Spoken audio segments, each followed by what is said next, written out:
Copy, Steve. That's a good config. Egress the airlock. All right, heading outside.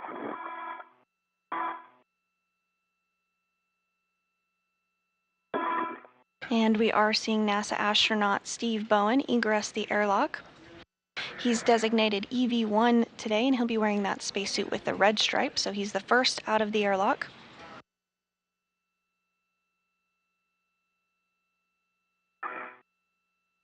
My bearings here. Steve, no rush at all, but I've got crew lock back to you when you're ready. Okay. Just give me a second.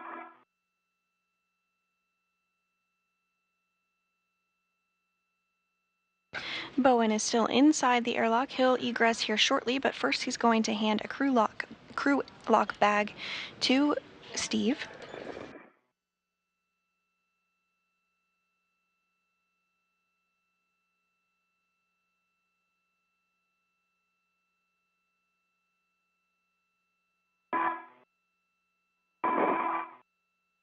Yeah, let me get my BRT ready. Sounds good.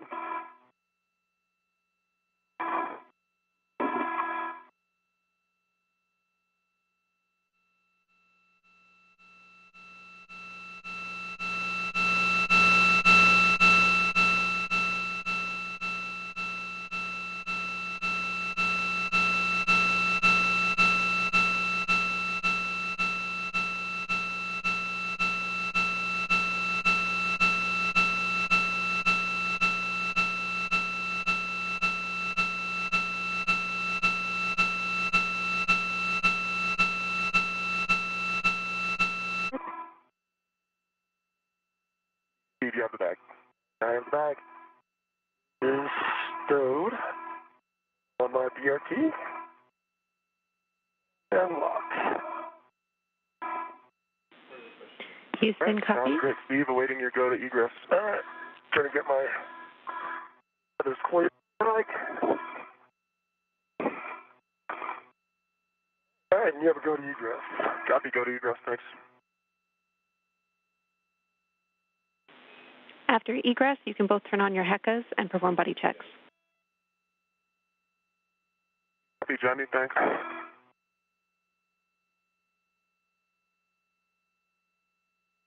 And next out of the airlock is going to be NASA astronaut Woody Hoburg, who is completing his very first spacewalk this morning. He'll be wearing the spacesuit with no stripes on it, the unmarked spacesuit, and his designation is EV2.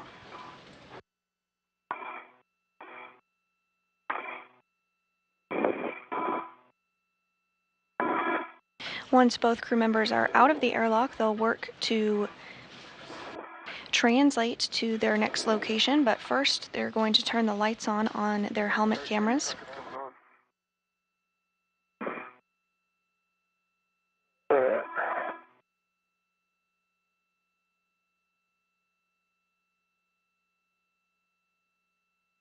That sounds like the configure. Okay, again.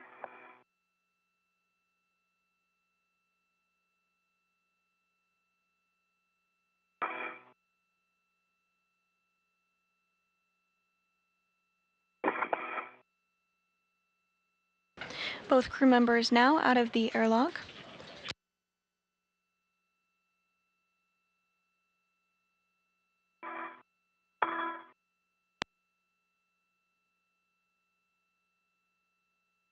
All right. I'm gonna plan to be aft, Steve. All right, I'm coming back around the other way then. Sounds great.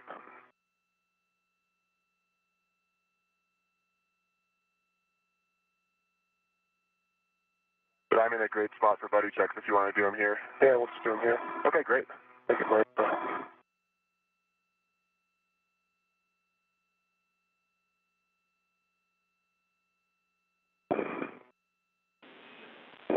Houston's ready to copy buddy checks. Confirm your HECAs are on. And I see Woody's in this way. That's the green light. Where's the other one? Your EMU TV is off. Is it? Okay. Goodbye.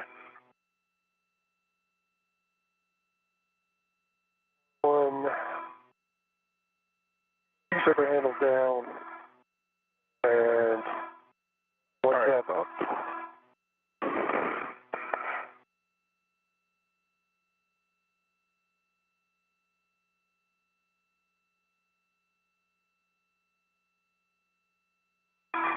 getting my crew lock bag on. Yep, and just...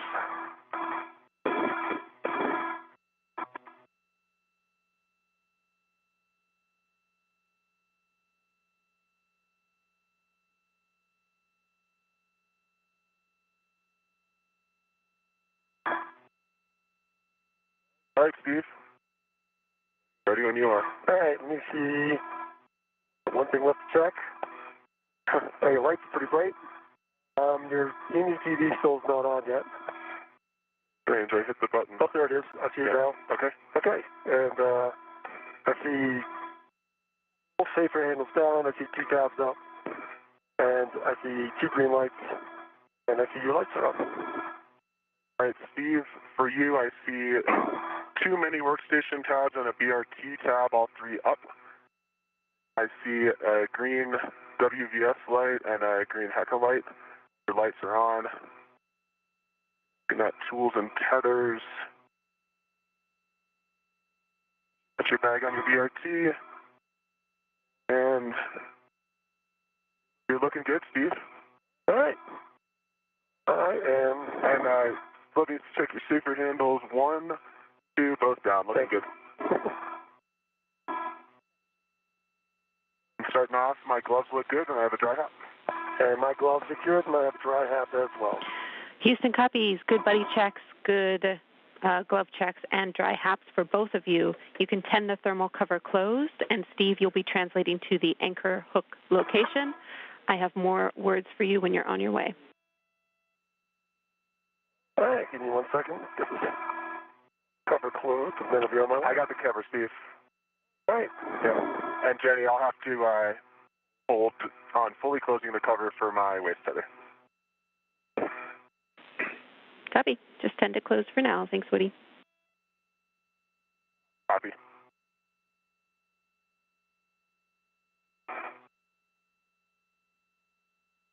And Bowen and Hoberg completed some initial checks to ensure everything is looking good on their suits. They're now going to get that thermal hatch cover closed.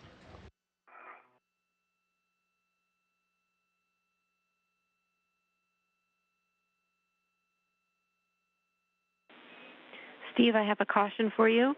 Avoid contact with the deployed tusk cable. Okay. Understand what contacts with the tusk cable. Good readback for you both. We're around 2 minutes to sunrise. All right. What's my mile marker, by the way? You're looking for the FHRC, so S1 FHRC.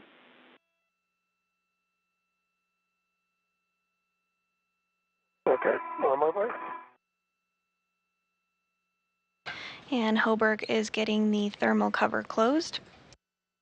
Meanwhile, Bowen is translating up the forward face of the truss. Steve, that mile marker is 6300. 6300, thank you.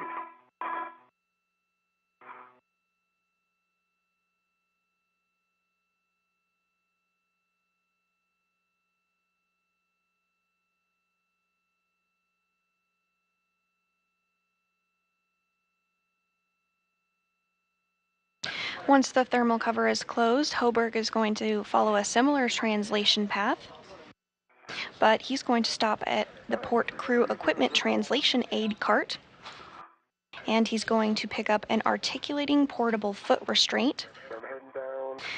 This is going to be required for him later in the spacewalk when he steps into it on the Canada Arm 2. This is where you'll place your anchor hook. It's the nadermost handrail under the FHRC. We're looking for the nader stanchion. All right, nader stanchion. My blank hook, gate close side locked. To the green reel, which is unlocked. The yellow hook is locked, gate close side locked. The red reel is unlocked. To my right D-ring extender. Just gate close side locked. And the green hook between the green and red wheels is gate close side locked. Copy. That's a good config, Steve. We need Woody's anchor hook on handrail 3247, which is the zenith handrail. just above yours. Okay, that's in work.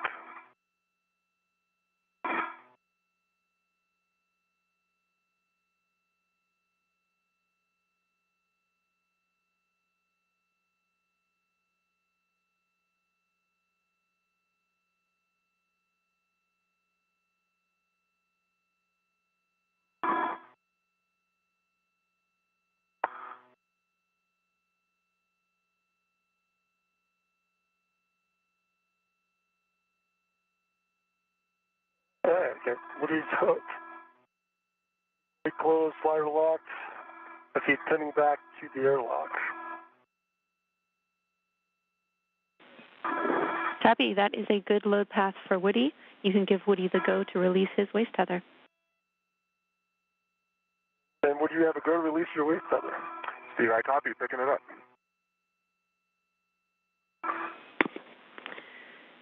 Steve, you can now translate to the FSE worksite. You'll be dropping your green hook on S3, handrail 3011, which is nadir of the port Cedar cart. 3011. Out there now. Copy. Steve, or Woody, excuse me. Once that's complete, you can close the thermal cover. You broke up the jams, but close thermal cover. Copy. Woody, once that's complete, you can translate. You are headed to the crew lock bag stowage location on the port Cedar cart. All right, Jenny, I copy. Thanks. Steve, when ready, I have cautions and a warning for you. Okay, stand by. All right, ready to listen. Warning, grapple shafts and curvet coupling are no touch. And cautions, no aggressive movements or quick grabs on the FSE. Translate slowly. Wait for motion to dampen out before imparting loads. And do not contact the iROSA blankets. All right, I understand and copy all. And with the thermal cover closed, Hoburg is now working to translate to the flight support equipment work site. This is essentially a pallet that is currently holding the iROSAs.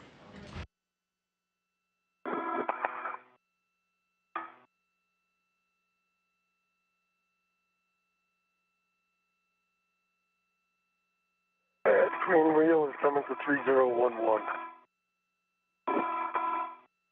Green hook, I should say. I copy your green hook on handrail 3011. 3011 or 3011? 3011. Okay.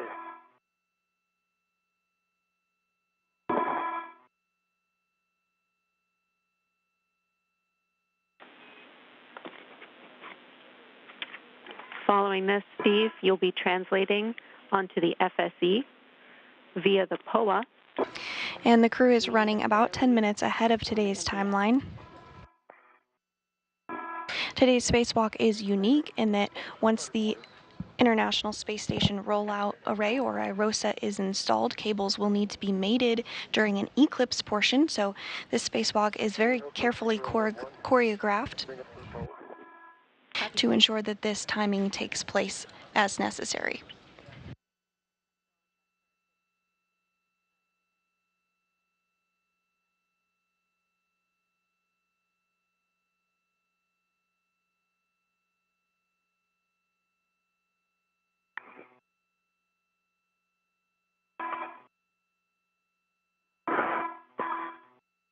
And you are seeing this view from the helmet cam of NASA astronaut Woody Hoburg, who is completing his first spacewalk today. He's continuing to translate or make his way over to the pallet where the iROSAs are installed. Crew lock bag M on port Cedar cart, nadir handrail. Copy, jams. He's currently at the port Cedar cart where he's going to temporarily drop off one of his crew lock bags. And he's also going to pick up an APFR, an articulating portable foot restraint, which will allow him to step into and ride on the Canadarm2. Hoberg will be carrying the iROSA while he's on the Canadarm2 in order to move it over to be installed.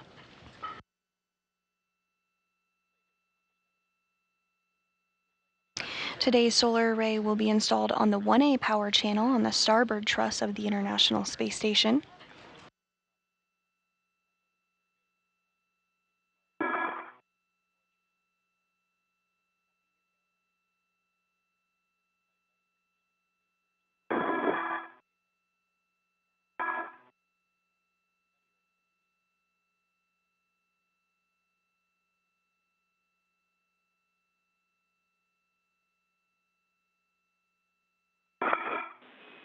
"30 seconds to a short handover."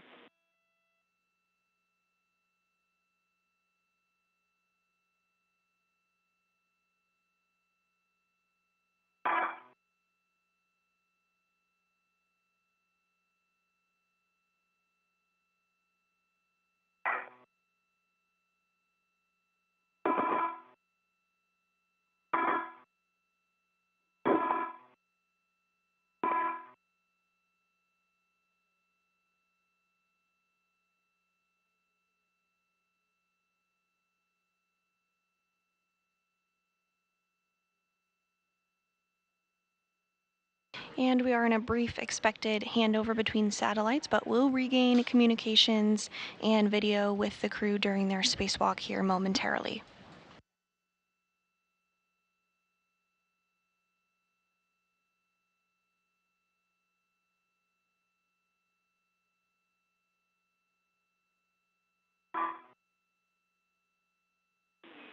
Steve, Woody, I'm back with you after the handover. Getty, I copy. Can I see that small bushing on the lower iROSA? I'm passing it. Copy, you have eyes on the FOD. Thanks, Steve.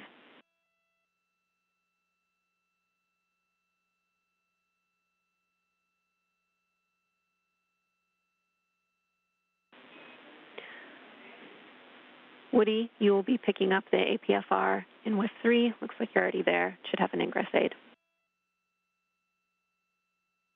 And it does.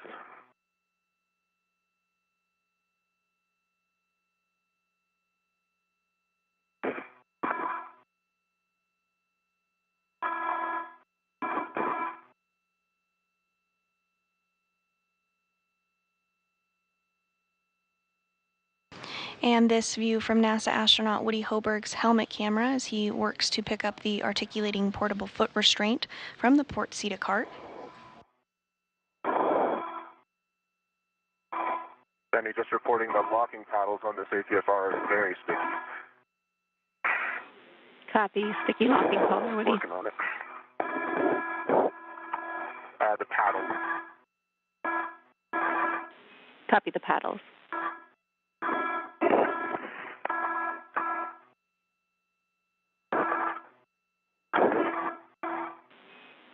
Woody, this is in line with what we expect for this APFR. Okay, I'll be EV2 2CV7.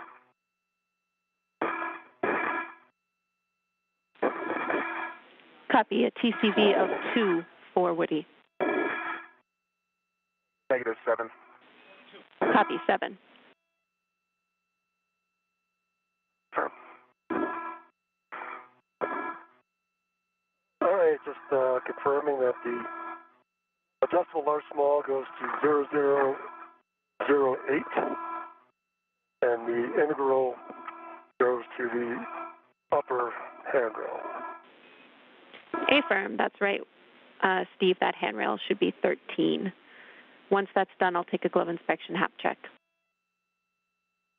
All right, let's get that in place.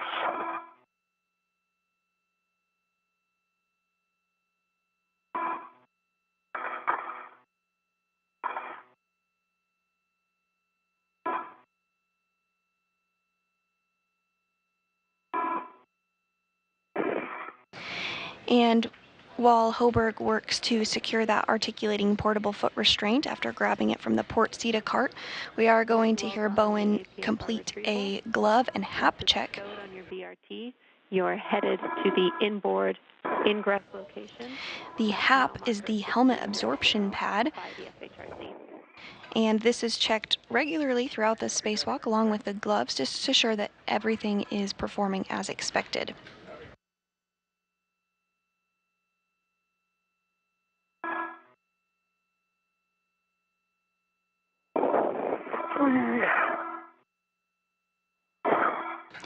With the articulating portable foot restraint now in hand, Hoburg is going to work to install it on the Canadarm2.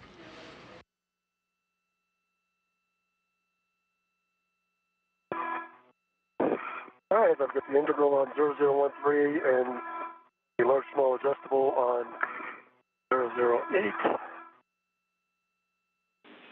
Copy. Push that up a little bit.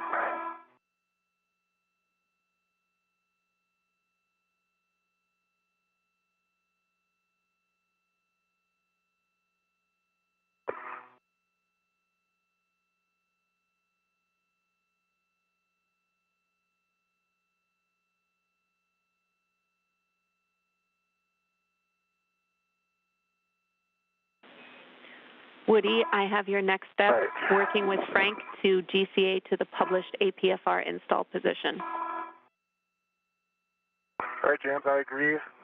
Steve, do you need the comm? Just for 1 second, I'm going to head over to R5 on the upper. And I see it. And what are my settings there, Jenny, if I'm going to lose talk? And Steve, can you confirm that you've picked up the PGT, left the RET on the bag, so that's now on your swing arm, and I need a glove inspection hat check. Okay, do the glove inspection hat check first. And Gloves are good. we were getting a view there briefly of the iROSAs, and then there we see it again here, the International Space Station Roll-Out Arrays. There's two on that pallet on the very left of your screen. One of them is going to be installed today, and the other will be installed on June 15th. We're also getting a view of the Canadarm2, which Hoburg will be utilizing today when he moves the iROSA to the 1A power channel. Give me 1 second.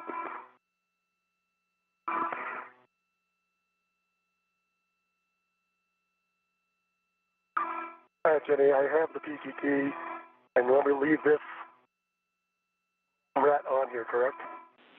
A-firm, leave the RET on your swing, or leave the RET on the bag and RET swap to the swing arm RET. All right, that's going to work. If you give me the PGT settings, I can give the comm to, please. Bravo 2, counter 2. Bravo 2, counter 2. All right, I'll let you know if we get contact before I've done, if I haven't done it yet. Copy, and that was a good readback.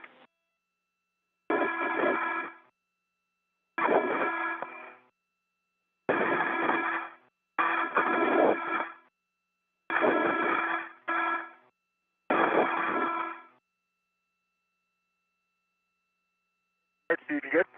I am Jared Woody. You guys have the comm. Copy, thanks. And also in your frame there you can see a Dragon vehicle that actually brought up the ISS Roll-Out Solar Arrays. That Dragon docked to the International Space Station on Monday. Awareness is going to be bringing the arm towards you, that is station. Following the docking, the ISS Roll-Out Solar Arrays were removed from Dragon's trunk and placed on that pallet that you just saw there. And next, our spacewalkers are going to work to remove that first iROSA solar array by removing some bolts and working through some procedures to loosen it up before it can be hand carried by Hoburg on the robotic arm.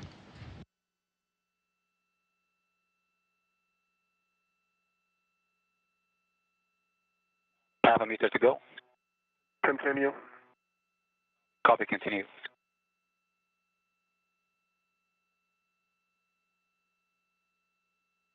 $20 to go. Continue to publish. 10 to go, continuing to publish. And ramping out.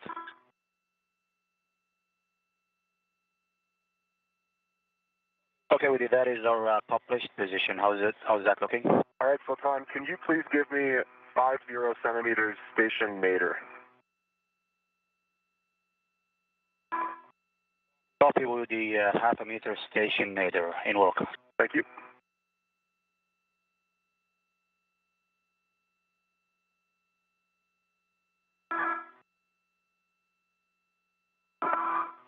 I see good motion. Copy, good motion.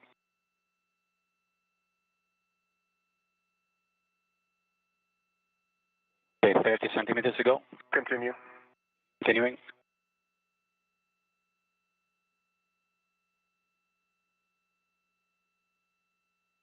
Okay, ramping out.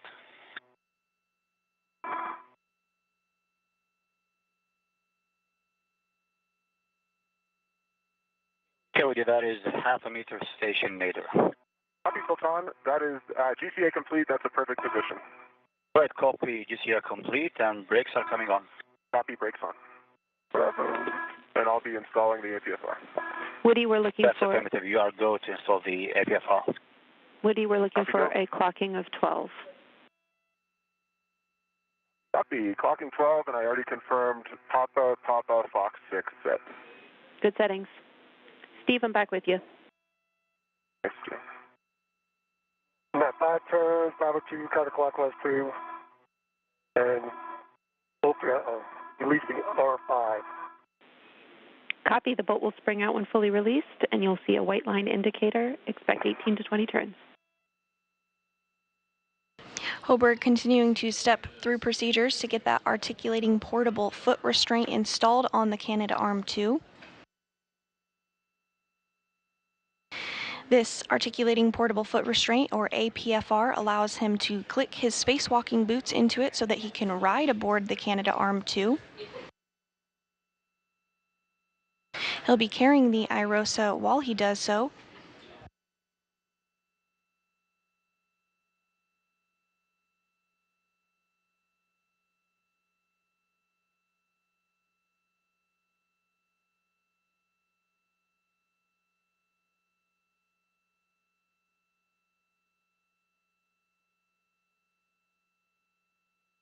Any APFRs installed in the arm. Clocking at 12, Papa, Fox 6. Colors black on black, good pull twist test, and the pitch knob can be depressed. Copy, Woody. Good checks. Now we'll need you to perform a safety tether swap to the arm.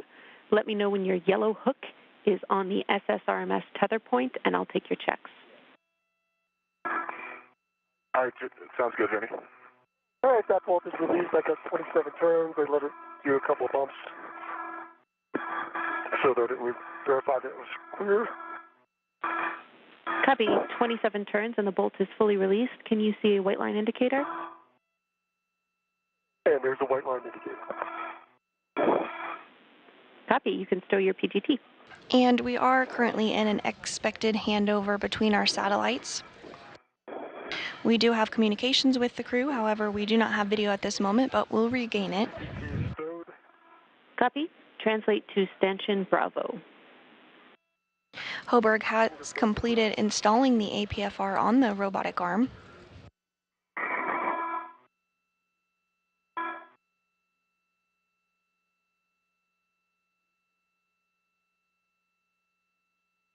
All right, Jenny, my yellow hook is gate closed, locked, black on black to the SSRMS tether point. Green hook is stowed on mile marker 6360, and that green reel is unlocked.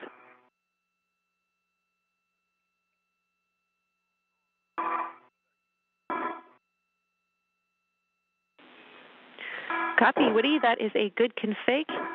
Ensure that Steve's tether is clear of your green hook, and then you can work with Frank to get to the ingress position.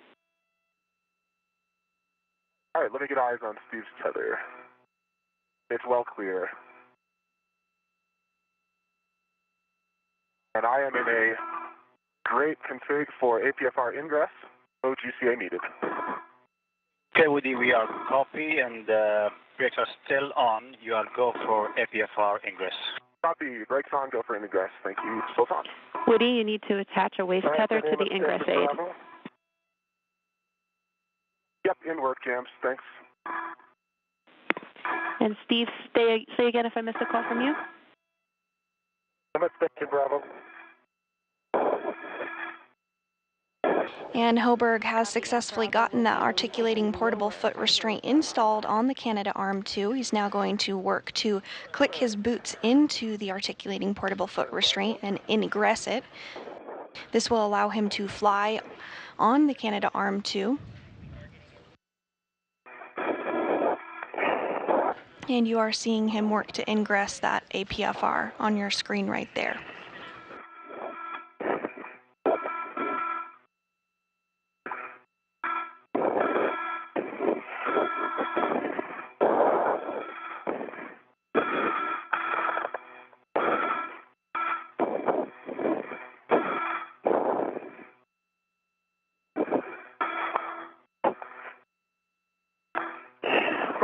Low iROSA R5.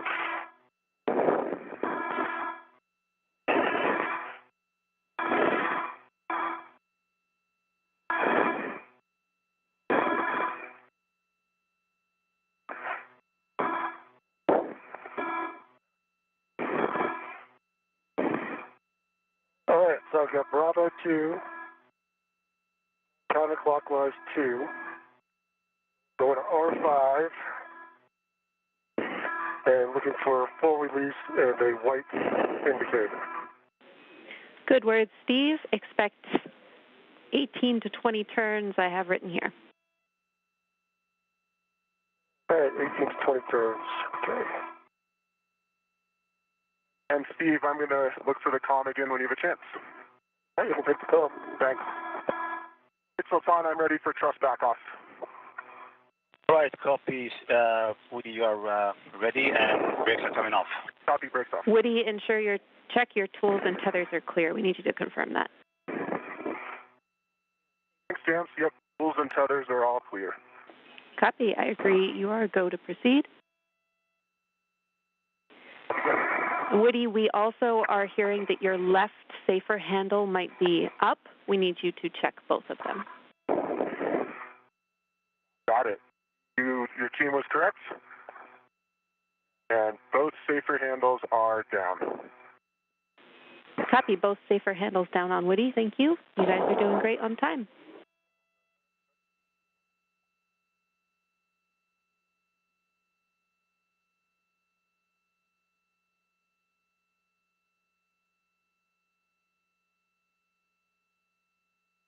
Woody, ready when you are. We're going to bring you first station forward about 80 centimeters and then station later 3 meters and 60 centimeters. Ron, I'm ready for all of that. You go. Then starting motion, station forward.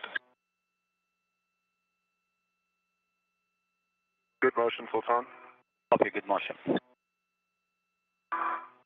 And as you can see on your screen now, Hoburg now being moved while in that articulating portable foot restraint on the Canadarm. That Canadarm is being operated by United Arab Emirates astronaut Sultan Al Nayati, who is inside the International Space Station.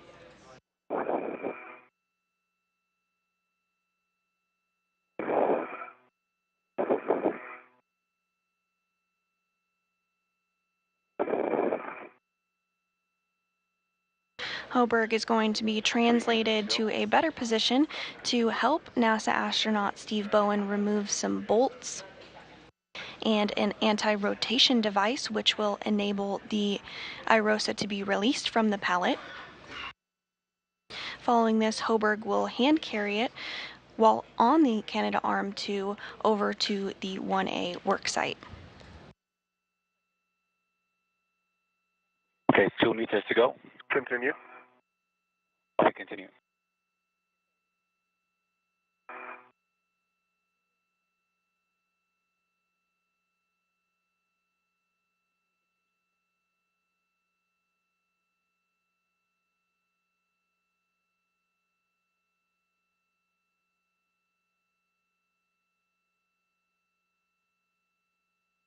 Okay, 1 meter to go.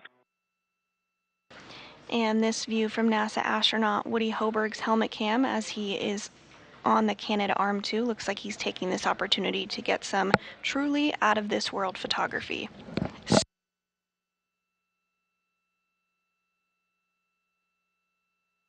And ramping out. That looks good, Sultan.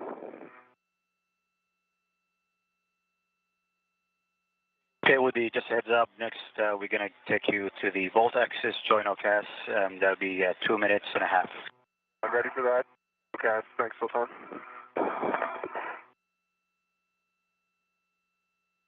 Okay, Kenny, I've got Bravo 3, counterclockwise 2 set up. There were 20 turns on the lower iROSA with a good white band. Copy, I release. I understand R5 on the lower iROSA is released with 20 turns. You should be pretty much at the bolts for C2. We are going to work on releasing these anti-rotation devices.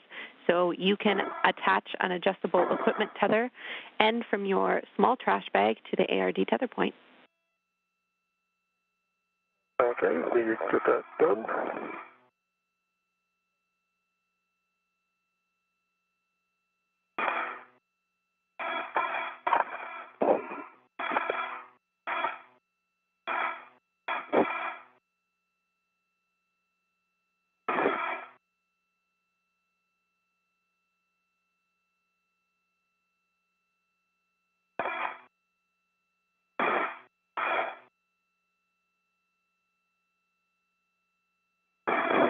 You are ready when you are for the join OCAS. I'm ready, Sultan, thanks. Then starting motion. Copy.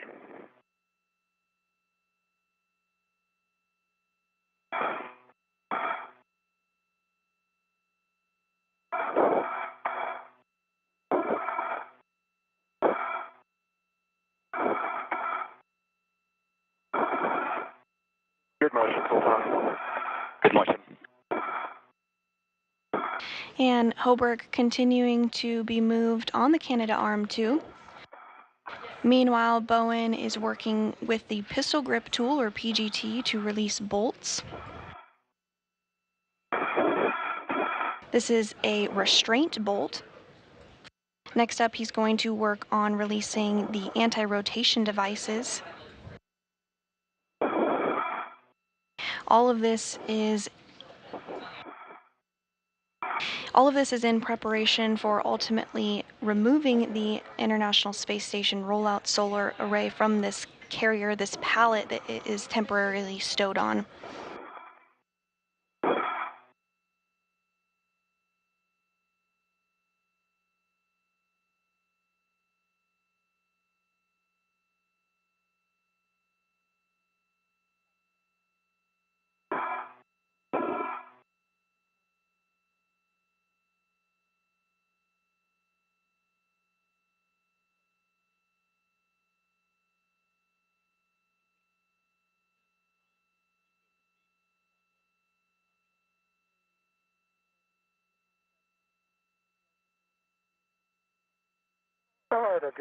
And as Hoburg continues to make his way over to his first work site, the International Space Station is currently flying 258 statute miles off the coast of Nova Scotia over the North Atlantic Ocean.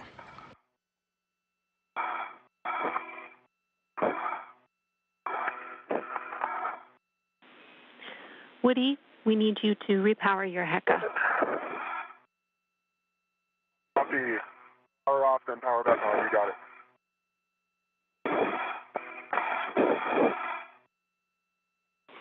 Oh, actually, Jenny, I just pressed the power button and I see a green light, so it should be on now. Yes, we just needed you to power it on. That's correct. It was knocked off earlier. Okay, copy. Getting a really great view here of Woody Hoburg in the articulating portable foot restraint. Counterclockwise 2. Good readback. To 10 turns, correct? Yes, 10 turns only. A reminder, these are not captive, so we only want to release 10 turns. 10 turns only.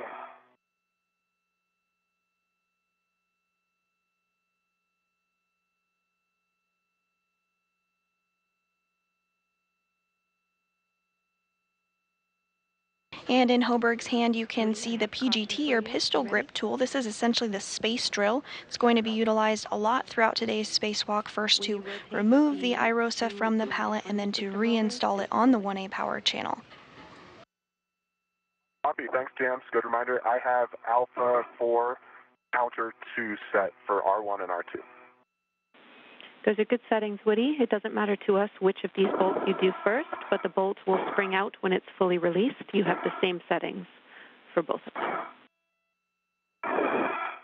Copy, Jay. Thanks. All right, I get 8.8 turns. Copy. That was 8 turns. Steve, and you can remove the ARD, and then we'll be torquing back this bolt. All right, pulling the ARD off.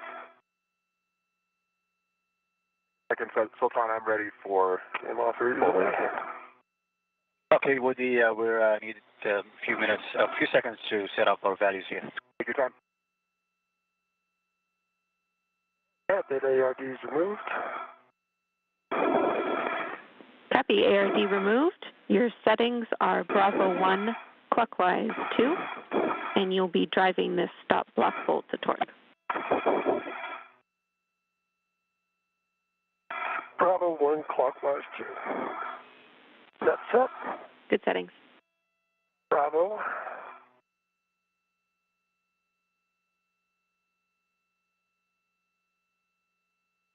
One clockwise 2.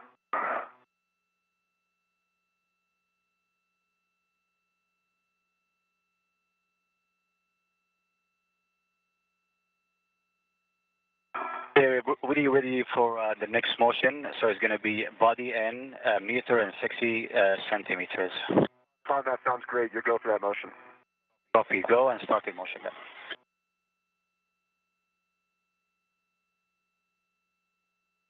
We are 48 minutes into today's spacewalk, and NASA astronauts Steve Bowen and Woody Hoberg are continuing to work together to remove bolts from the International Space Station Roll-Out Solar Array in order to release it so that it can be carried on the Canadarm2. To step through the next set of procedures is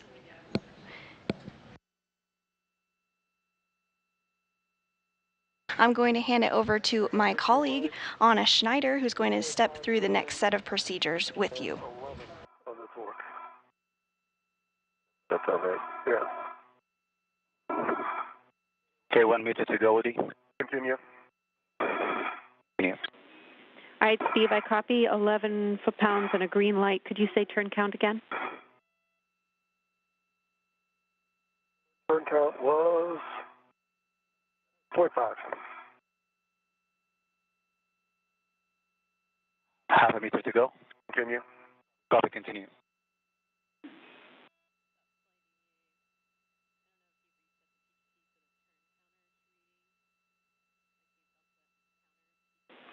We're just checking on those turns, Steve. Bumper rolled on top of the mount. You might not get as many turns as you might have expected. Okay, still trying stop motion. But you can look at it. It's on there nice and snug. Woody, we are in the published position and you are go for unbolting. See where it's on there. Copy. It's not turning. It's on the bump. It's on the mount. It didn't go past the mount.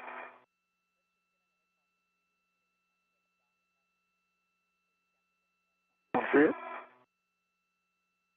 Now you can see NASA astronaut Woody Hoberg beginning to release the R bolts. All right, Steve, I'm sorry, one more time. We're going to have you say what you saw on those turns and whether you counted the turns or you're reading them off. Well, I counted the turns correctly. Bumper, the lock, when it turned, it went onto the mount for the bolt stanchion. Therefore, it is locked in place. You can still see threads below the bumper, and the C2 bolt is clear. All right, thanks for the clarification again, Steve. This is a good bolt. You can stow your PGT, and we'll have you translate to stanchion Charlie for the Charlie 1 ARD. Okay, heading over to Charlie for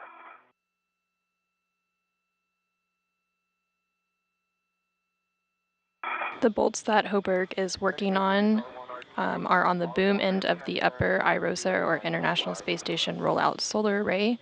The first two bolts will allow the boom deployment system rollers to be moved into place to help with the array deployment later in the spacewalk. And we see you rotating the deployment system. Bolt sprung out, and it was 9.5 on R2. Copy, 9.5. That is a good bolt release, Woody. We need you to access R3 and R4 next. You can GCA if you need to. I have new settings for you, and as a reminder, these will be the 245 turn bolts, so we need you in a good body position. You just heard confirmation that Woody Hoburg successfully released 2 of the bolts, and he's moving on to the second set. And Woody, we are ready. Okay, Sultan, 0.5 meter station, correction, 0.5 meter body down.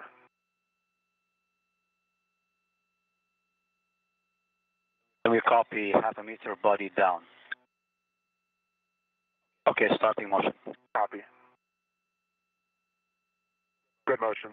Copy, good motion. You're hearing some conversation between NASA astronaut Woody Hoburg and UAE astronaut Sultan Al Niyadi, who is inside the space station operating the robotic arm, as he moves Woody Hoburg down a little bit to access the next set of bolts. Okay, you can ramp out. Stopping out. Motion stop. GCA complete. Copy, GCA complete. Steve, once in position, you can tether to the ARD tether point, and then I have settings for you for the stop block bolt. Complete. And I'm ready for settings. Bravo 3, counter 2, 10 turns only. Bravo 3, counter 2. And Jenny, I have Alpha 3, clockwise 3 for R3. Copy Alpha 3 for clockwise 3. Verify your PGT turn count is 0.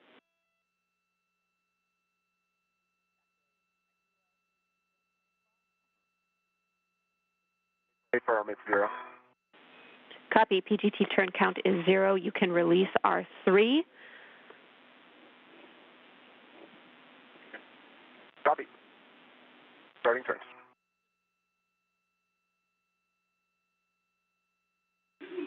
Copy, Woody. The second set of bolts that Woody Hoburg is currently working on will release 2 of 4 mechanisms that hold the ISS Roll-Out Solar Array in its rolled-up configuration.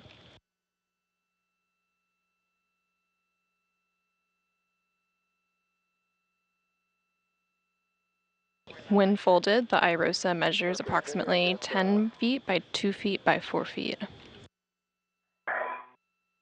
Got 8 turns, and it's loose. Pull the ARD. Copy 8 turns on the ARD, or on the stop block bolt, you can remove the ARD. And that's removed, the ARD is removed. Ready for settings to drive back in. Bravo 1, clockwise 2.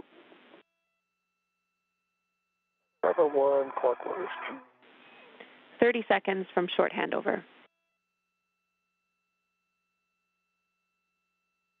While NASA astronaut Woody Hoburg continues to work on those bolts, NASA astronaut Steve Bowen continues to work on the anti-rotation device.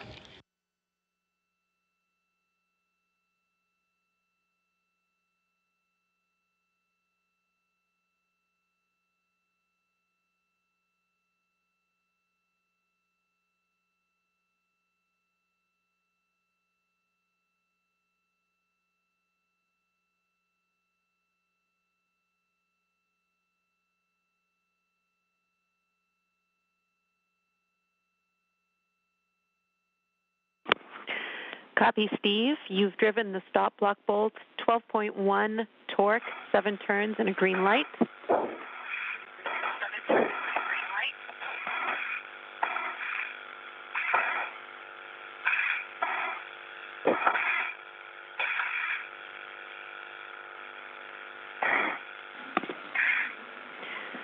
Steve, I'm back with you after the handover, 12.1 torque, 7 turns, and a green light.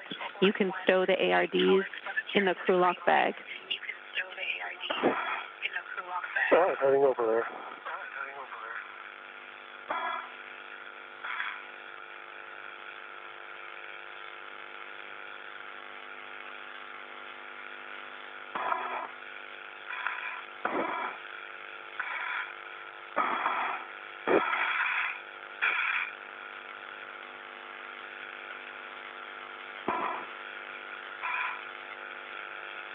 NASA astronaut Steve Bowen has released both of the ARDs, or anti-rotation devices, and will begin stowing them in his crew lock bag. Here on the screen, we continue to see NASA astronaut Woody Hoberg work on releasing the second set of bolts on the boom end of the upper iROSA.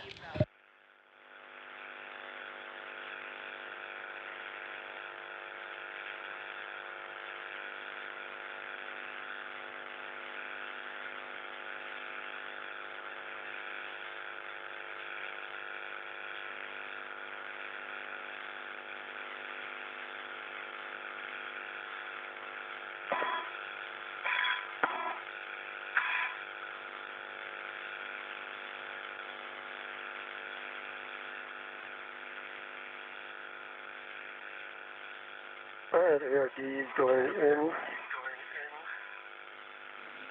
And I think I pull out the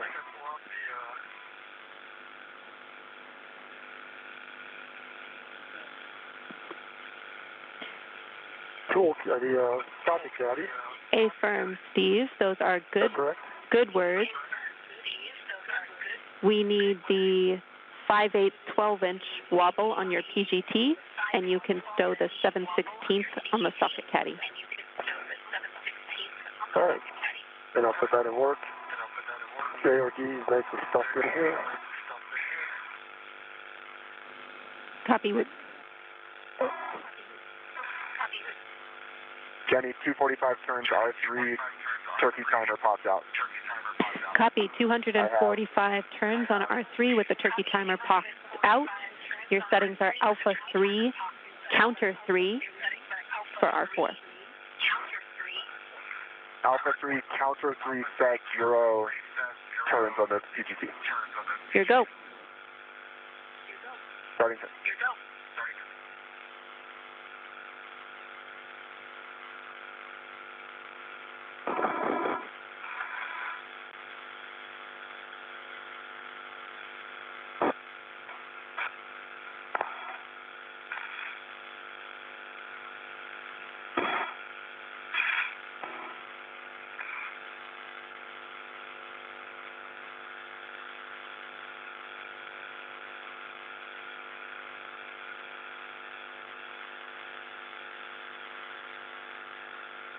NASA astronaut Woody Hoberg is currently working on the last of the 4 bolts. These last 2 bolts release 2 of 4 mechanisms that hold the iROSA, or ISS Roll-Out Solar Array, in its rolled-up configuration.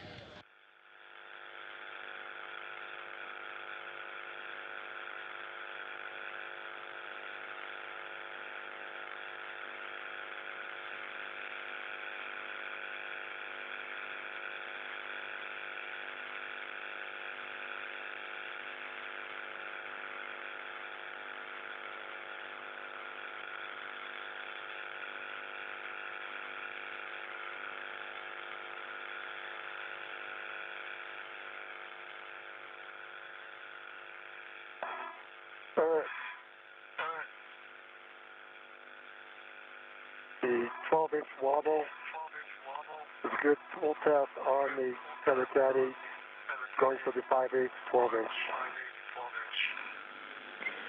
Steve, I copy a good pull test on the 7/16 12-inch on the socket caddy. That's correct.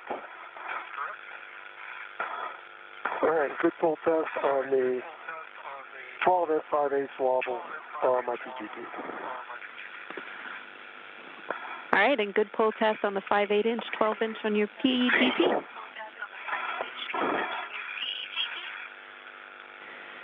Steve, now we will be breaking torque on the iROSA FSE bolts.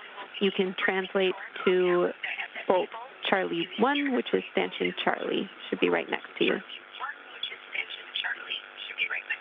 Charlie 1 right next to me.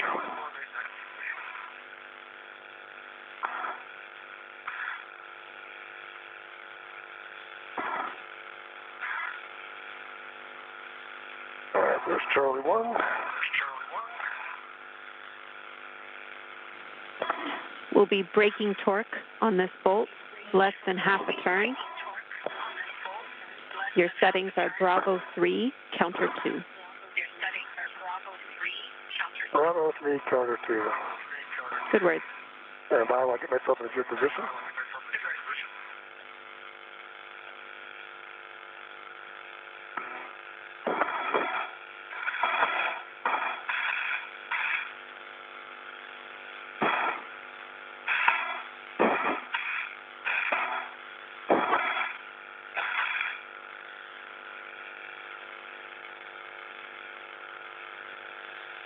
All right, Bravo 3, counterclockwise 2.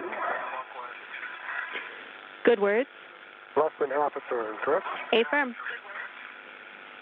And big picture for all crew, we are about a minute and a half from an LOS. We have voice comm for the first 5 minutes, and for the last 5 minutes, I'm still prime IV. I will hand over to Frank when I need to.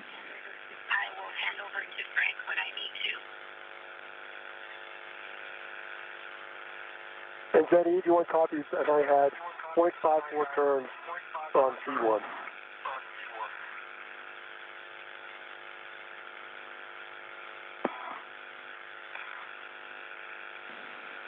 Copy. Torque broken Jenny, on we C1. copy. You can translate to C2.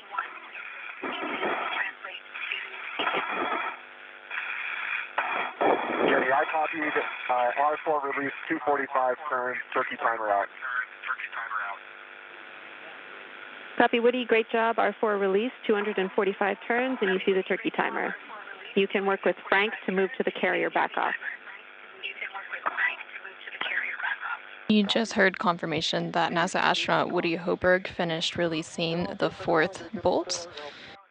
One half of a turn. That bolt was holding the iROSA in its rolled up configuration. Woody, and this is basically will bring you body out 1 meter 60 centimeters, and that is station forward. You also heard them reference something called a turkey timer. That is basically just a status indicator to ensure that the bolts are fully released.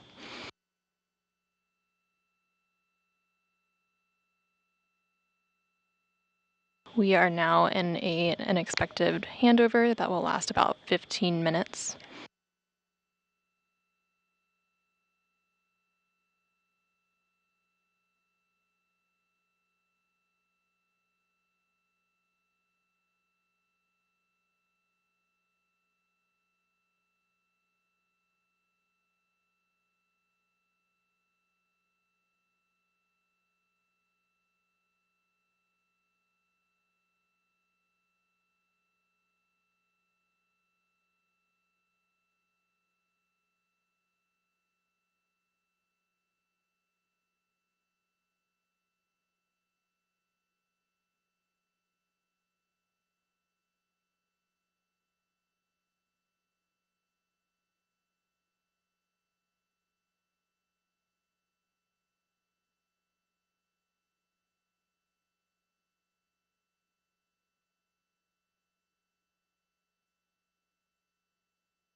We are currently about 1 hour and 5 minutes into today's spacewalk. It began at 8:25 Central Time this morning, 9:25 a.m. Eastern Time, when the spacesuit switched to battery power. Steve Bowen, who is EV1 with the red stripes, egressed the crew lock and received a crew lock bag, and then EV2, who is Woody Hoburg, followed him shortly after.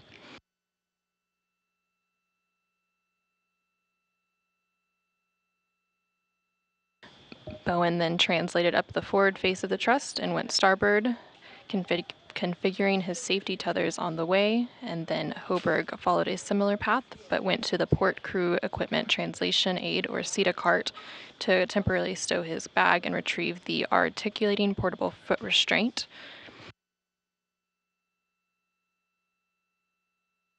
Bowen then translated to the iROSA, or International Space Station Roll-Out Solar Array carrier, stowed his bag, and retrieved the pistol grip tool.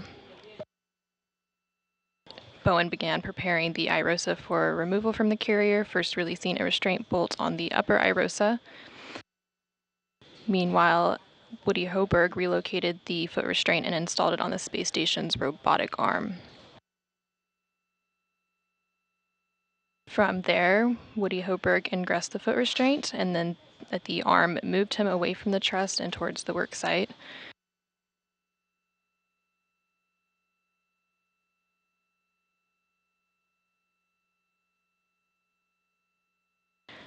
Bowen translated to the lower iROSA and released its first restraint bolt, and then released both anti-rotation devices on the upper iROSA and stowed them in the crew lock bag.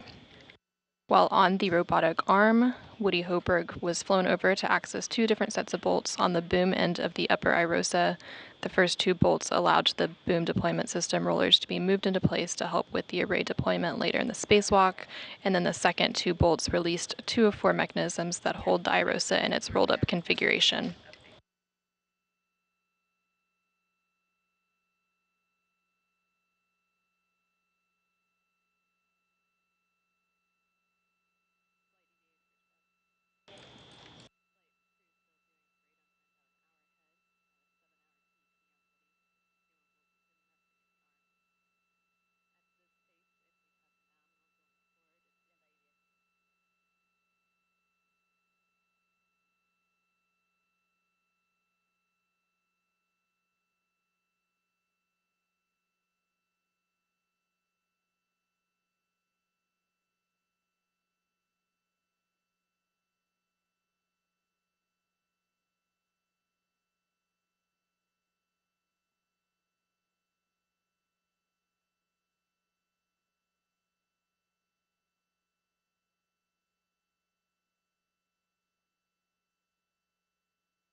The goal of today's spacewalk is to install an iROSA, or International Space Station Roll-Out Solar Array, to augment power generation for the 1A power channel on the space station's starboard truss.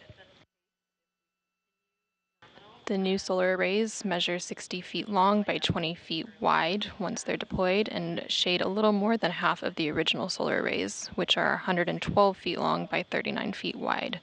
Each new iROSA produces more than 20 kilowatts of electricity, and once installed will enable a 30% increase in power production over the station's current arrays.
There's about 6 minutes left in this 15-minute loss of signal before we'll return to seeing Steve Bowen and Woody Hoberg working on today's spacewalk.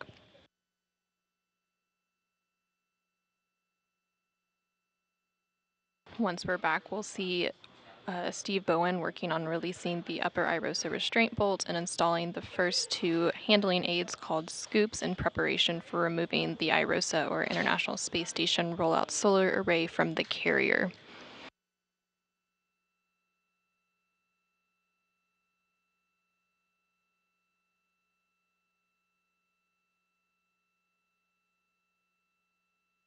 Currently aboard the International Space Station, we have the Expedition 69 crew, which includes NASA astronauts Frank Rubio, who is inside the space station helping with today's spacewalk. Also inside the space station is UAE astronaut Sultan Al-Niyadi and Roscosmos cosmonauts Sergei Prokopyev and Dmitry Petelin. And then, of course, our spacewalkers today are NASA astronauts Steve Bowen and Woody Hoberg.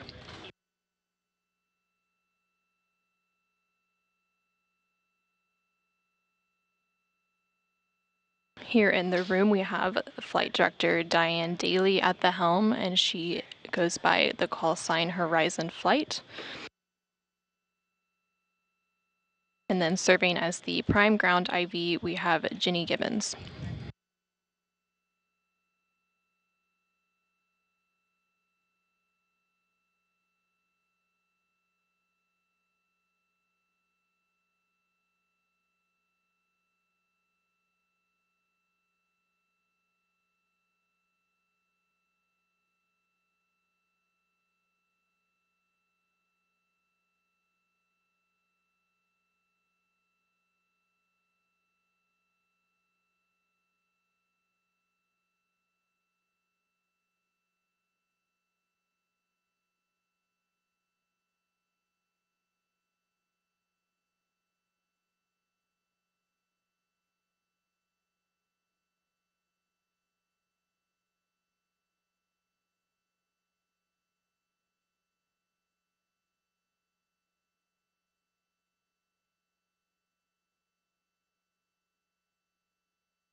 There's about 1 minute left in this loss of signal, and then we'll quickly return to seeing what Woody Hopeberg and Steve Bowen are progressing.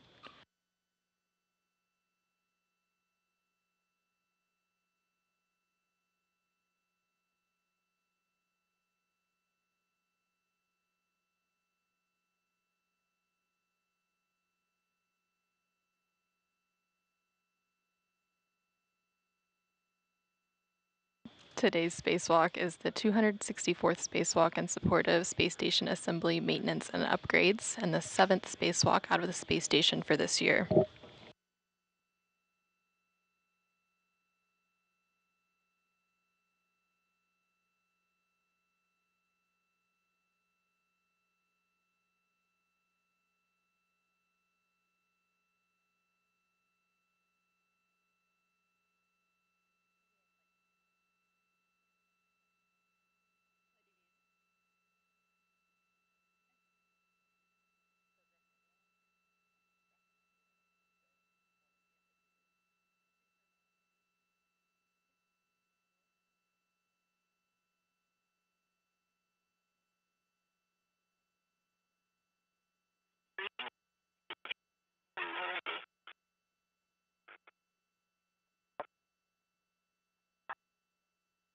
Todd, I'm ready to continue.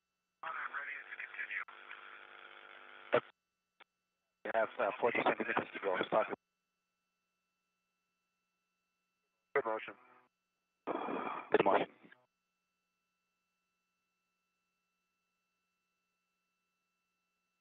So during that loss of signal, Steve Bowen released the upper iROSA restraint bolt and installed the first 2 handling aids called scoops in preparation for removing the iROSA from the carrier. Clear, continue. You can now hear some discussion between NASA astronaut Woody Hopeberg, who is on the Canadarm Robotic 2, and UAE astronaut Sultan Al Niyadi, who is inside the space station, maneuvering the arm. So is that looking, Woody, do you want any further GCA? Yep, assessing. Stand by.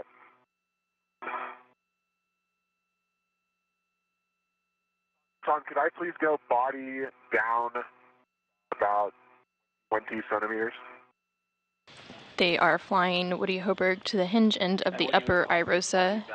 Once there, both Woody Hopeberg and Steve Bowen will work to remove the final bolts holding it to the carrier, and then Steve Bowen will install a second scoop, and Woody Hopeberg will then lift it off of the carrier.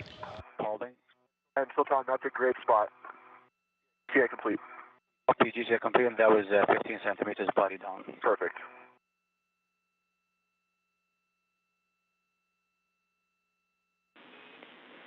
We copy GCA complete.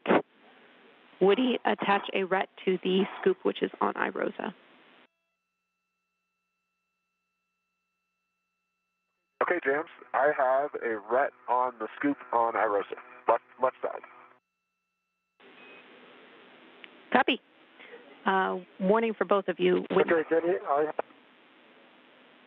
Steve, go. I have the first scoop on my mini workstation. It's a long duration tie down tether. Do I need to bring the RET with that, or do I leave the RET? Transfer to Woody's RET. And be adjustable as well. You can leave the RET. You'll stow it on your mini workstation, and Woody will use a RET from his mini workstation in order to tether to it. Okay, so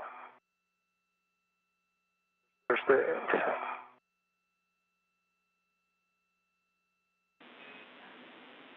We can get ahead on our checks here. So a warning for both of you, do not release C1 until I give you the go. Copy. Copy.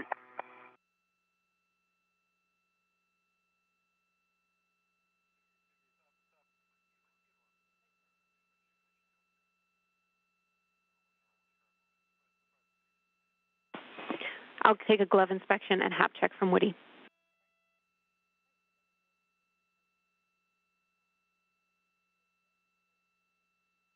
There's no change to the gloves. Cap is dry.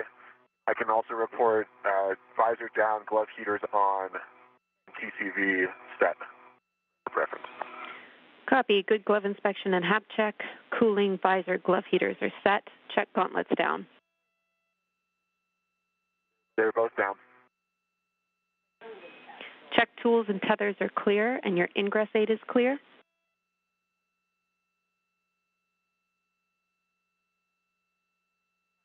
Tools, tethers, and ingress aid all clear. Check heels secure in the APFR. Yeah, and James, did you guys happen to get eyes on my heels just for positive confirmation there? Or can Steve see them? Checking.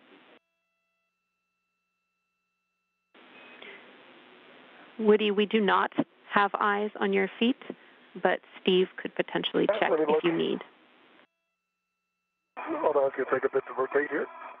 Okay, I'm feeling quite confident, so I think you look pretty good, Woody. I think they're in. Yeah, I agree. All right, heels are secure, James. Thanks. Copy, Woody. Those are good checks. We will pause here. Copy.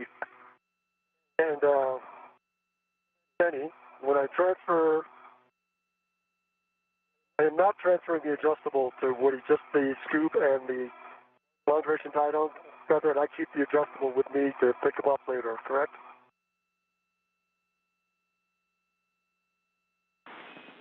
Checking, Steve.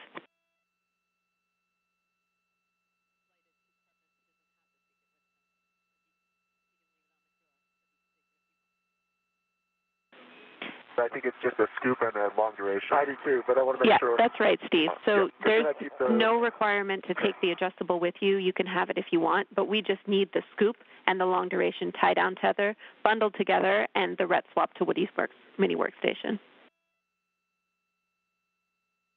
Okay. Understand.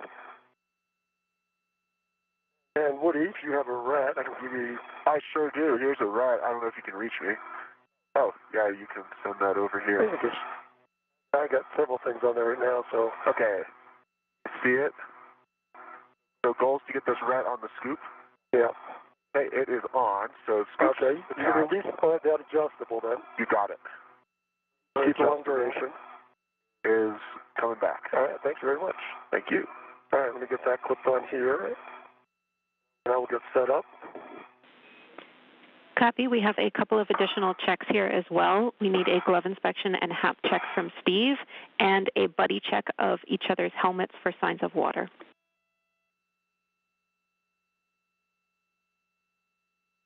You have your visor down.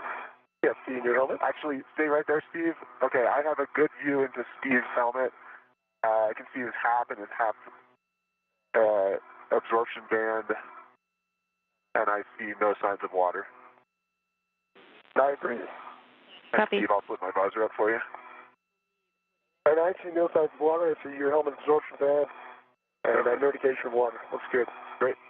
My gloves are the same. They're still good, and my HAP is dry. Copy. We have good checks.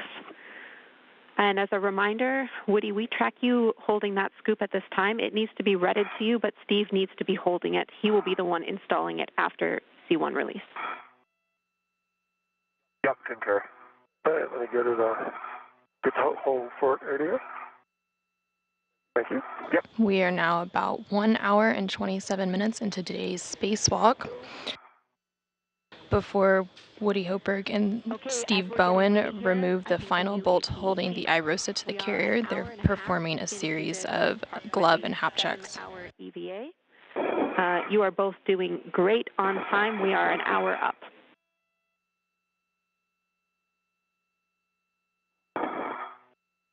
All right, copy that. All right, great, James. Thanks. All right, next as written, I have Steve releasing Charlie 1 fully. Woody, you are going to maintain control of iROSA as he releases that bolt and installs the scoop. Okay, Jan, sounds good. I've got iROSA. All right, I need settings. Bravo 3, counter 3, fully release C1. The bolt will spring out. Expect 26 turns. Bravo 3, counterclockwise 3,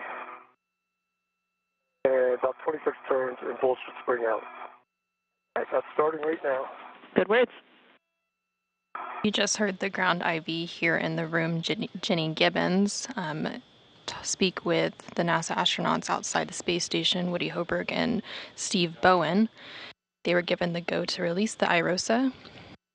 So both crew members are now working to remove the final bolt holding the iROSA to the carrier. Bowen will then install a second scoop while Hoburg lifts the iROSA off of its carrier.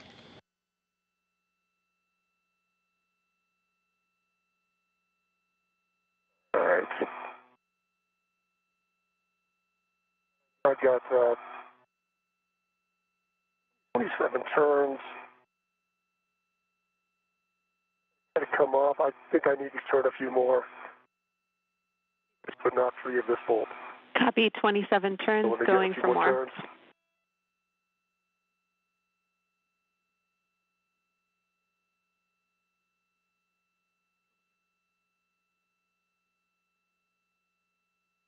Right now, that seems very loose. I got an additional 10 turns. How does it feel, Woody? Yeah, I think it feels, quite loose. Okay. Just go with PGT and get the scoop in place. That's great. Good words.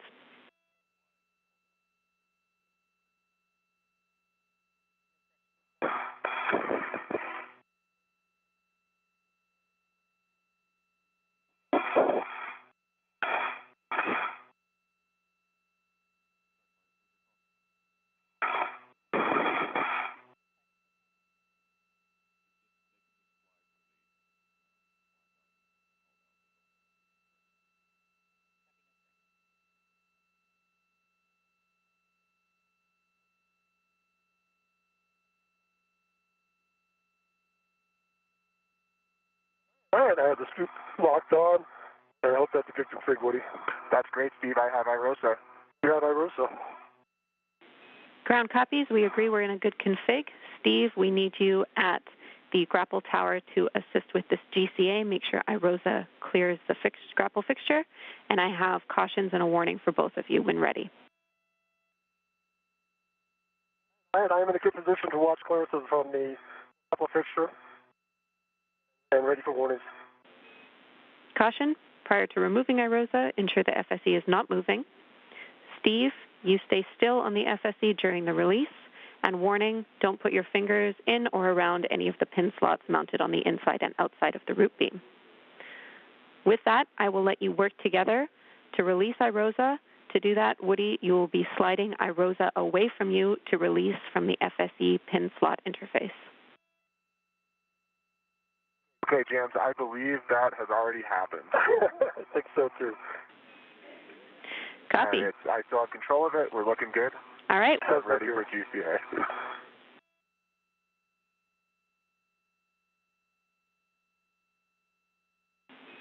Your go to work with Steve, over Frank. to you for GCA. All right, Frank, if you're ready, I'm ready for the iROSA back off position. I've got a good eye on the tower, and I'm looking for this to go straight. And Woody, it's drifting a little bit toward the tower. You want to bias it a little back. Okay, that's probably good. Ready to go, Frank. Right, Steve, we copy, and for this motion, we expect about 4 meters, and for Woody, it's going to be body down. Okay. Great. And we are starting motion. You heard confirmation that NASA astronaut Steve Bowen has installed the second scoop onto the carrier, and Woody Hoburg has lifted it off of the carrier. There will now be several maneuvers with Hoburg on the robotic arm, and then he will arrive at the 1A mod kit worksite. During these maneuvers, Steve Bowen will pick up the temporarily stowed crew lock bag from the port cart and reconfigure both of his safety tethers on his way to meet Hoburg at the mod kit. We are clear of the pin. Continue. Continuing, we have 3 meters to go. Continue. Oh, continue. Houston copies. Since we are clear of the grapple tower, and this is a procedure to published position, I'm going to pick up comm with Steve. Steve, perform a socket swap. I need the 5/8 12-inch wobble on the socket caddy and the 2-inch from your trash bag on your PGT. Understand, the 5/8 going to the socket caddy, the 2-inch from my trash bag coming out of my PGT. Good words. I'll take pull tests for everything, and then you will be cleaning up the crew lock bag with everything inside of it, doors facing the FSE. Understand.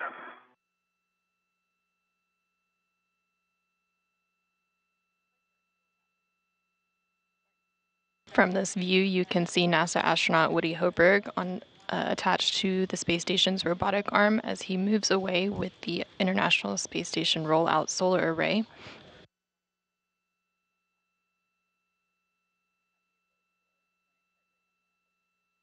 Parameters published. Continue. Are we continuing?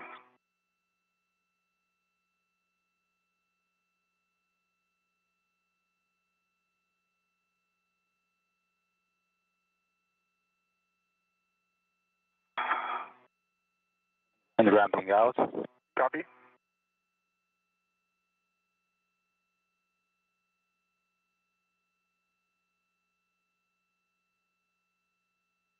Okay, that is the public position, Woody, and just a heads up, our next motion is going to be the iROSA pitch join of all counts of 2.5 minutes. Copy, Sultan, I'm ready. Okay, Jenny, I have a good pull test on all 3 sockets on the socket caddy. I'm going to stow them in the crew lock bag first before I do my 2-inch.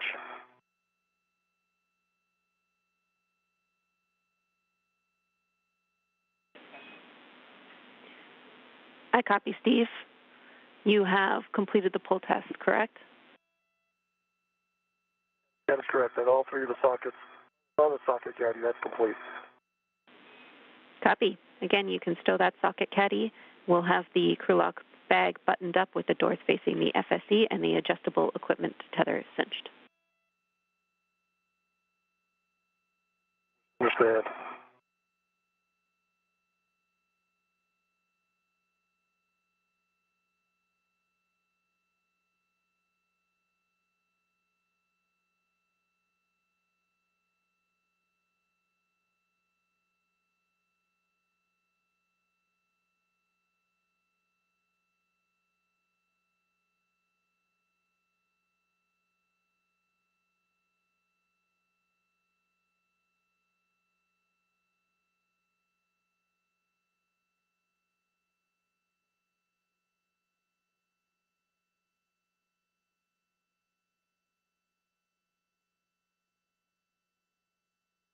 NASA astronaut Woody Hoberg continues to make his way on the robotic arm with the iROSA to the 1A mod kit worksite. Okay, so on the outside of the crew lock bag, I should have the needle nose, the wire tie, and an adjustable. And then I need a small adjustable attached to the lower handrail. And then this rat should come with me if I'm reading this correctly. Is that correct? There should be no rat on the outside? That ret can go into the bag, Steve. Understand. I'll just put it in the bag.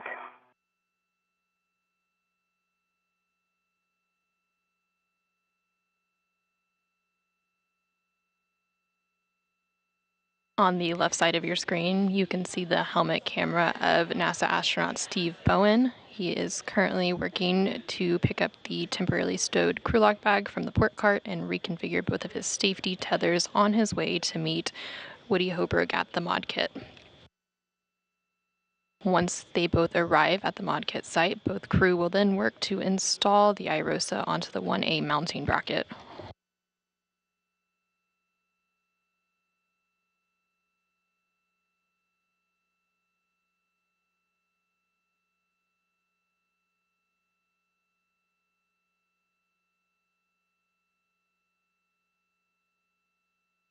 And we are ready for the iROSA pitch join OCAS, and we will give you a countdown before we start. And just remember the pitch maneuver. Ron, that's perfect. I'm ready. All right, then starting join OCAS in 3, 2, 1. Starting motion. Okay, lower small, cinch down. I'll go to the upper stanchion. And then cut the back facing the stanchion. Copy, Steve. Great work. Once complete, you can translate off of the FSE via the POA. All right. Setting off the...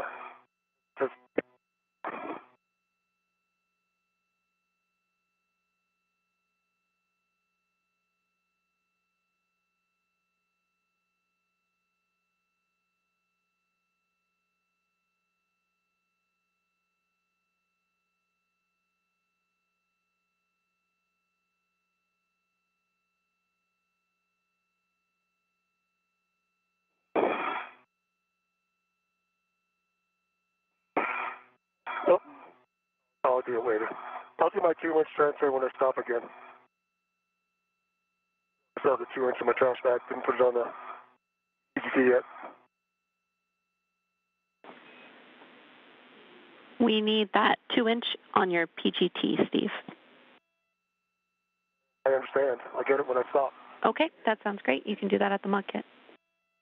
I have to go pick up the bag and got Woody's tether.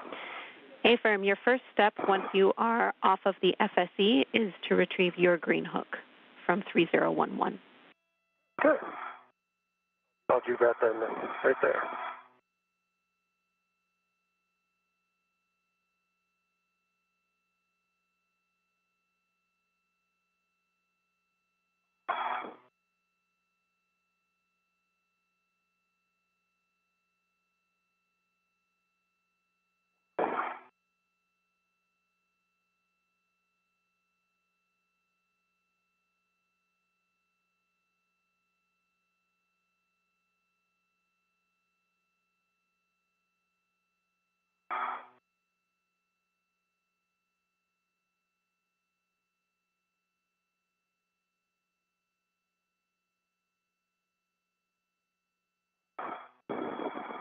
Our next motion is going to be an outboard join OCAS of 3 minutes.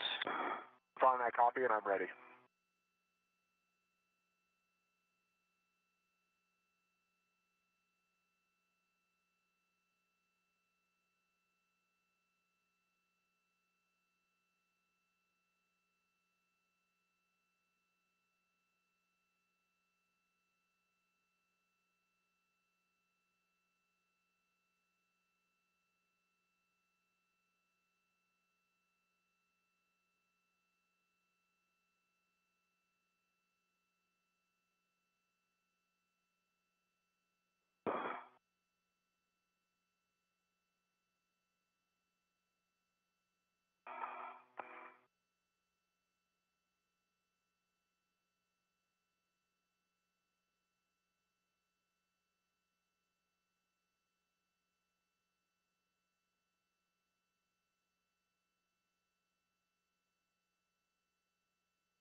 All right, We are starting motion for the join OCAS for the EV outboard. Okay, I'm ready. Another countdown would be great. Copy, starting in 3, 2, 1.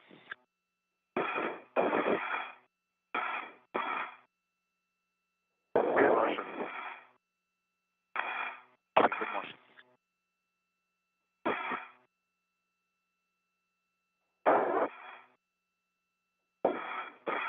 Currently on your screen, you can see NASA astronaut Woody Hoberg as he is on the space station's robotic arm, moving the International Space Station Roll-Out Solar Array to the 1A mod kit worksite.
Today's spacewalk is the 264th spacewalk in support of space station assembly, maintenance, and upgrades, and the 7th spacewalk out of the International Space Station for this year.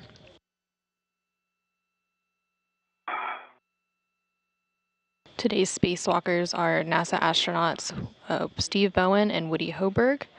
They are working to install an iROSA, or International Space Station Roll-Out Solar Array. This will augment the power generation for the 1A power channel on the station's starboard truss structure.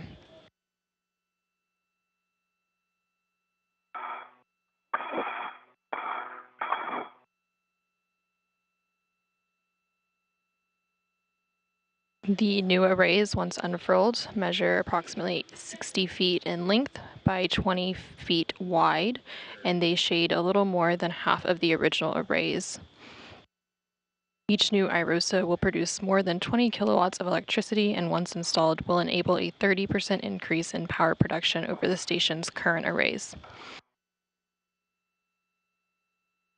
This spacewalk is the 9th spacewalk for NASA astronaut Steve Bowen and the 1st spacewalk for NASA astronaut Woody Hoberg. Copy. The 2-inch is installed on your PGT with a good pull test.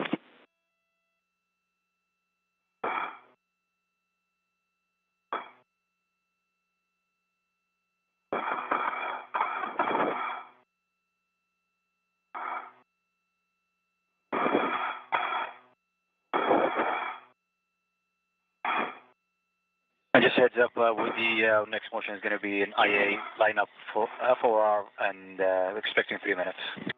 Full time, sounds great. I'm ready.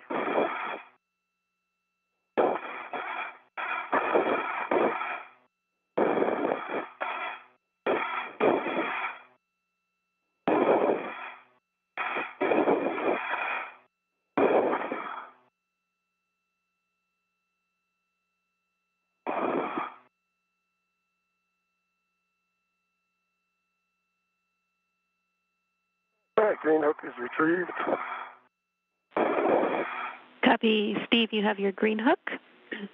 After this, you'll get the bag and Woody's green hook. All right, picking up the bag and Woody's green hook. Good words. Okay, Woody, we are ready to start the motion, and this will put you in lineup position under the IEA. All right, Sultan, I'm ready. Okay, starting in 3, 2, 1. Start the motion.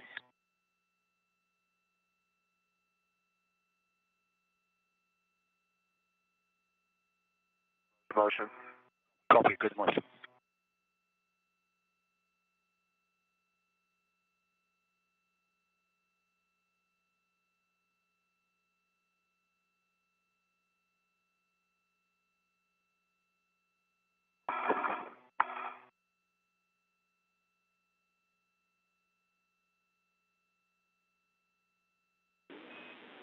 Steve and Woody will be in insulation in about 2 minutes.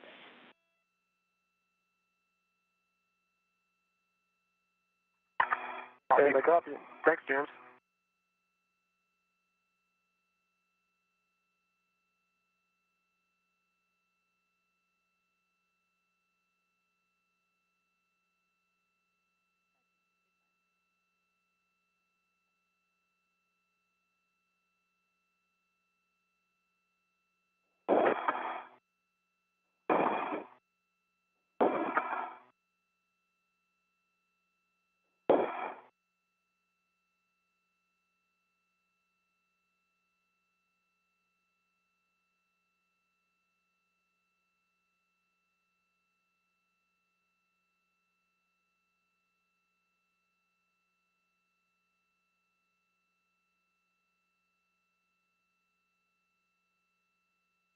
We are now about 1 hour and 48 minutes into today's spacewalk.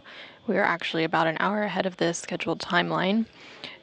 Once they arrive at the ModKit site, they will begin the process to install the iROSA onto the 1A mounting rocket. On my BRT. And releasing it from the SCADA card. Copy, Steve.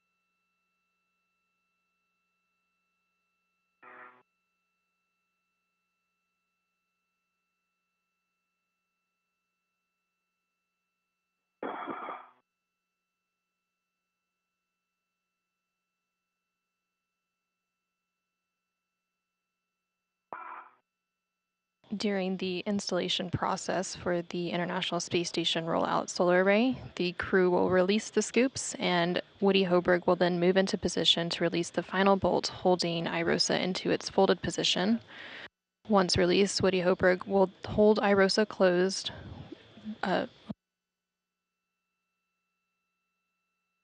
Once released, Steve Bowen will hold iROSA closed while Woody Hoburg egresses or exits his foot restraint and gets into position.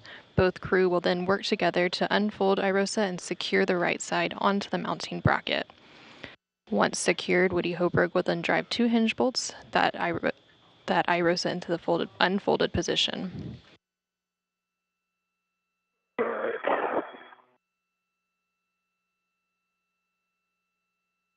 Bag is stowed.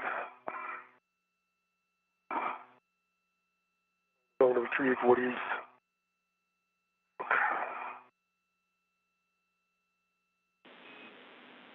Copy, Steve. Woody's green hook is at around mile marker 6300. 6300. Okay. Affirm, it'll be on 6360 exactly. Heading back that way.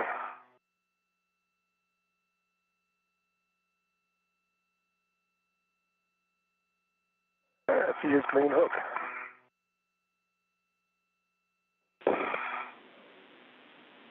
Copy.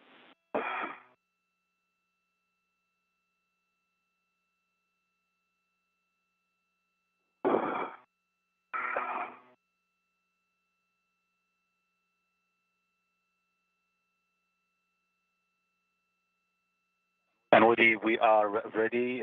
Will you go for the GCA to publish iROSA install? Sultan, I'm ready. I see body left. That's affirmative. We are expecting a first motion of body left, and it's going to be 2 meters, 40 centimeters, and then followed by a body up, and that is 70 centimeters. Okay, sounds great, Sultan. I'm ready. Okay, I have Woody's green reel on my right waist tether. Now I'm going to translate out to F4. Copy, Steve. And I might have missed it, but I need to check that reels are unlocked and your gauntlets are down. All right, reel is unlocked. Gauntlets are down. I'm going to start my translation. Copy. Like you said, you're headed to the S4 IEA. I have words on where to attach Woody's green hook when you're ready. All right, I'll give you a call in a minute. And Woody, we are ready to start motion body left in 3, 2, 1. On the big loop, for all crew, do not start this next motion. Stand by 1 while we sync up on the ground.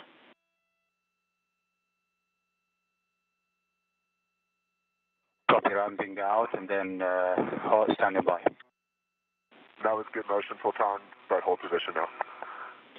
Copy, hold. More information for all of you on that call. Everything is looking like it's in good shape. You guys are doing great on the timeline.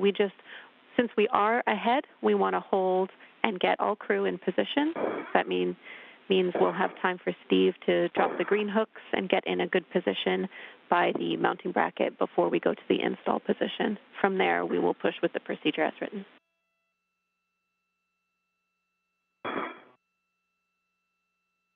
Soldier Woody, be waiting on me. You're doing great, Steve. Thanks for doing all the work while I just ride the arm. And IV crew copies. All right, great job, everybody.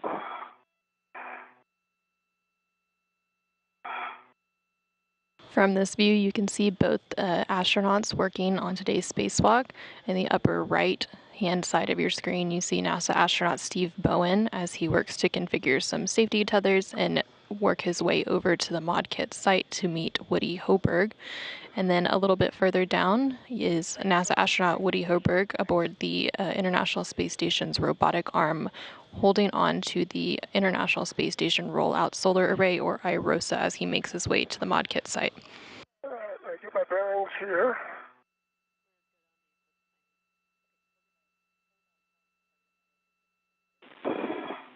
Copy, Steve. All right, give me 1 second. You're looking for hand So I'm looking for which handrail number for his screen.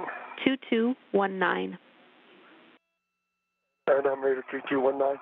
I'm ready to drop this hook here. Give me a moment. Copy. And you'll be fair leading Woody's tether around the outside edge of the IEA. The outside edge of the IEA for his fair lead. Copy. Good words.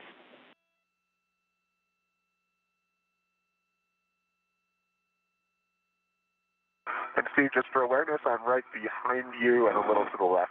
All right.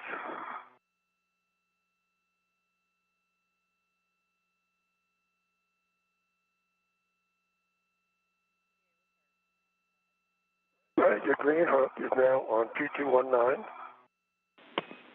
And I release my base tether. Copy.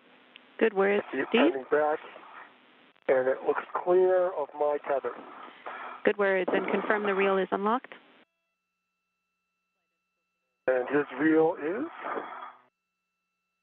a big U, unlocked. Good config, Steve. You can continue on your translation path.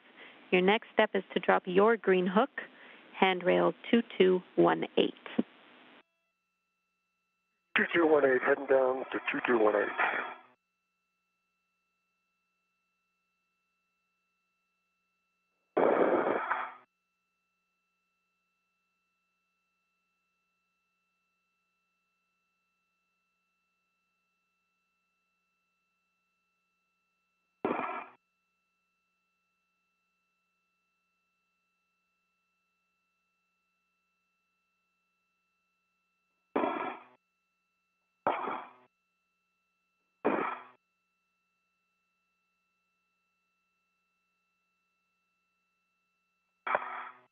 All right, I'll be dropping my green hook here at 2218. Good words.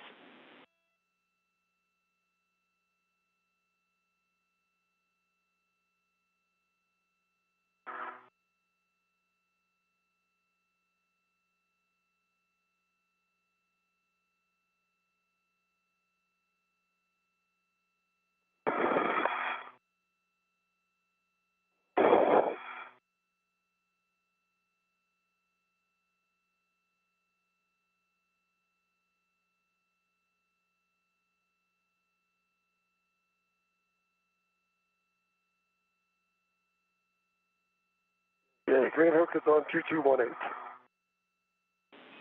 Copy. Green hook 2218. Check your tethers are clear, and you're good to continue. Taking my tethers. Steve, I've got a good view. It looks great. All right, that's good to hear. Check my waist tether here. Don't mind for a second, we're going to get this untangled from my PGD. Absolutely. Copy. Do you have much of a view?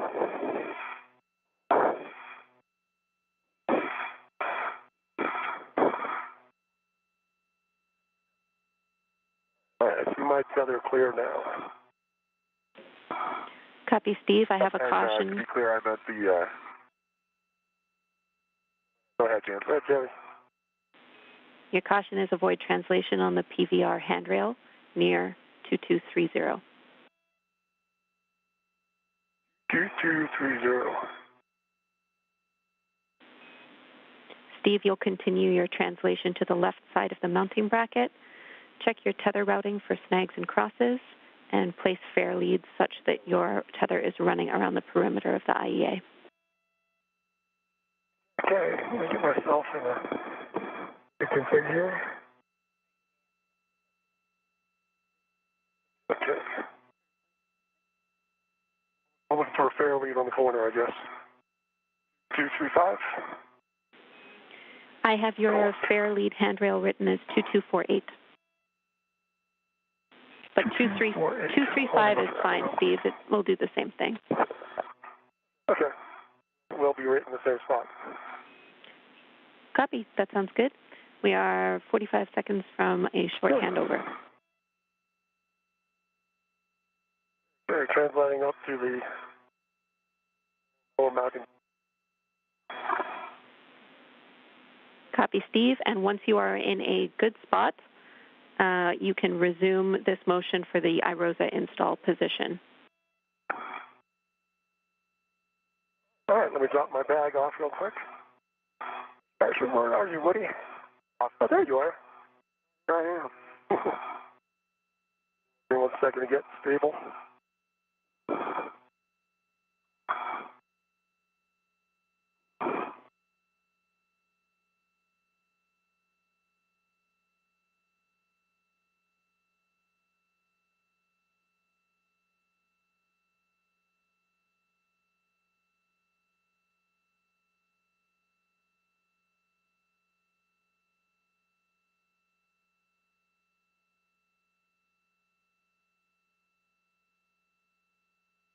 Woody? All right, sounds great. Over to Frank and Sultan. Ready to continue. Okay, copy. Ready to continue, Woody. And again, this is going to be a continuation of the body left. And we'll give you a countdown here in 3, 2, 1. Starting motion. Motion. And copy the motion.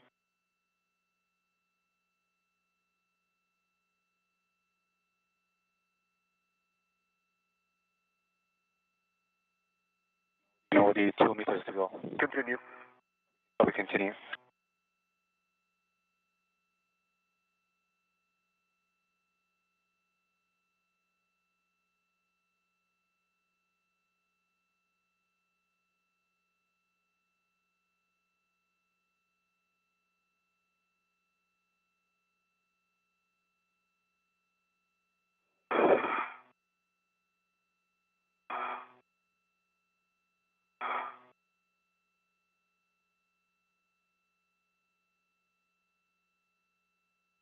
Meter to go.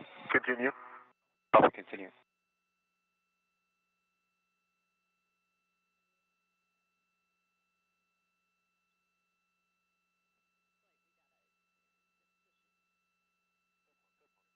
Half a meter to go. Continue. Copy, continue.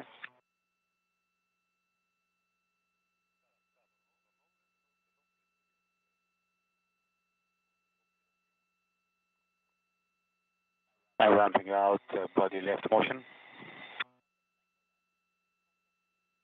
Okay. That looks good. Right, ready to start the body up motion. Hey, firm. Ready for body up. Okay, starting in 3, 2, 1. Good motion. Copy, good motion.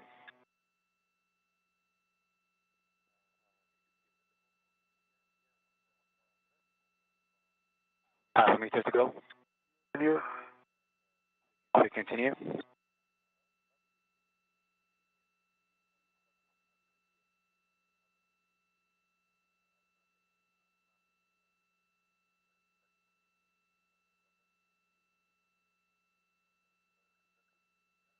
Let's hold position there.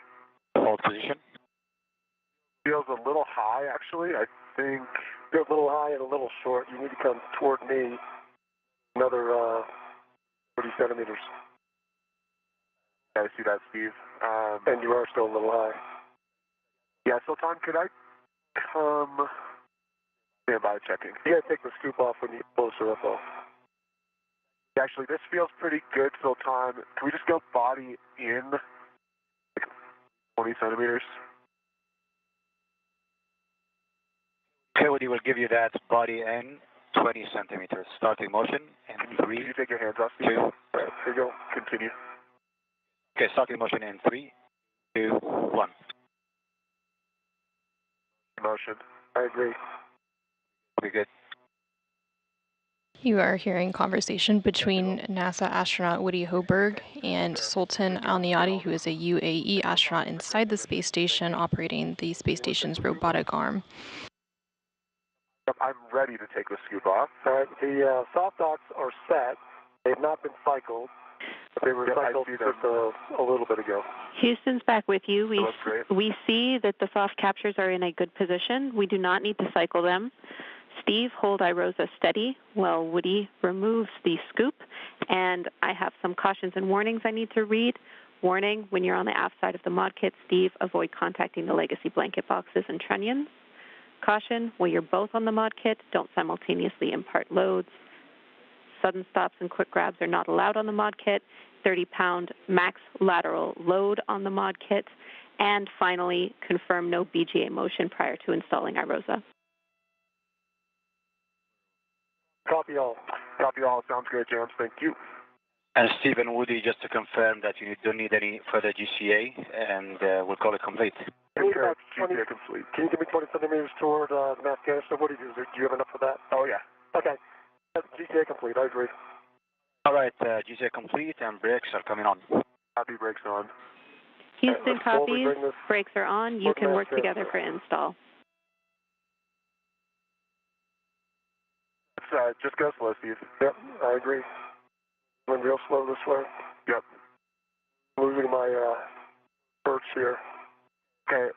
Want to push toward the mass canister.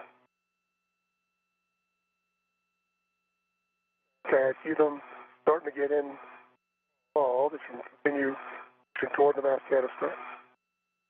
I'm running up into something. Let's see. Get eyes on it. Both of our spacewalkers have made their way to the 1A mod kit worksite. From here, the crew will work together to install the iROSA, or International Space Station Roll-Out Solar Array, onto the 1A mounting bracket. Are we aligned with the slots? We are in the slots. We are just waiting to continue to the left. How does the soft dock look on your side? They're still popped out. Do they just need to be pushed down? Yeah, they should be fine. Should come right through. All right, if you can still come toward the mass canister, that's all we need. I'm running up against something when I try to push that direction. Okay. You push your side, I'll hold mine. Let me just look at it real quick. Okay.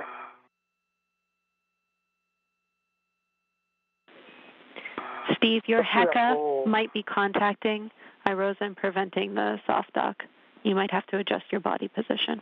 Oh, I understand. Okay, working on that.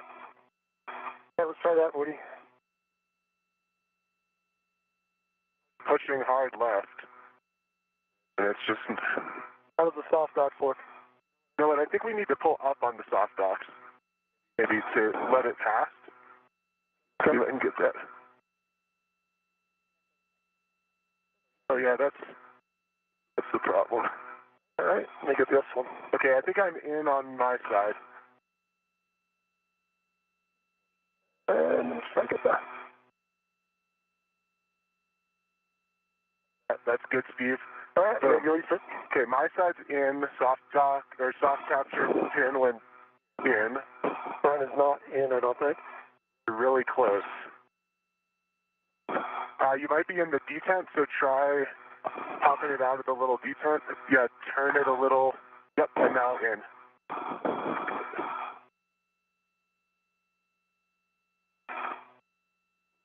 Let me look. Yeah, I think it's just in the little lip that holds the pin.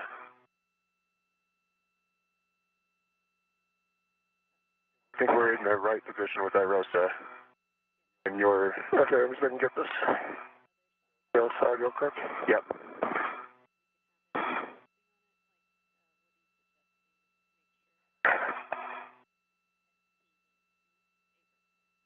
Trunnion to your right. Yep, I see. I'm hitting it. All right, let me try and get down here. There you go. Nice. 20 seconds to a short handover.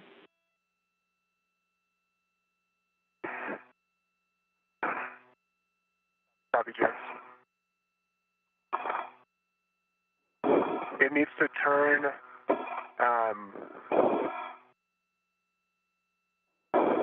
clockwise from above. Clockwise from above. Other way? Other way. Yep. Now it should go in. We are in a brief but expected handover period. We'll receive camera views from the space station in about 10 seconds.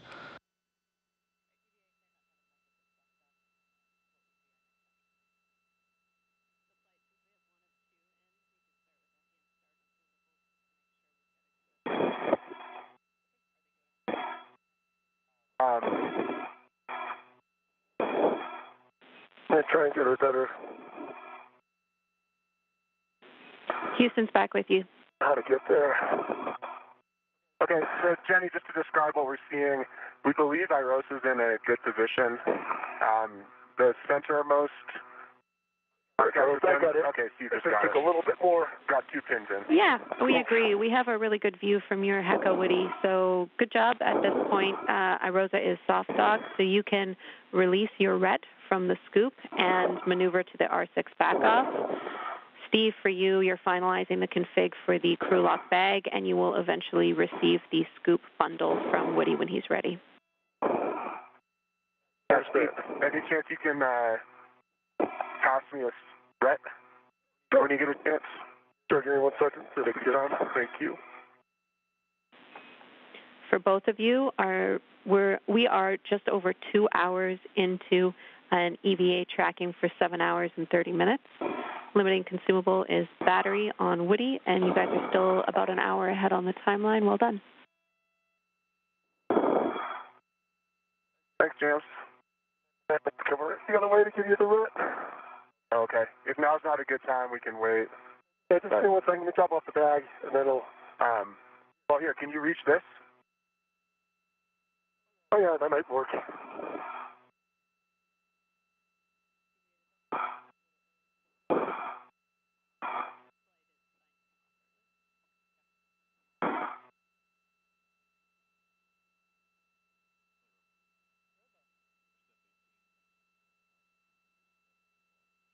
Scoop coming at you.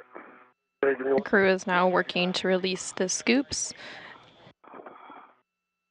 And then Woody Hoberg will move into position to release the final bolt, holding iROSA in its folded position. Maneuver for that.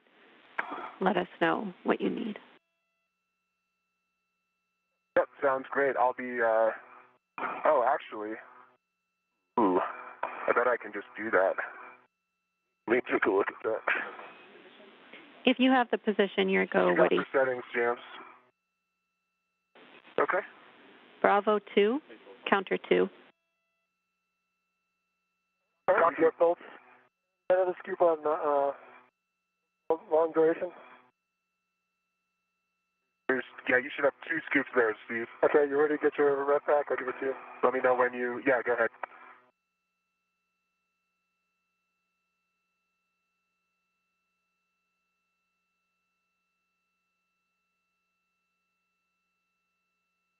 There it comes.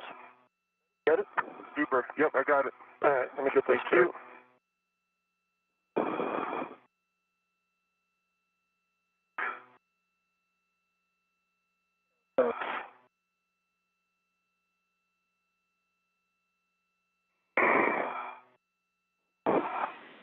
Steve, once you temp stow these scoops and the long duration, they can just be temp stow for now, but that's up to you. At the crew lock bag, we'll need you to position to hold iROSA in a folded config while Woody does this bolt and then egress is the APFR.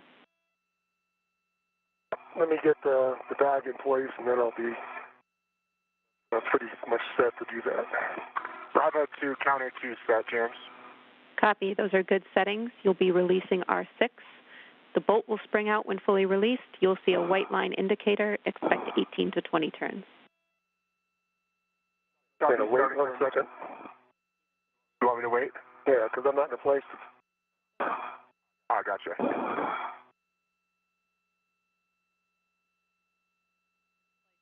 I'm in a great place to control it, though, Steve. All right. Well, if you want to stay there, then that's fine. I just got to put this bag in place and clean up. great. Release that.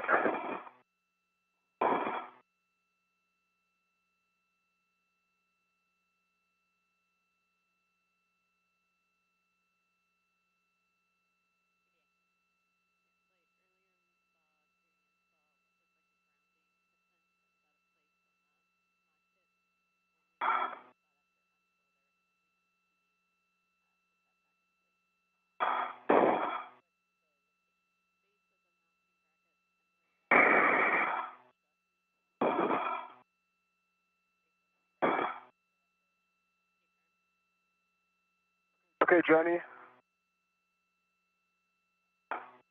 15 turns, and we got the white line visible.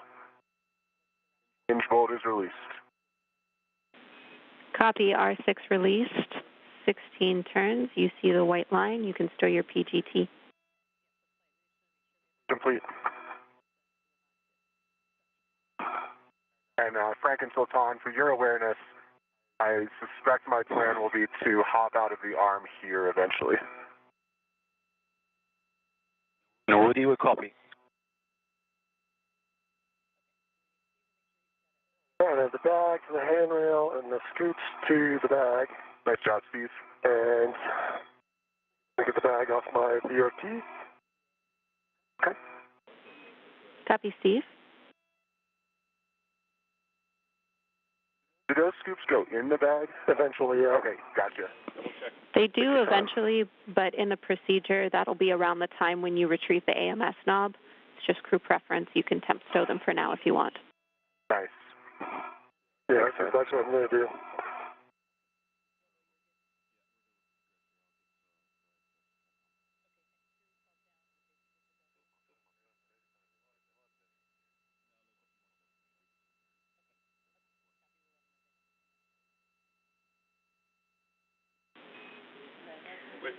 For you and for Steve and Woody, we copy, Woody, that you think you can egress from here. That's no problem with us, and we're coordinating with Robo and the IV team.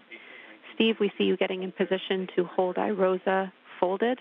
We'll need you to do that while Woody egress is using only the ingress aid. All right, let me get my hand on the other handrail. I got something to hold on to. Yeah, take your time, Steve. Just watch your helmet is hitting the other side of iROSA. Yeah. All right, let me get my feet up then. I'll do that.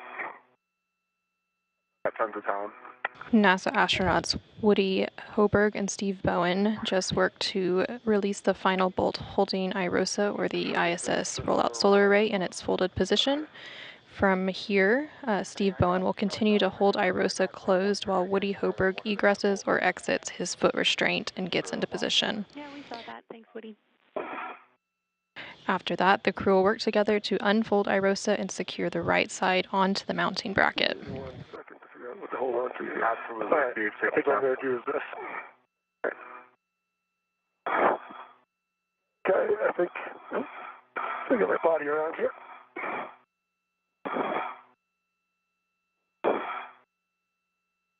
All right, what do you think I'm doing? Okay, just so you know, your HECA is like touching iROSA, but as long as you're not pressuring it, it should be, yep. Looks like it's just light, so Yep. Should be a good config. All right, Steve, you've got it. I have it. Okay. For your awareness, we see that contact. It's on the root beam and ground's fine with it. So you two are doing a great job. Woody, you can egress using only the ingress aid. Gotcha. Only the ingress aid. My feet are out. Copy. You can check the ingress aid is low profile.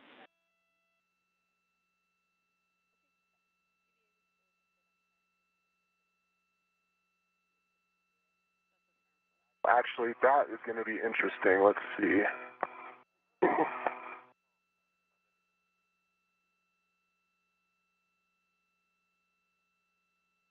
To get on the stanchion, you might have GCA just to get to that. I might need a GCA just to stow the ingress aid, That'll be unfortunately. easier,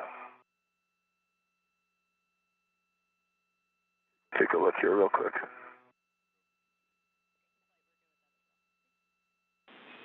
And Woody, we copy and we're standing by. Okay, thanks for phone. Actually, I got it, so disregard. Ground copies all.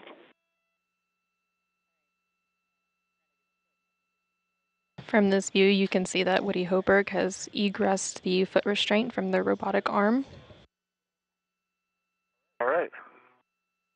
Steve, I am in a, let's see, get my eyes on this soft dock. Yeah, I'm in a good position. If you want to cycle it, I can keep holding it to make sure it's free. I want to think about my safety tether, so... NASA astronaut Woody Hoburg is now moving into position to unfold iROSA to help secure it to the right side of the mounting bracket alongside NASA astronaut Steve Bowen. Might have to just have them move to that position. Yeah, we might need that. And as soon as it's clear, we can open this. Yep, I agree with that. James, is that making sense to you guys too?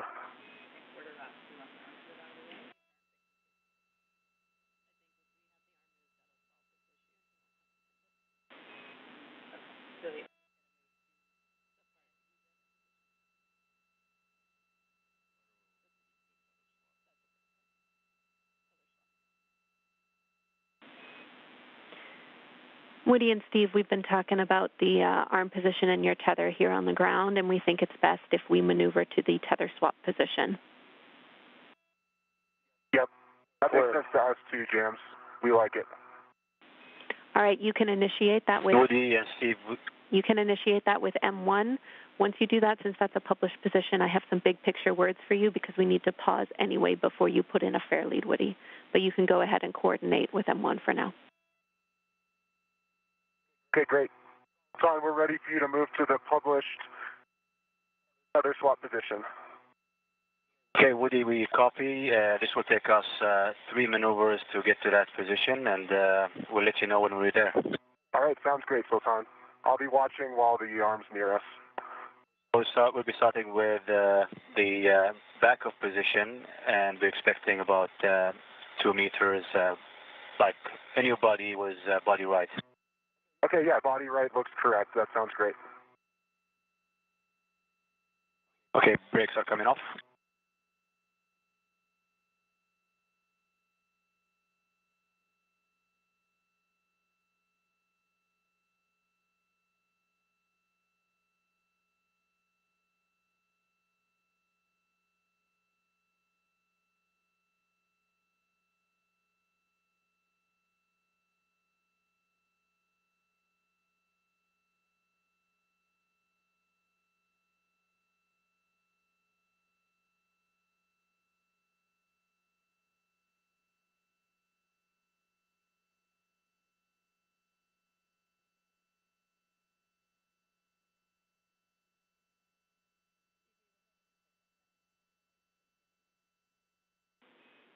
Woody and Steve, we're just getting those big picture words together for you. We have another couple minutes, and then I'll have them.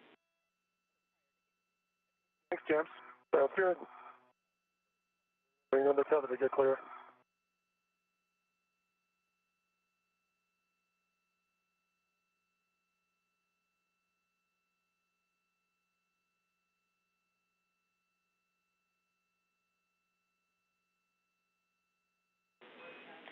All right, I have Okay, Woody, we start in motion now. Go. I have those big picture words for you. Let's let M1 start the next motion, and then I'll pass them.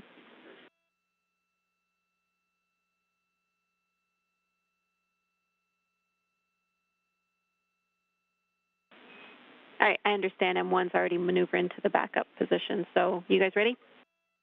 Yep, good motion. Ready. All right, big picture. You are doing great. We have a really good timeline laid out in front of us. So good, in fact, that there is a potential that the next eclipse could be our working eclipse for our cable mates. That's in around 25 minutes.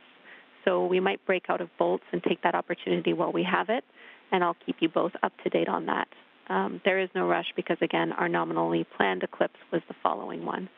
How copy? Did you want copies?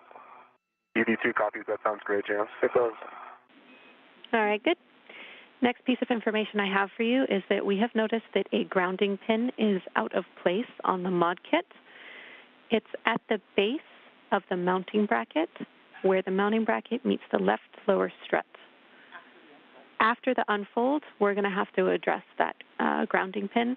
It should be no problem, but I will let you know, and I'll give you those words again when the time is right. Okay. And just to be clear, that's on Steve's side, and we don't want him to check it now. Yep. Nope, I'm not going anywhere. I can't let go. We agree. Please keep hanging on.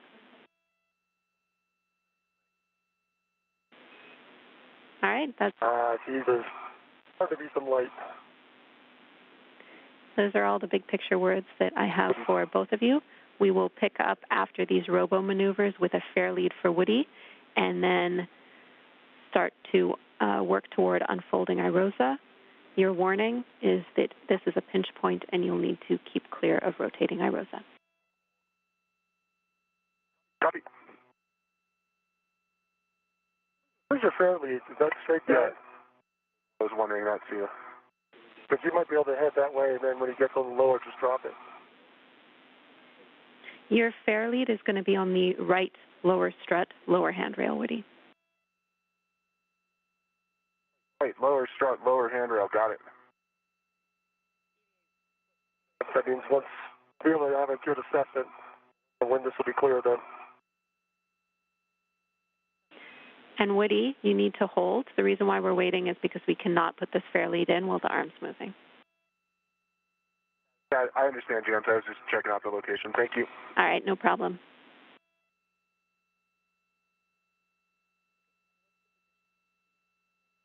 Okay, Woody and Steve, we are starting. Our next motion is going to be a join or cast, and it will be 2.5 minutes.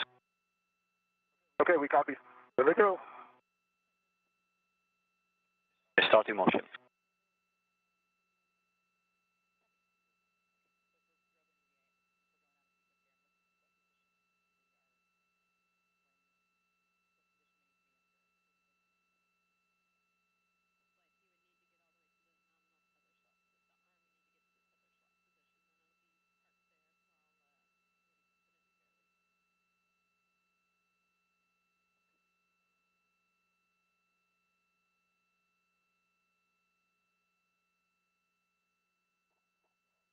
Stable, Woody, you can take some pictures of our dragon. That's a good idea. Stand by.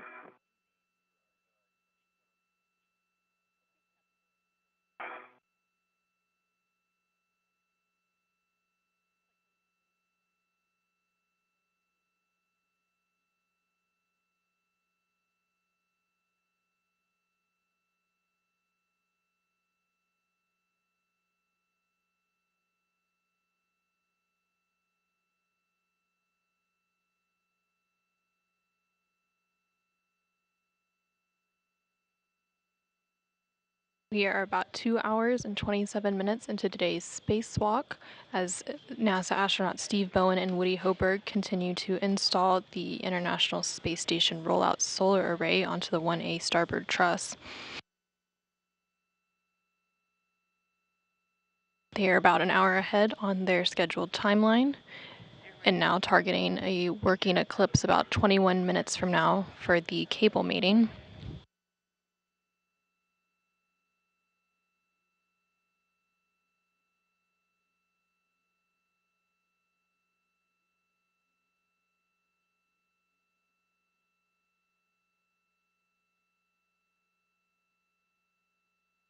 Oh, and since you have your visor down, take a selfie, you'll get the whole, pretty good chunk of station. The cable mating is when both of the crew members will work to electrically connect the new iROSA to the International Space Station's power system. They'll first attach 4 connectors to iROSA, and then both will move to either side of the legacy solar array to disconnect the old array and connect a Y cable. This will allow power to flow from both the new iROSA and the old legacy array to the space station's power system.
Woody, when able, power on your HECA. It's been powered off again. Okay, green light. That's good. Complete jams, thanks. Copy all. Thank you.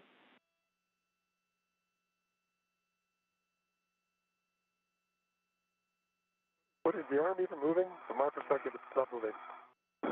Yeah, I concur. I think they're setting up for the Joe cast. Okay.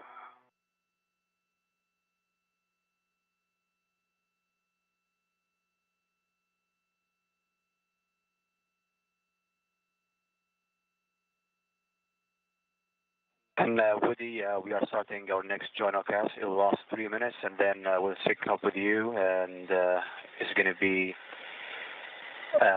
step in here to meet with you and for the Tether swap. Okay, continue. Sultan, we're ready. Okay, starting motion for the journal cast.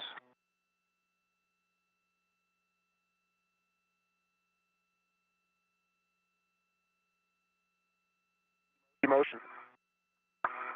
Copy motion.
From this view, you can see NASA astronaut Woody Hoburg near the iROSA, or International Space Station Roll-Out Solar Array, and the robotic arm is currently backing away.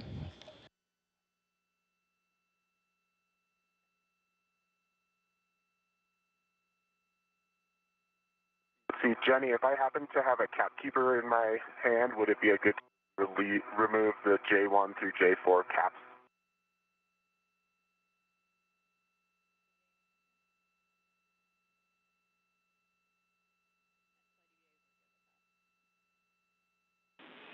You can do that, Woody. Okay, copy, thanks.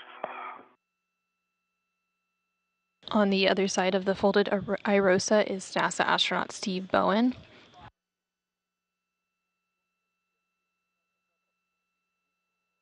Steve Bowen is continuing to hold the iROSA closed.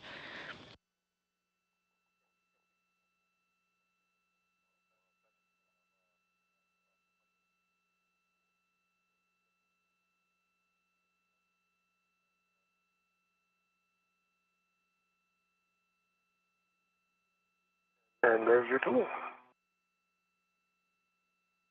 Yes.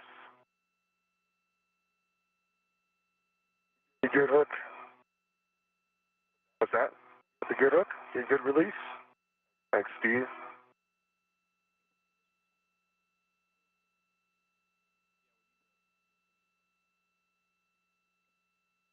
You are seeing the helmet camera of NASA astronaut Woody Hoburg as he configures some of his safety tethers.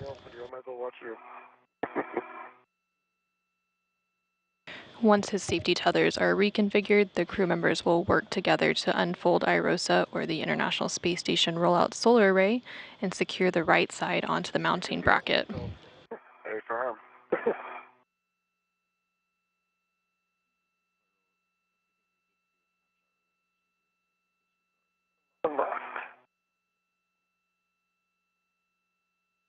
Good.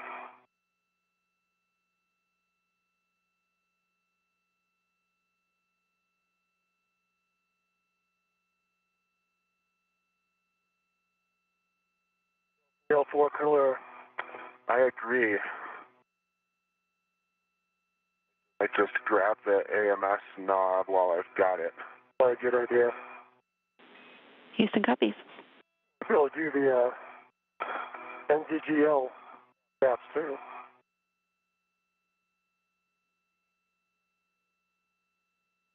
Yeah, let me look at that. Stand by. Alright. And AMS knobs routed to my MIDI workstation. Sounds good. And J1 through J4 caps removed, Johnny. They're in crew lock bag M. We copy, Woody.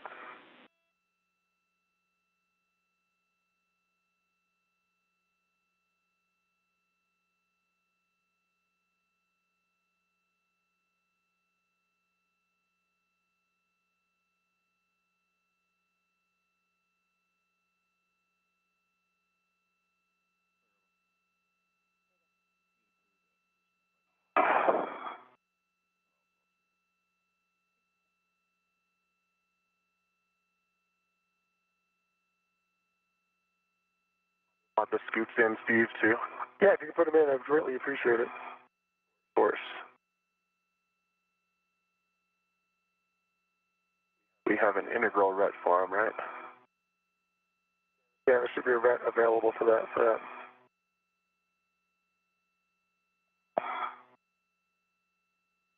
Was the one that you left? Yep.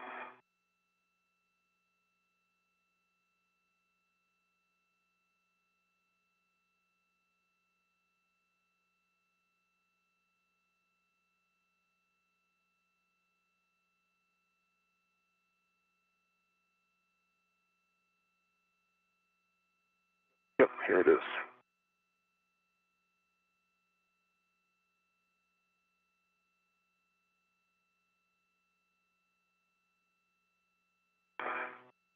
Want the adjustable external? I don't think we need an external. Okay. Let's put that in the bag. Okay, do we need the external for the adjustable? Are we going to use that later on to grab anything else? On crew lock bag M. On crew lock bag M? No, we won't need that. You can stow that inside the bag. Okay. For both of your awareness, a couple more minutes here, and then we'll be able to get moving again. Do a good job getting a little bit ahead on the crew lock bag. Perfect.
Brody, I'm not sure if you heard the area call, but we are set up and ready for maneuver to telescope position. Okay, sounds great, Sultan. You are go. Okay, copy, go. Since this is a published position, Woody, you also have an option of assisting keeping iROSA in a closed configuration, so stopping it from unfolding while Steve, addresses that loose grounding pin. That sounds like a great idea, Jams. Let me get in position, and then we can do exactly that. I just need to push on that side there, so. We're starting motion now. Copy, Sultan.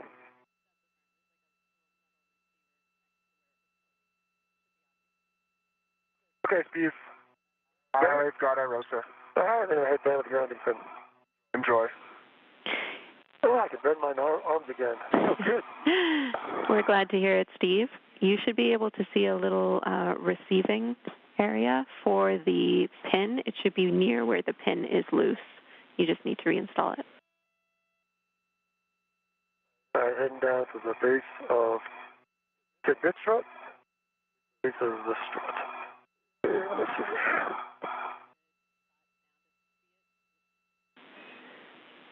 You should not have to translate far, Steve. You should be in a good spot to see it. All right, where is it? It is at the base of the mounting bracket itself, where it meets the left base strut. Where it meets the left strut. All right, so I see these two pins here. Another one? Yep, there is another one that is not installed. Oh, that's it. Not in. Yes, the second one that you touched is not in, so we need you to reinstall that. This one here. That's right.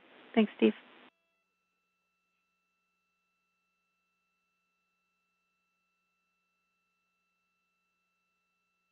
Give you 1 second.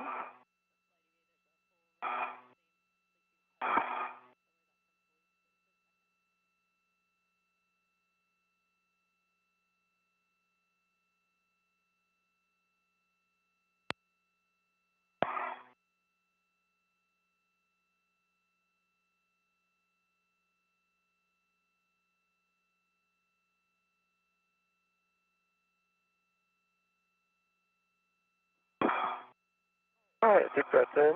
Good pull.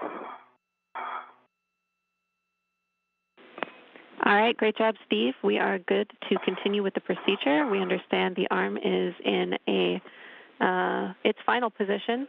So, Steve, we need you to hold iROSA in a closed configuration, and Woody, you can place that for your lead. All right, give me 1 second to get my hook back in place.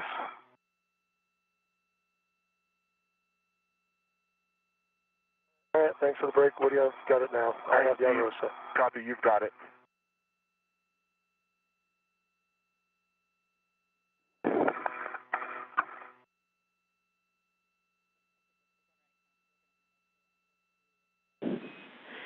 Big picture call for all crew.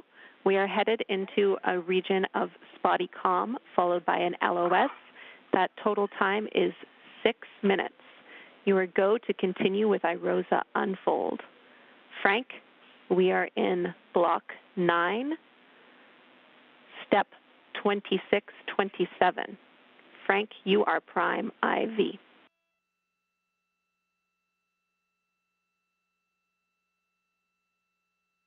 Jams, we copy block 9, step 2627. We are go to continue with unfold. We are prime.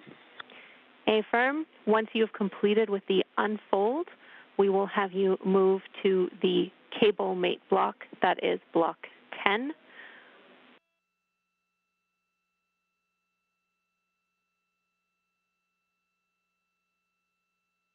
With the space station's robotic arm backed away and in a safe configuration, the crew will now proceed with unfolding the iROSA. Good words.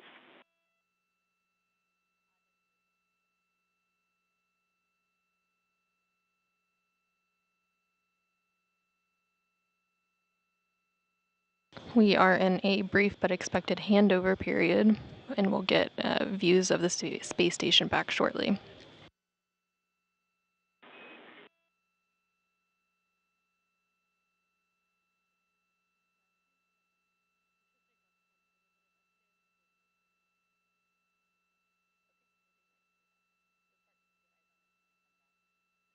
The first working eclipse is about 3.5 minutes away from now, and that is the first targeted window to mate the cables.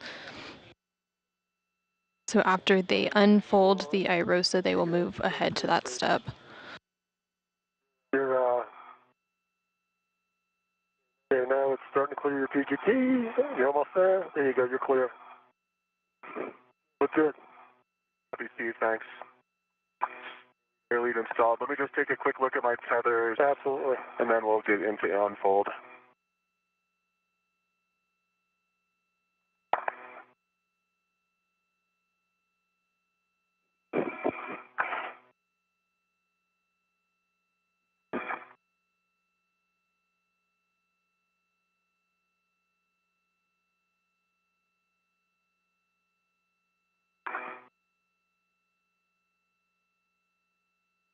Okay. One more thing to fix, and then I'll be ready, Steve. Frank, this is ground. We're coming up on that LOS. When you get there, we will need you to confirm safing for the working eclipse.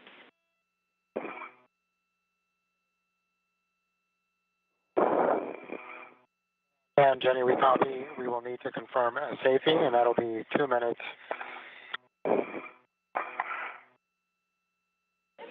Good words.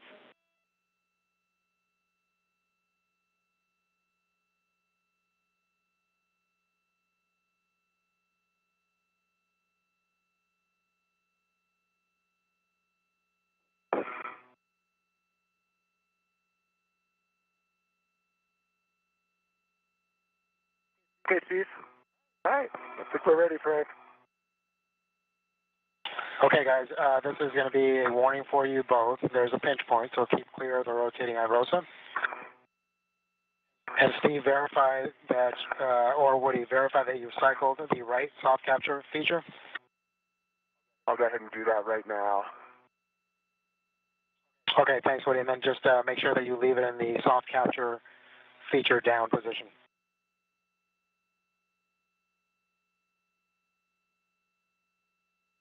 Yep, that's good, Frank. Okay, then again, keeping in mind the pinch point. Steve, go ahead and slowly pivot iROSA to unfolded. Woody, engage the right side alignment guide and slot.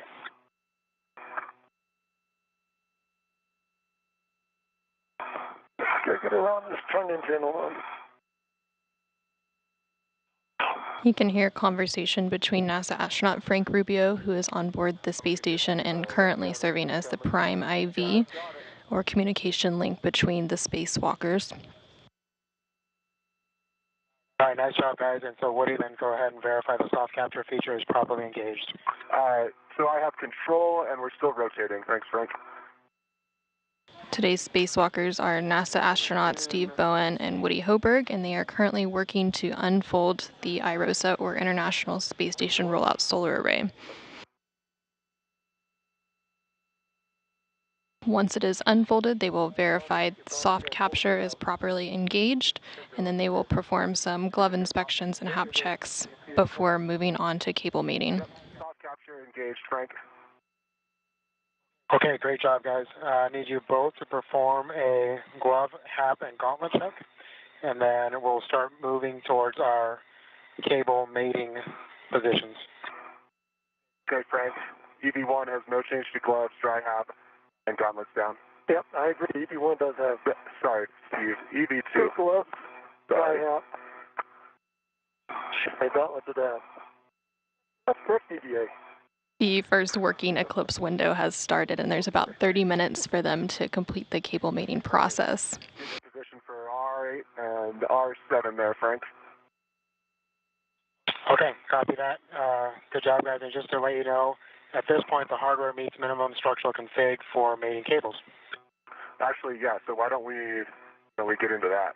Over here. Yeah. That's where you guys are headed. Say again, Steve? Never mind, I got them. All right, so, Frank, we have the caps, or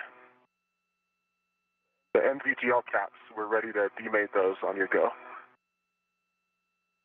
Okay, you can demate the MVGL caps from P1, P2, P3, and P4. In work. That's in order.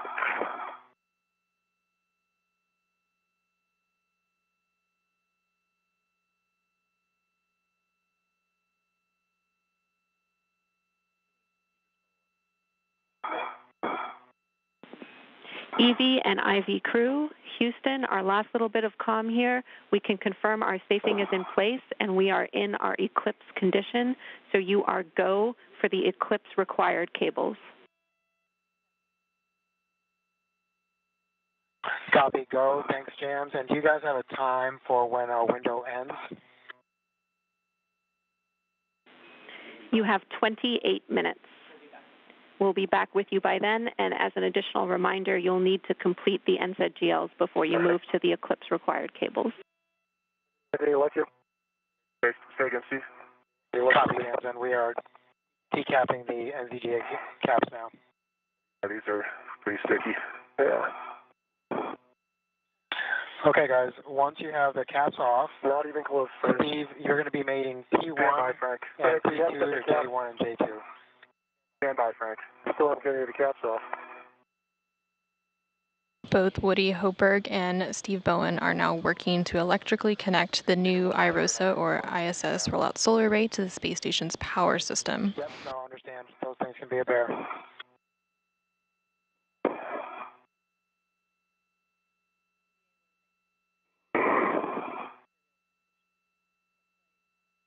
Okay, I think I got one. What's the trick? Got the lever. I still don't have the cap off.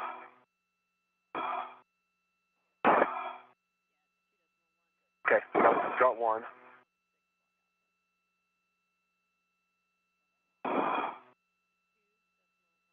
Wow. As they work through the cable mating process, they'll first attach 4 connectors to the iROSA, and then both of them will move to either side of the legacy array to disconnect the old array and connect a Y cable. This will allow power to flow from both the new iROSA and the old legacy array to the space station's power system.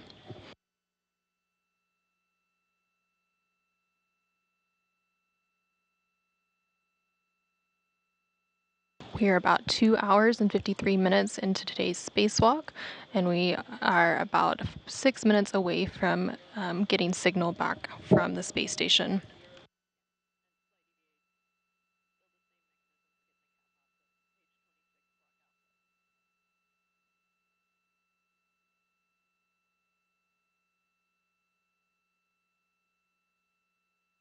Today's spacewalk officially started at 8:25 a.m. Central Time, 9:25 a.m. Eastern Time, when the spacewalkers switched their spacesuits to battery power. Steve Bowen, who is EV1 with red stripes, egressed the crew lock first and received a crew lock bag and put it on his body restraint tether. He was then followed shortly by EV2, or Woody Hoberg, who is in the unmarked suit. They then translated up the forward face of the truss and went starboard. Steve Bowen stopped to configure his safety tethers, and then Woody Hoberg followed a similar path, going to the port crew equipment translation aid cart and retrieved an articulating portable foot restraint. Bowen then translated to the iROSA carrier and retrieved his pistol grip tool and began preparing iROSA for removal from the carrier. Hoberg installed the foot restraint on the space station's robotic arm, ingressed the restraint, and then the arm moved him away from the truss.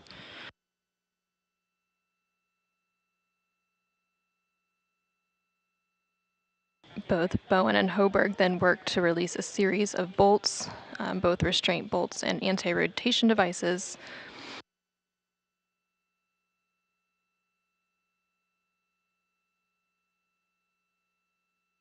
Once those bolts were released, they installed the first of 2 handling aids called scoops in preparation for removing iROSA from the carrier.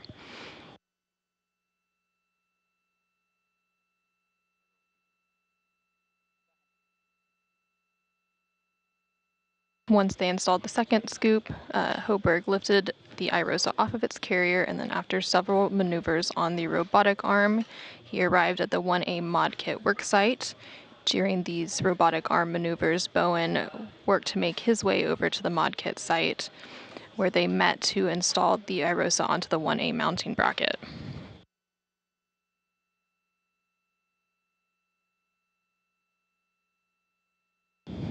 More recently, the crew unfolded the iROSA and are now working to mate the cables.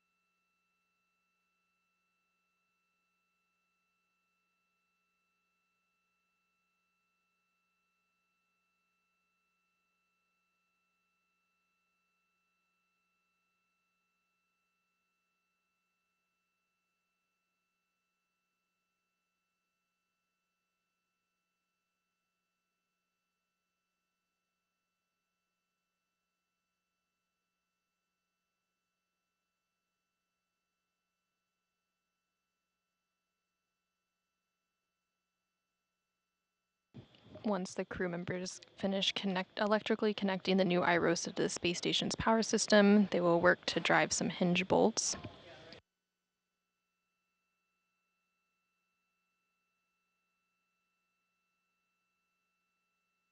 These bolts will help to fully secure iROSA to the mounting bracket before unfurling it.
Here in the room, we have Flight Director Diane Daly, who you can see in the middle of your screen. And next to her is the Prime Ground IV, Jenny Gibbons.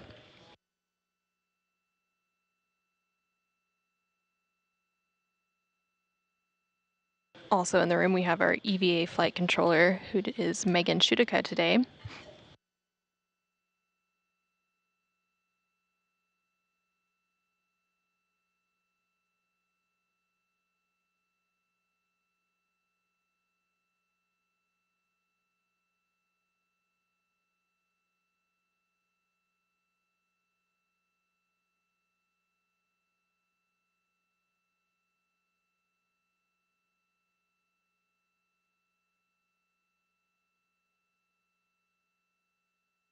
From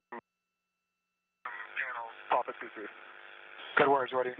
And Steve, you're going to be disconnecting SAW Papa 7 from panel Papa 7 and SAW Papa 2-1 from panel Papa 2-1. All right, the P7 and P21, 2 lower. Houston's back with you panel. with a correction. Okay. Copy. Go ahead, James. All right, great job, you guys. We had some spotty shot SS there, so we could hear you. You did a great job. We just want to confirm you're doing each cable one at a time. I don't mind which one you start with. Just tell me which one you're going to start with, but only demate one cable from the panel at a time. Okay. Ready to go? You go, Woody? I'm ready. Standing by. All right. I'm going to do P21 first. Okay. Go, Steve. Frank, you ready for me to take back over? Copy, James. You are prime. Got it. I'm Prime IV. Great job. All right. I copy. You're ready. P21 is disconnected. That's P21 disconnected from panel P21. I agree. That is true. All right, mate P21 alpha to panel P21. I need FOD, pins, EMI check, and the connector needs to be to hard stop. Okay. P21 alpha is in my hand. And I'm standing by, Jams. Woody, you have a go to continue. We just need one cable on each side at a time. It's clarification for you. So tell me if you want to start with P9 or P23. Okay, I've got panel P9 demating. Here go. That's demated. Mate P9 alpha to panel P9. I need FOD, pins, EMI check, and the connector to hard stop. Copy, Jams.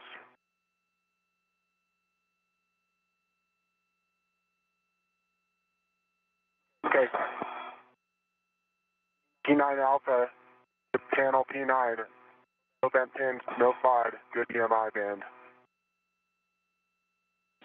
Copy, good checks. Here go. all right, P21 alpha is made to P21 panel. There was good EMI band, no FOD, good pins. Copy, good mate. Steve, confirm the connector is to hard stop. And the connector is to hard stop.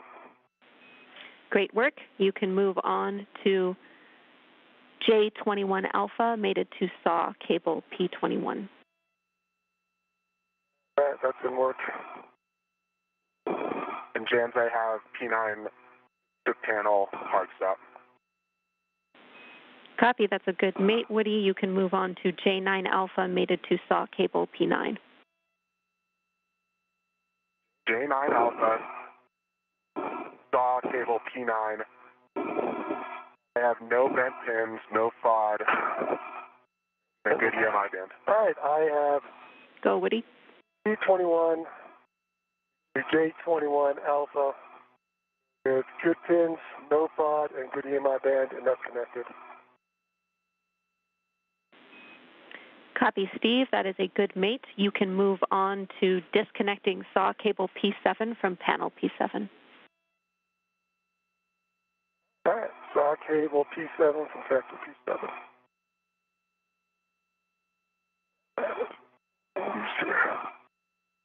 You can now see live views of NASA astronaut Steve Bowen working to mate and demate some cables on the iROSA.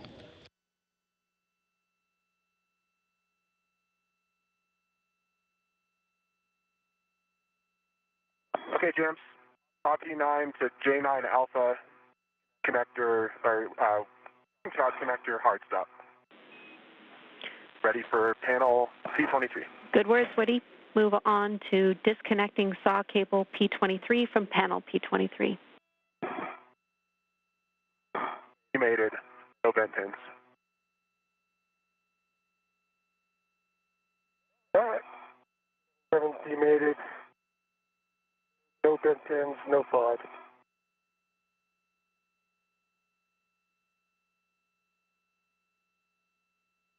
Installing J7, P7 alpha. Copy, Steve, and copy your checks. Affirm mate P7 alpha to panel P7.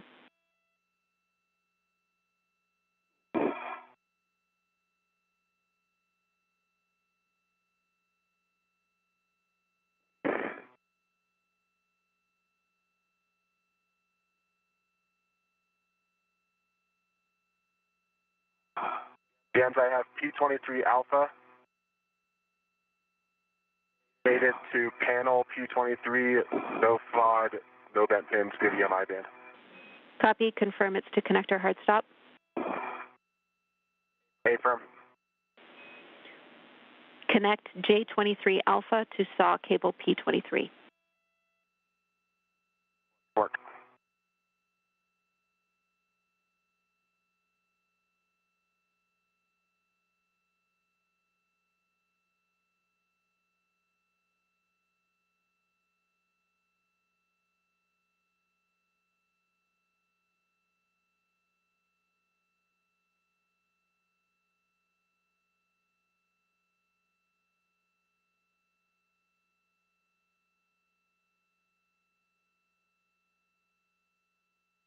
Saw cable P23 to J23 Alpha, no vent pits, no FOD, good EMI band, in-cab connector hard stop.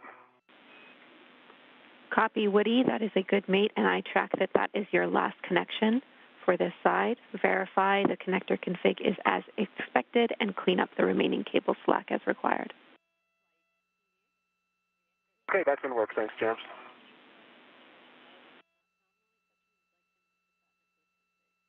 All right, now hard time getting this one aligned.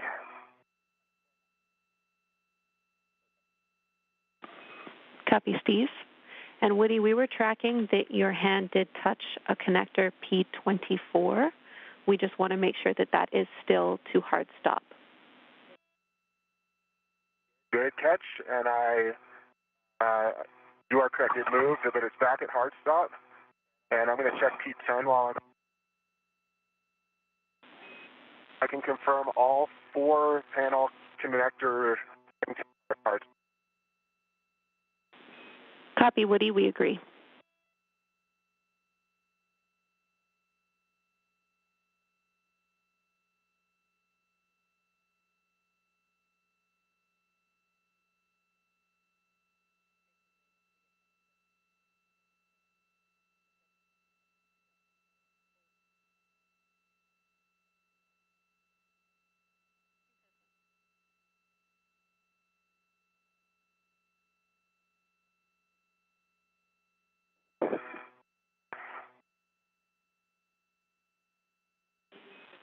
Woody and Steve, you're both doing great. We have over 12 minutes left of this working eclipse.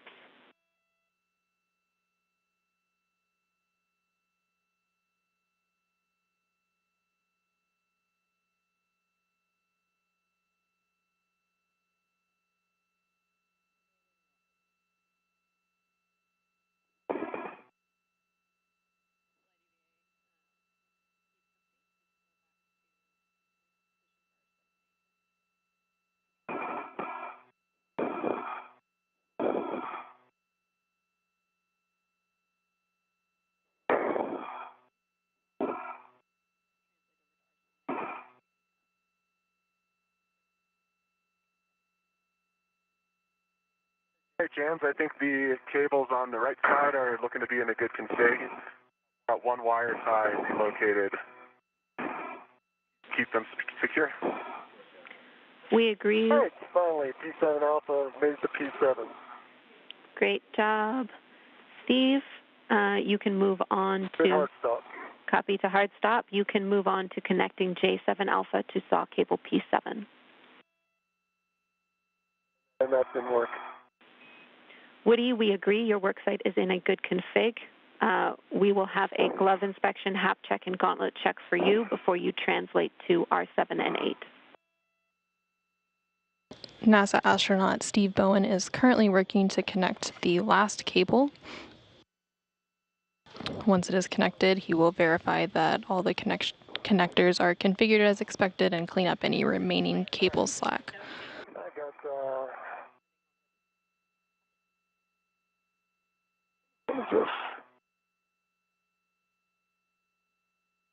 J7 Alpha made it to P7. No bent pins, no FOD, and to a hard stop. Copy. Excellent work, Steve. That is a good mate. You can verify that your connector config is as expected and clean up any remaining cable slack. All right, I see. I'll watch the hard stop, and I'm not sure how bad this is. Do you want this flush against the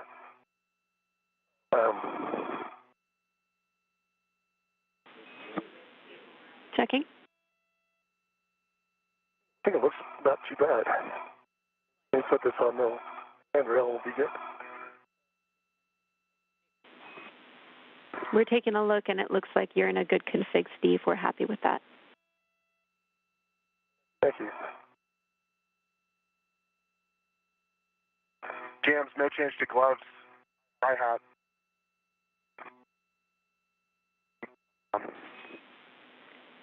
Copy, Woody, and you cut out there. Did you say gauntlets down? Okay, firm. That looks down. Copy. Good checks from Woody.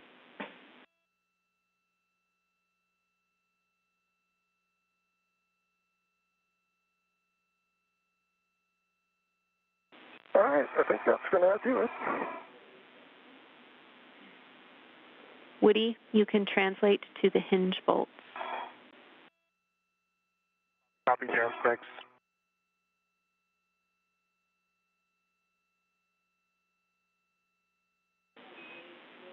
A caution for you, Woody. You should avoid contact with the cables and NZGL connectors, which are now attached to iROSA. I know it's tricky at this work site. You can hold on to the bolt canisters that are on either side of the NZGL connectors. Okay, great. Yep, I see those. And copy all, Jams.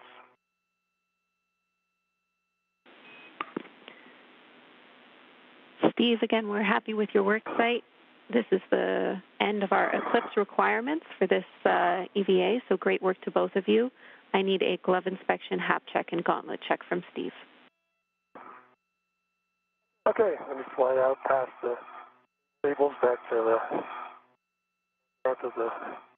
All of the cables have been successfully connected. This will now allow power to flow from both the new iROSA and the old legacy array to the space station's power system. Okay, Jams. Settings. Alpha 1, clockwise 2.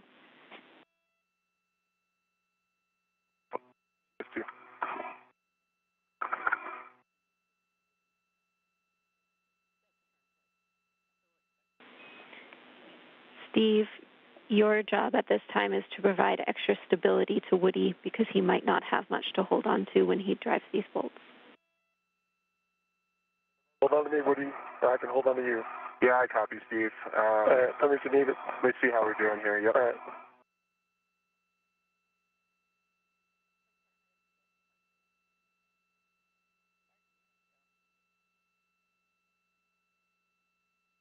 Alpha 1, clockwise 2 is set. Good settings. Drive the hinge bolts 14 to 17 turns to hard stop. 14 to...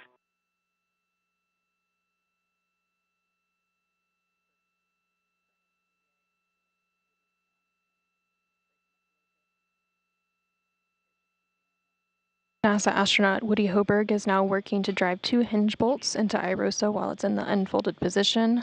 The crew will then work together to drive 8 bolts to fully secure iROSA to the mounting bracket.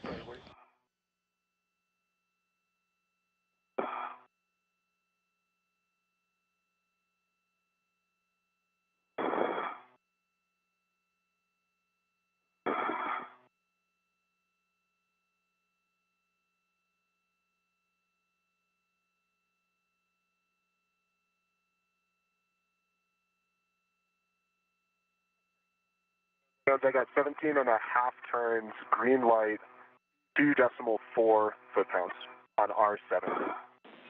Copy R7, 17 and a half turns, green light, 2.4 on the torque. Copy. Driving R8. Here you go.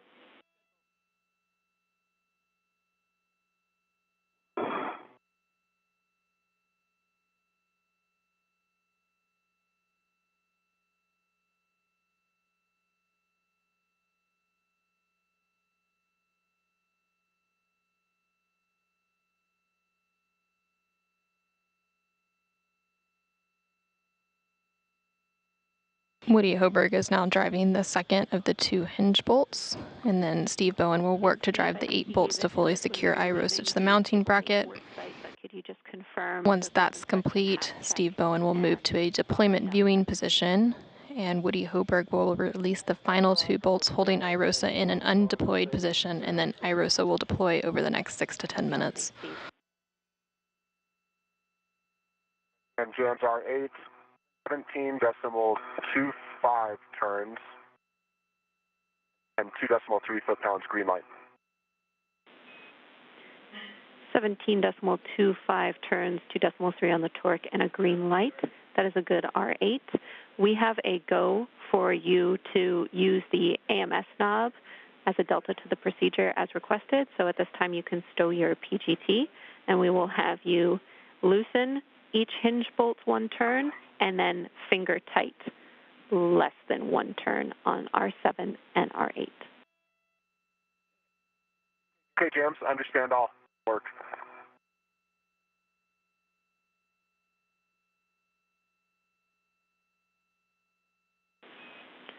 Woody, after this is complete, or excuse me, Steve, after this is complete, you will be stowing the AMS knob in the crew lock bag. Got it right here, Steve. Yeah, let's just get a rep for you.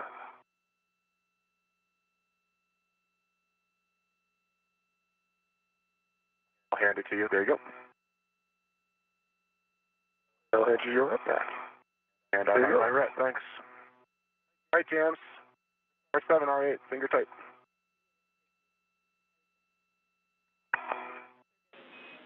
Copy, Woody. We are happy with that. Your next step is to complete your tether swap. So we will have you translate back inboard to the arm. You might have to GCA from the tether swap position if it's required. I'll let you work with Frank and Sultan for that. Steve, you are going to drive M bolts on the bottom of the mounting bracket. All right, let me stow the AMS knob, and then I'll ready to do that. And James, I copy all. I'll be picking up my spare lead and going back for tether swap. Good words.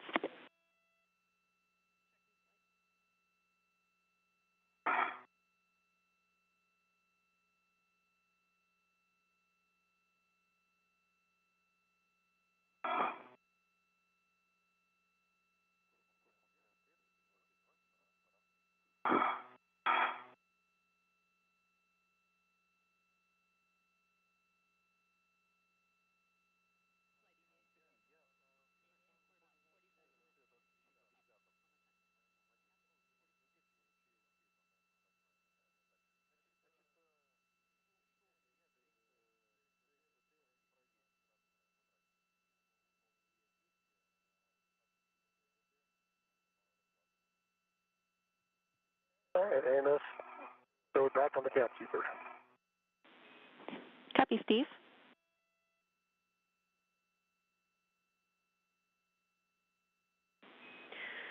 For Steve and Woody, James, just verifying there's no preferred order on the M bolts, correct? no preferred order. You can start with whichever one you want first. Let me know when you want settings. Okay, give me 1 second.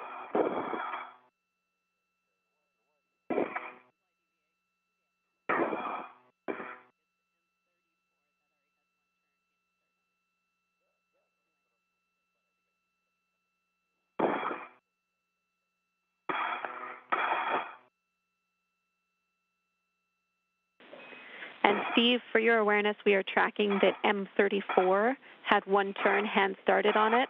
If you started any other bolts, just let us know. All right, and so the first one is M21, is that correct? Right underneath the stanchion? 31. M31? Yeah, so I started that here as well with one turn. And James, I started a few as well, so Steve can call them out. I'll call them. I can see which ones they are. Yeah. Okay, that works well for us. All right. I copy the M31 already has one turn on it. Steve, your settings are Bravo 5, clockwise 2. Bravo 5, clockwise 2. Going to do a quick cow. Oh.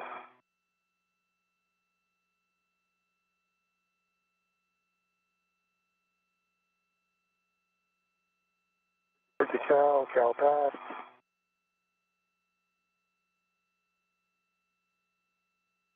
Good lights. And 39.9 volts. And so you got the settings again, Jenny? Bravo 5, clockwise 2. We have Bravo 5, clockwise 2. You'll be driving these bolts such that the black line is flush. It'll be to torque. Expect 11 to 14 turns. That's 1114, turn, flush, and two-torque. Good words. For both of you, we are 3 hours and 20 minutes into this EVA, tracking a time of 7 hours and 30 minutes. Limiting consumable is Woody's battery, and we are around 45 minutes ahead of timeline. Great job.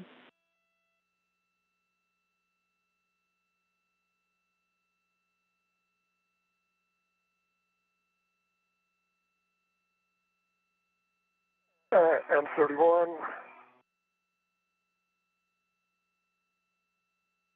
NASA astronaut Steve Bowen, who is EV1 today, is currently working to drive the 8 bolts to fully secure iROSA to the mounting bracket. Torque of 22, 7 turns, green light, and was that a black line flush call? And there's a black line to the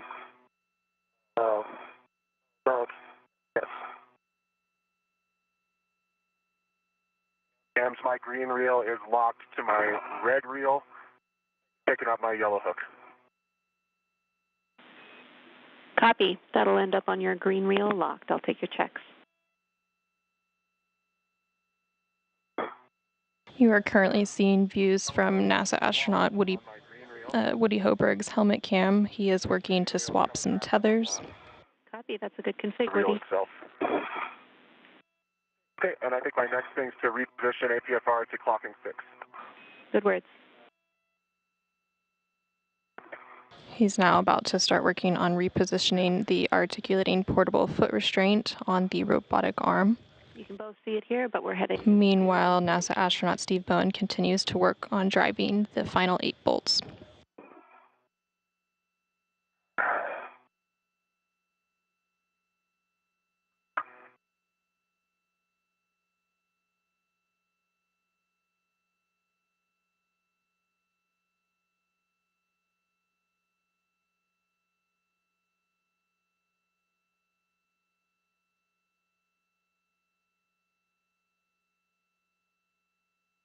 Okay, looks like M32, 33, and 34 all hand started. We copy.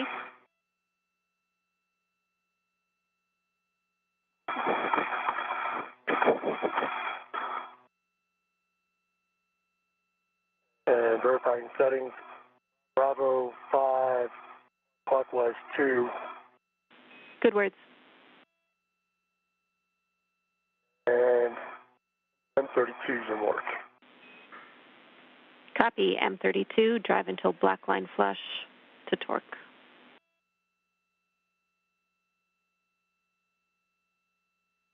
Cam spray APFR. Go. Right. Repositioned.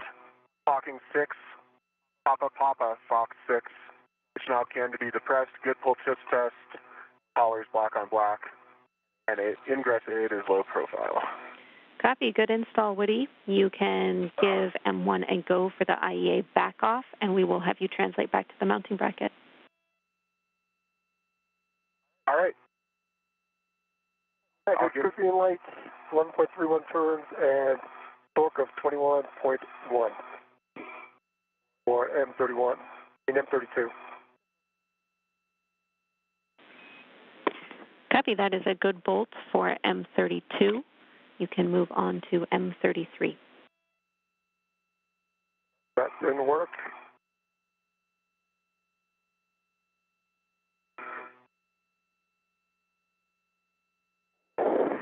You're seeing live views of Steve Bowen working to drive the final 8 bolts. He is currently on the 3rd of 8. You have a go to the back off. And we copy that all the tethers are being removed from the and the APFR reconfigured and ready to maneuver to the park position. Brakes are coming off. Copy, brakes off. Keep on behind to your right. All right, I got a good green light. Got 11.4 turns, 21.4 foot-pounds on 33. Copy, Steve. That's a good bolt for M33. We'll have you move on to the next one. All right, M34 is in work. Copy, M34.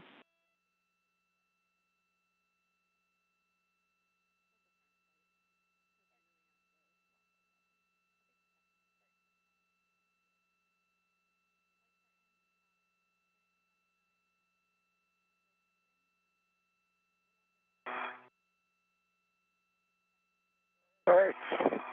With your green lights. 11.1, 11.5 pounds, 11.5 turns and 22.0 per pound. And Steve, I copy green light and that bolt is driven, but I need you to read back the torque and the turns you cut out.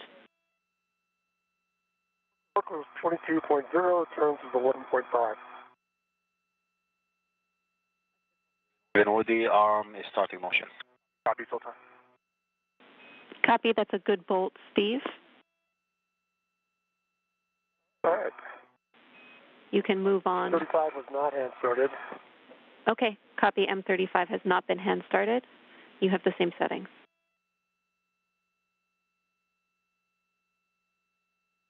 All right, starting.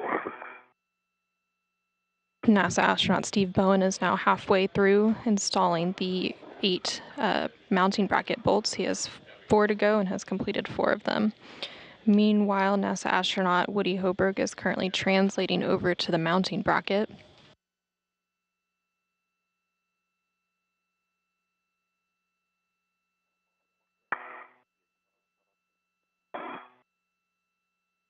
I got a green light. The sun is my eyes. And Steve, is it 4.2 turns and 22.0 per pound.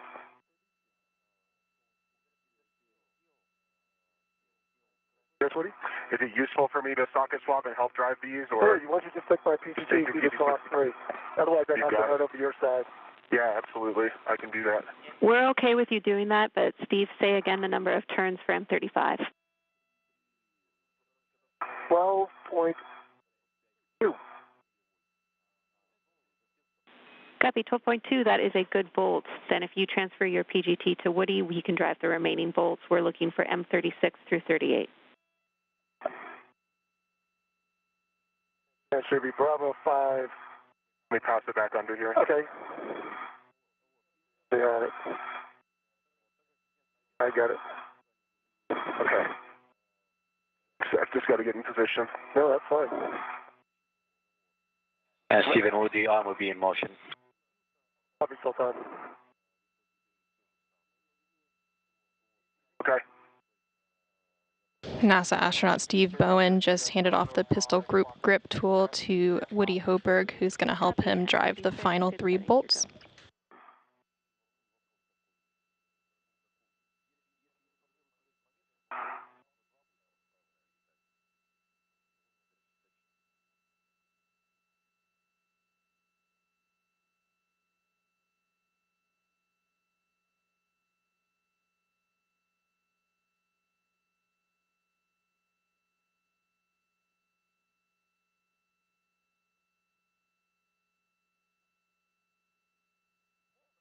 All right. See what we got. James, I got 26.29 turns, green light, 21.9 foot-pounds. Oh, you mustn't have gone back out. That's double. So subtract the turn steady from the last bolt.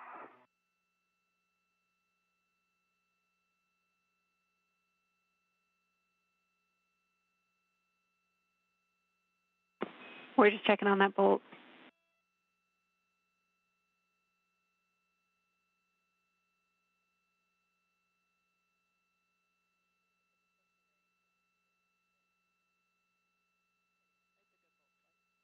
By my memory, that's 14 turns and a good green light and good torque.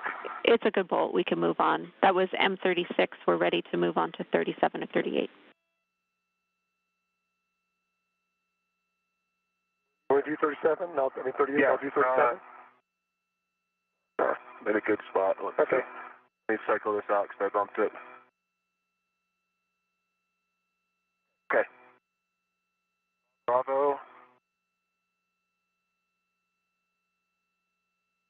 5 clockwise, 2 is 7. Good setting. Back to 0? Yep. Right.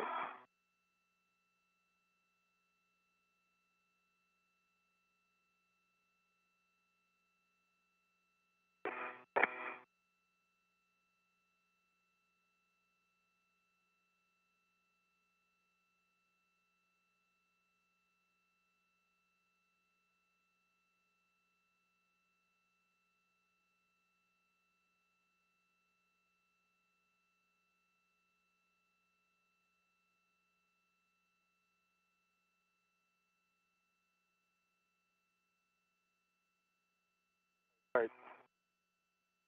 Like 37, 20, correction, 12.5 turns, green light, 21.9 foot-pounds. Good bolts. You can move on to M38.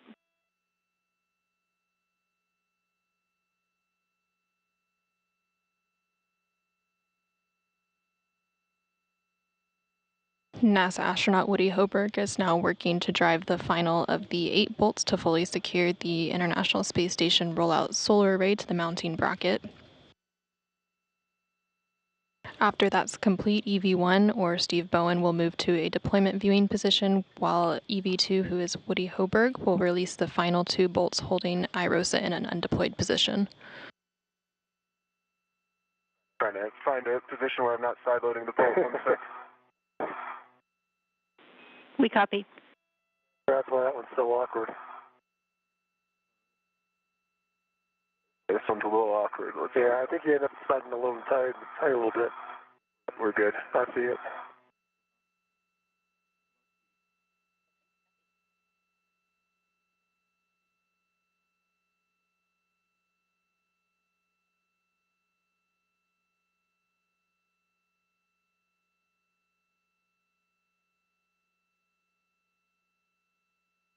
Okay, M38.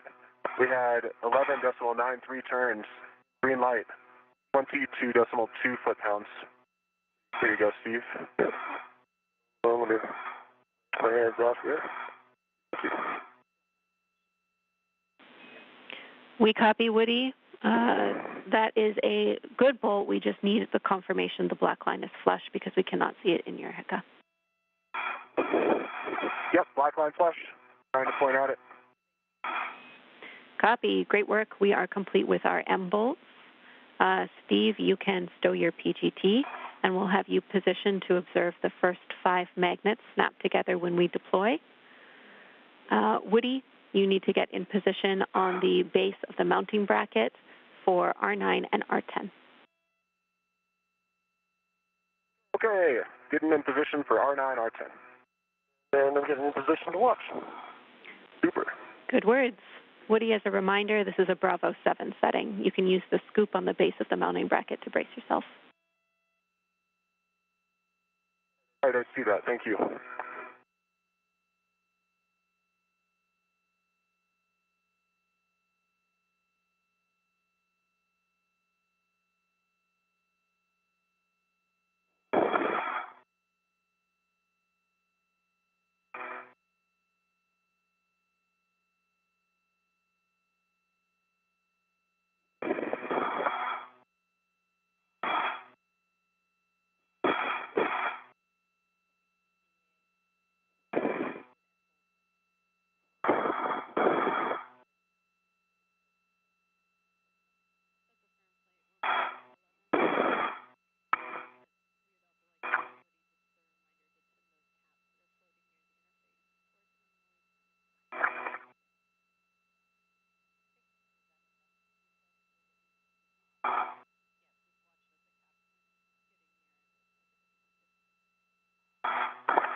All right, I am in a good position.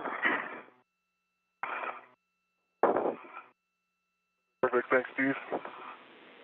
Copy, Steve.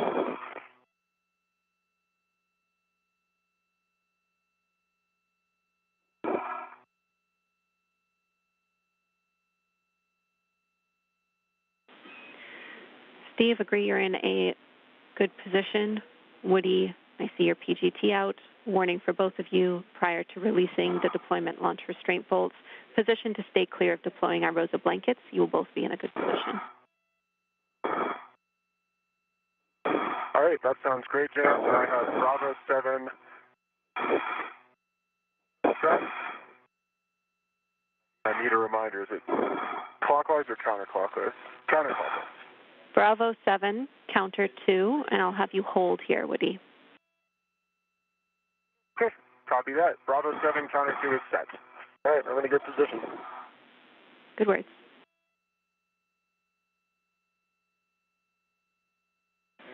NASA astronaut Woody Hoberg is standing by to release the final 2 bolts holding the ISS Roll-Out Solar Array in an undeployed position. You are going to release R9 and R10. The white line will appear when they are fully released. Expect 17 to 20 turns. iROSA will deploy after the second bolt is released. All right, I copy. Starting with R9.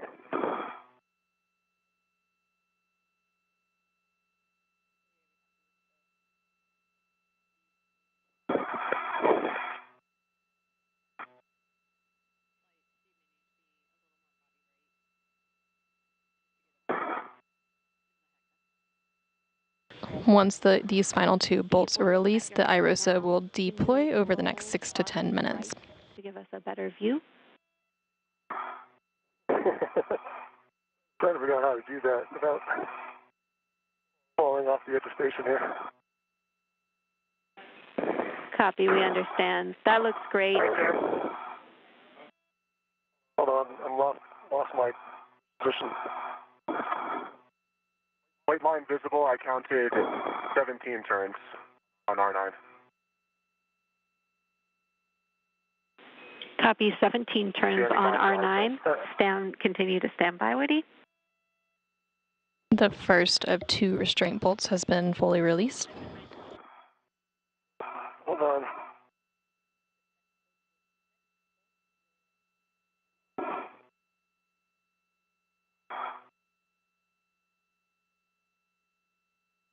That last adjustment, I just couldn't stop it.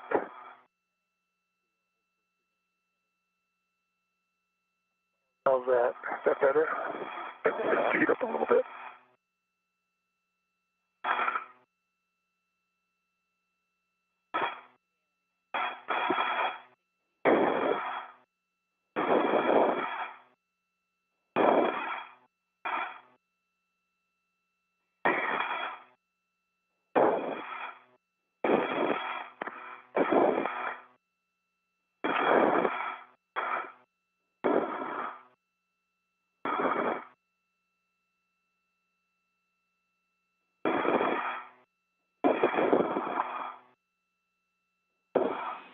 Steve, we know it's tough. There's not much to hold on to out there.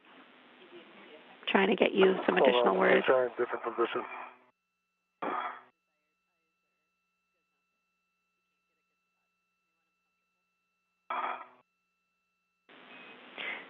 Steve, as long as you can see, we'll be comfortable with it. Heck is desired, but your eyes are enough for us. All right, well, try this then. Copy.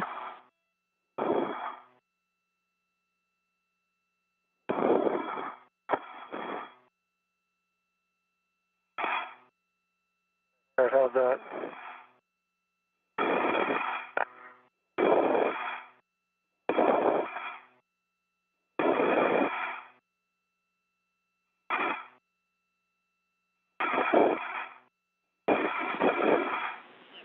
All right, great work. Steve, if you are in a stable position, we're happy with your view. Woody, you are go to release R10. Copy, go for R10. Starting turns.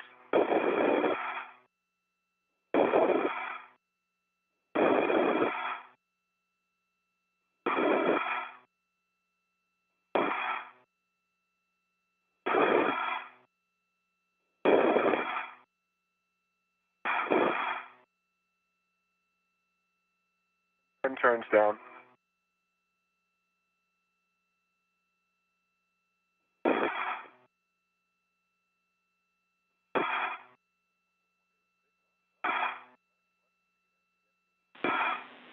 30 seconds to a short handover. I count 20 turns so far. Going to continue. You might have to wiggle it, Woody. Gotcha. There it goes.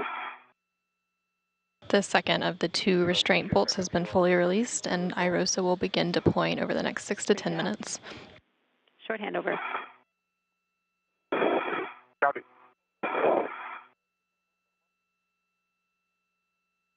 We are now in a brief but expected handover period and will regain signal of those beautiful views of the space station in about 10 seconds.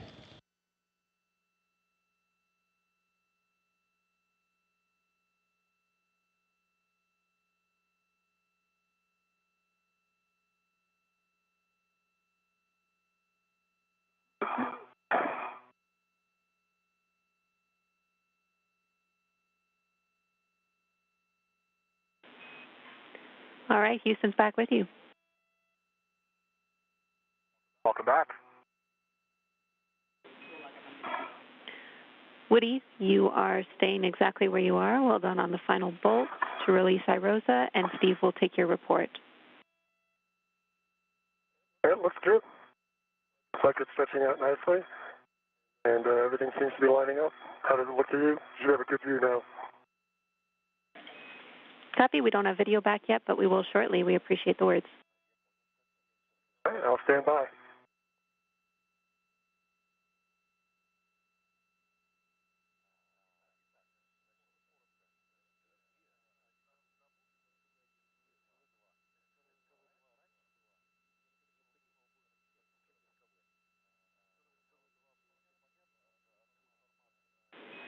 We have our video back. Everything is looking great. I have 2 cautions for you, Woody.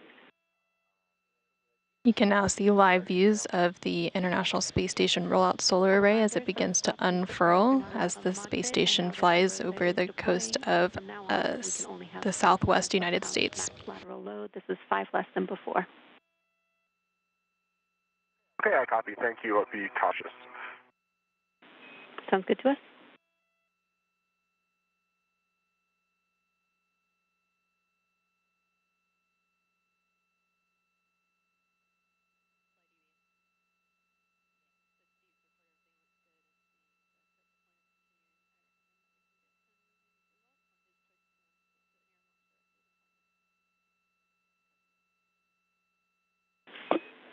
Everything's looking really good to us. Again, well done, you two.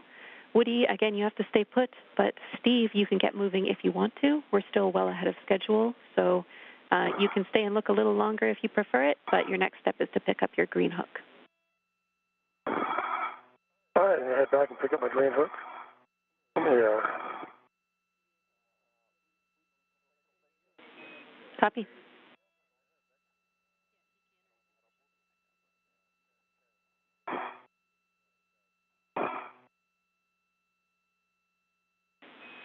Woody, if we can, we'd love to adjust your HECA view a little bit. If you could pitch back at all for us, we'd appreciate it. Yep, you got it. Thank you.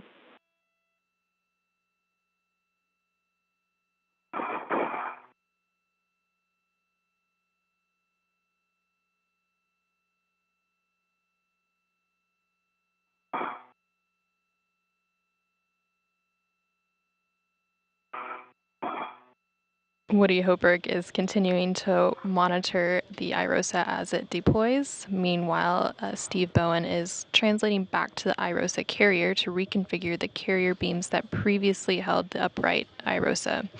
These beams will need to be rotated out of the way to allow access to the lower iROSA, which will be installed on next week's EVA on June 15th.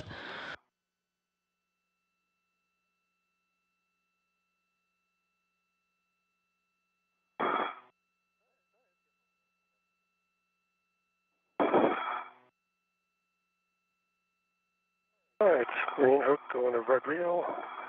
That's complete. Copy, Steve. Let's slow down. Let's get the pictures of Woody here. Sounds great. Once fully deployed, the iROSA, or International Space Station Roll-Out Solar Array, will measure 60 feet long by 20 feet wide and will shade a little more than half of the original array.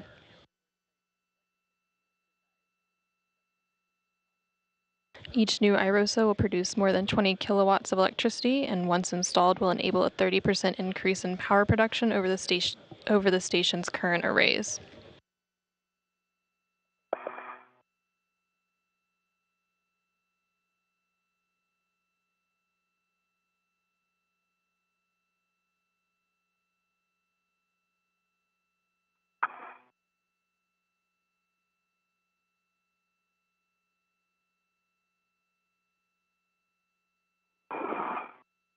Hopefully those came out. We'll see.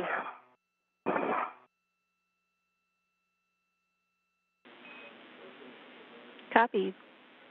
Steve, whenever you're ready, you're headed to the FSE. Heading to the FSE. On my way. Copy. I have more cautions and warnings for you when you're ready. All right. Give me 1 second to clear this. I'll be ready. Let me know.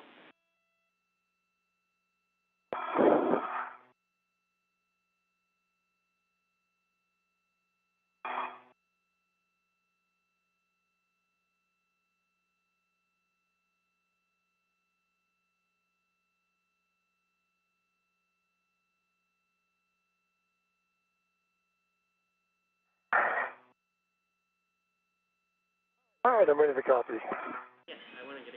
Steve, warning and a reminder, grapple shafts and curved coupling are no-touch zones. No sudden movements, quick grabs on the FSE. Wait until motion dampens out before imparting loads on the FSE. Don't simultaneously impart loads into the FSE. This is for when Woody is also ready to translate. And do not contact the iROSA blanket. Copy. And I copy all.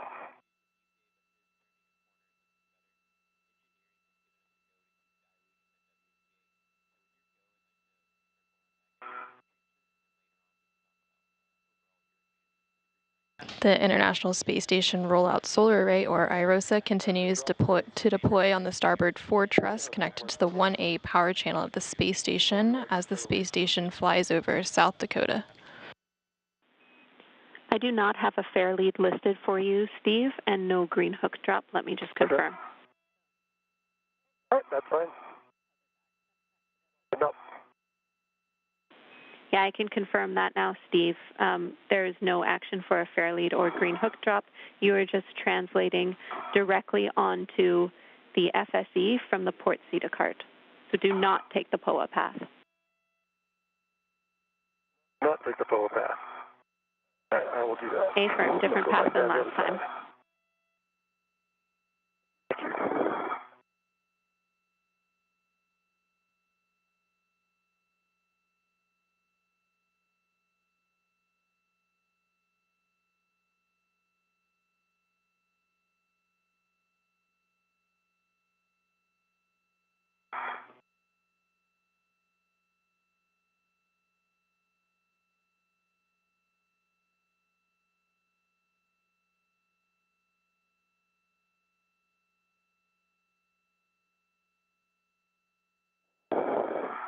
Probably a good view there, Jenny.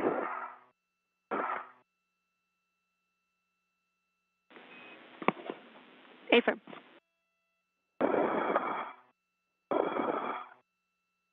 And I think my first bolts are C7, C8, correct? A-firm, that's right. You're going to be at stanchion alpha, and this is a Bravo 7 setting, so you might need to get in a better brace position. All right, don't put that in work. Copy, let me know when you're ready for settings. Yeah, boy.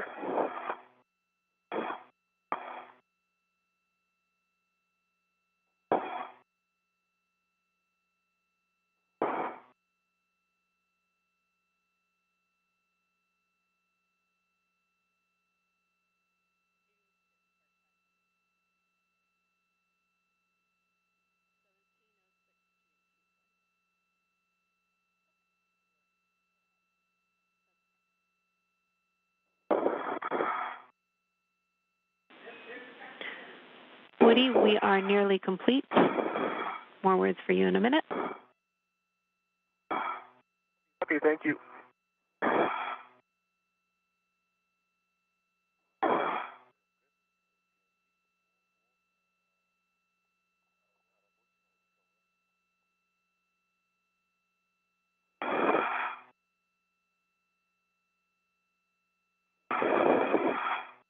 All right, like the settings for C7, C8. Bravo 7, counter 2. Bravo 7, counter 2. Good readback. You'll be releasing C7 and C8. Expect 8 to 11 turns. 8 to 11 turns, C7, C8. Good words. All right, here comes C7.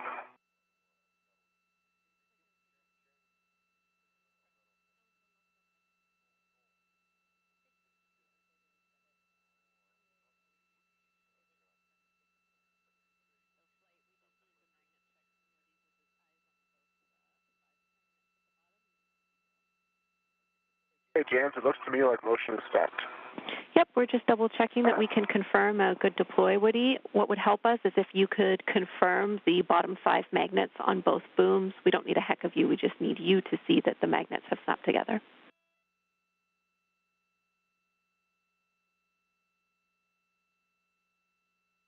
Be looking. At 11.5 and C7 is popped out, moving to C8. Copy C7 released. You go for C8.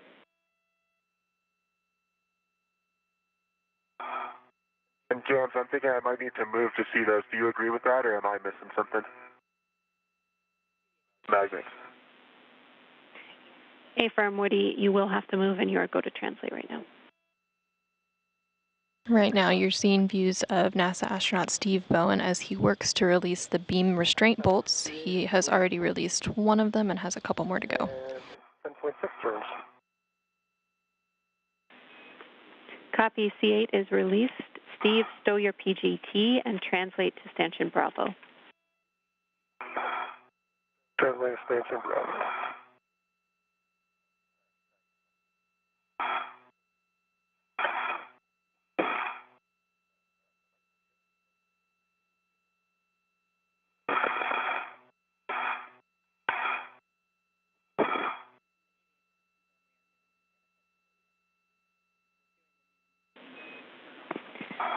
Steve, a delta to your plan. We'll have you continue translation past stanchion Bravo to stanchion Charlie because we have enough time for a small efficiency here. Okay, going Charlie.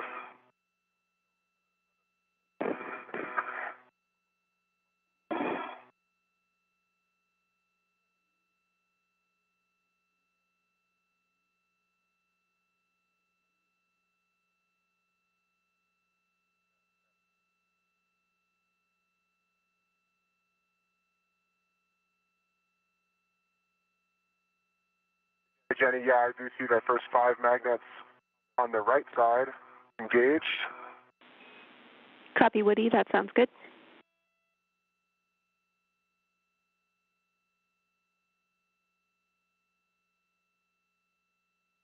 And left side, I see it as well. Copy. Thank you, Woody. With that, we can release the blanket tensioner bolts, R11 and R12, on the ISS inboard side of iROSA.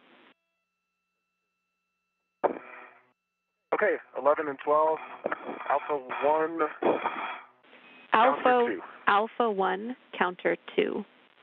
A successful deployment of the International Space Station Roll-Out Solar Array, or iROSA, has been confirmed as the space station flies over Quebec, Canada.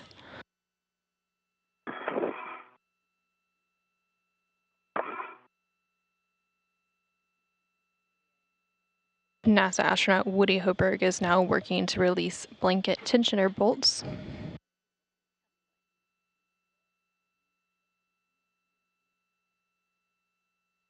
After he releases these 2 bolts, it will allow the iROSA blankets to become tensioned.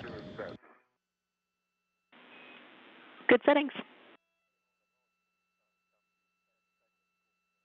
Thank you, Jam. Starting with R11. Copy, R11. Meanwhile, NASA astronaut Steve Bowen is working on a Get Ahead task to release some additional beam restraint bolts.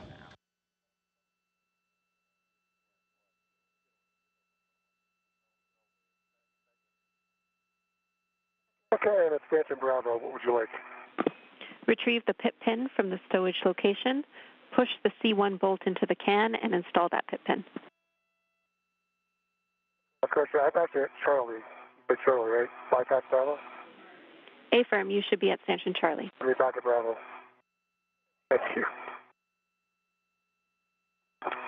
Since I got 5 turns on R11, it popped out with a white band, and I saw the tension on the array. Copy, 5 turns, R11 released. You can move on to R12.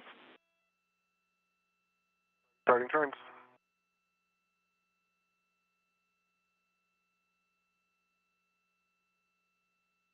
About 4 turns on R12, I saw the tension. Got the good white band at the bottom of R12. Copy, R12 fully released. You can stow your PGT and verify all the MLI on the mod kit is in place. We want no metal struts or collar bolts showing. NASA astronaut Woody Hoberg just released both of the tensioner bolts that allowed the iROSA blankets to become tensioned. He's now going to work on cleaning up the mod kit worksite. I would not describe the bolt as having popped out. That expected? We're checking, Woody. Thanks for the go back. And pit pin is installed in Charlie 1. Copy, Steve. Your next step is to release Charlie 4 and Charlie 3. So 2 additional beam bolts. This is a Bravo 7 setting, so I'll let you get in position. All right, give me a second.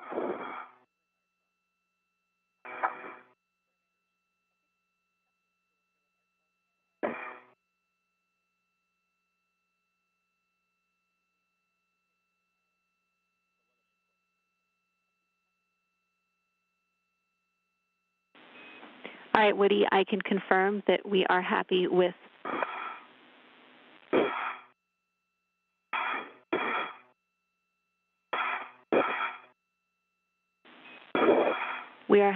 both R11 and R12, so we need you to verify all the MLI on the mod kit is in place. Copy all jam sets in work. Right side is looking good.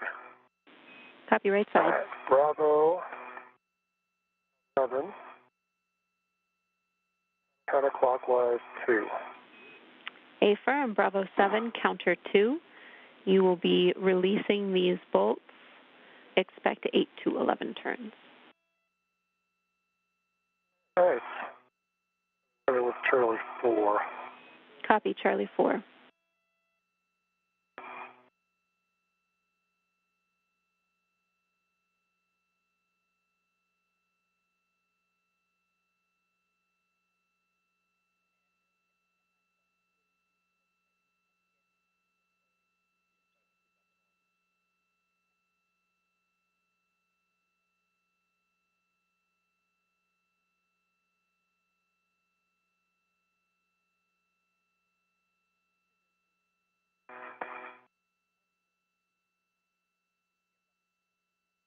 All right, Charlie 4 is done. But, 12 turns. Copy, Charlie 4. Charlie 3. Charlie 4 is released. I need you to repeat the turn count. It was 12. I let it run a little bit longer there if I needed to. Copy. You can continue on to Charlie 3. Charlie 3 is in work. Jam, the MLI is looking good. I neatened up a couple spots, and I'm ready to retrieve the scoop. NASA astronaut Steve Bowen is now working to release the second of 2 beam restraint bolts in his Get Ahead task. Copy, Charlie 3 released. Steve, you can stow your PGT, and we'll have you translate to stanchion Bravo. Go back to Bravo. Woody, power your HECA on. Copy, Captain.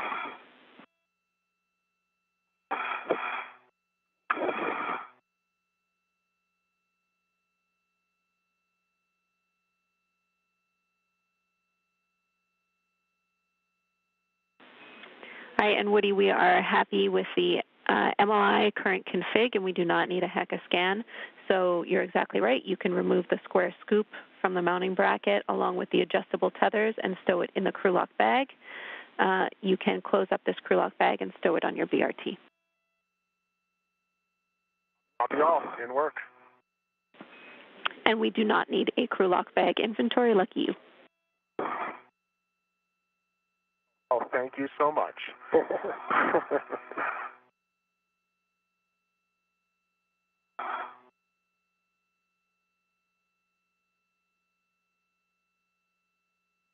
All right, stanchion Bravo.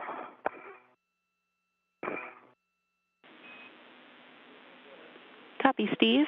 You will be retrieving the pit pin from the stowage location and stowing the C2 bolt.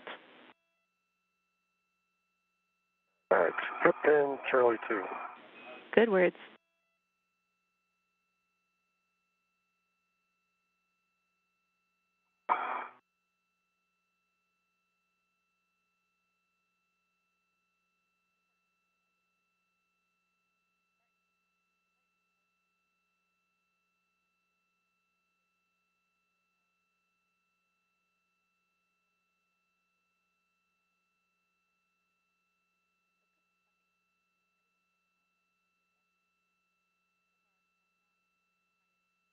Pin Charlie 2 is installed. Copy, pit pin installed on Charlie 2. We need you to connect a RET to the adjustable equipment tether D-ring to the adjustable equipment tether D-ring to the beam handrail stanchion. Understand, get my adjustable ready to attach to the stanchion. Okay, that'll be in work. Okay, copy.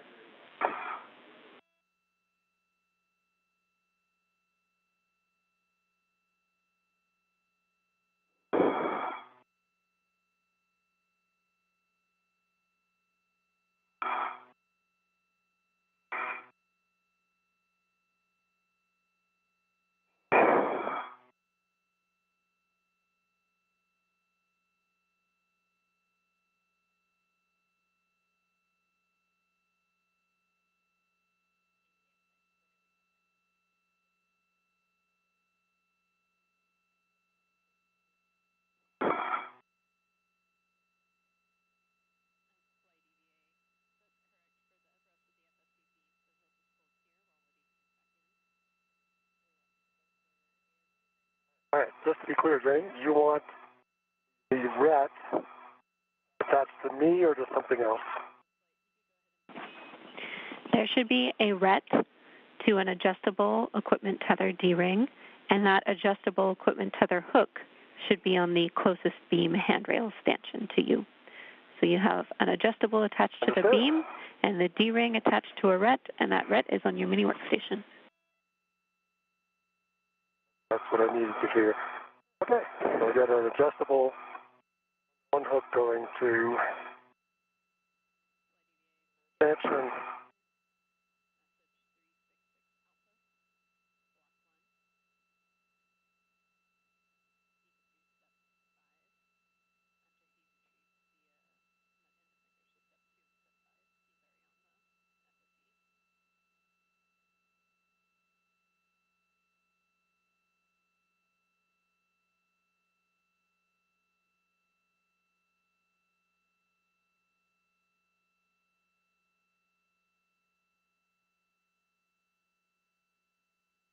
All right, mini reconfigure all my other adjustable. Copy, Steve. We're going to have you hold here. We're going to get Steve on the FSE with you, and then we will move forward with our beam release. We're waiting on Woody. Sounds good. Yeah. We will have you get your I don't often say that much, so. All right. We'll have you get your PGT out. We're not releasing any bolts yet. Again, we're waiting to do that, but this will be a Bravo 7 setting to release Charlie 5 and Charlie 6, so you can get ready for that. You have some time. Okay.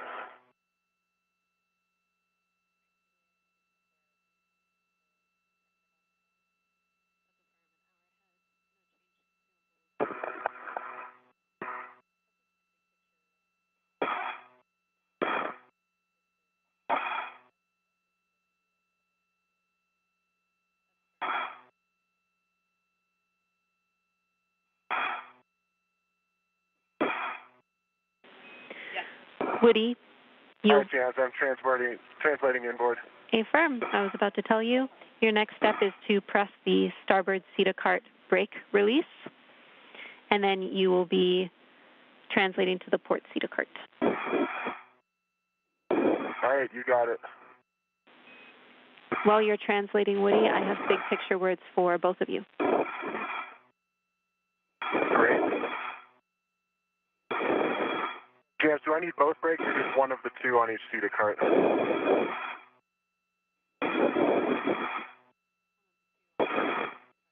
I'll get them both. You can get both. I just confirmed you need one of the two on both CETA carts. Just took us a minute. Okay, copy. Thanks. There's good press on the starboard side. Copy. Woody, you are going to be dropping your green hook on S3 handrail 3011 and then stowing crew lock bag M on 3217. 011 and 3217. Okay, thanks, James. Good read back. Let me know when you're ready for those big picture Looking words. for that. I'm ready. Okay. We are now 4 hours into this 7-hour, 30-minute EVA. Limiting consumable has not changed. That is the battery on Woody, and we are still 1 hour ahead of timeline. Obviously, we've deployed iROSA, so great job to you both.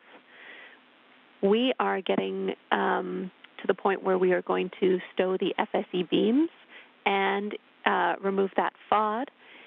If we have time, we're going to do some get-aheads and release the ARDs for the next EVA. That sounds good. That sounds real good. Thanks, James.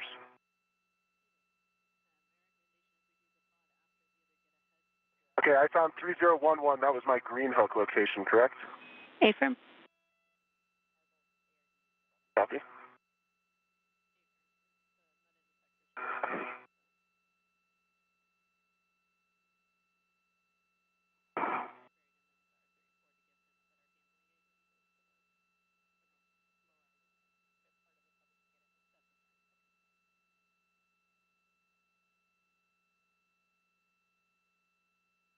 And then 3217 for the bag. Got it.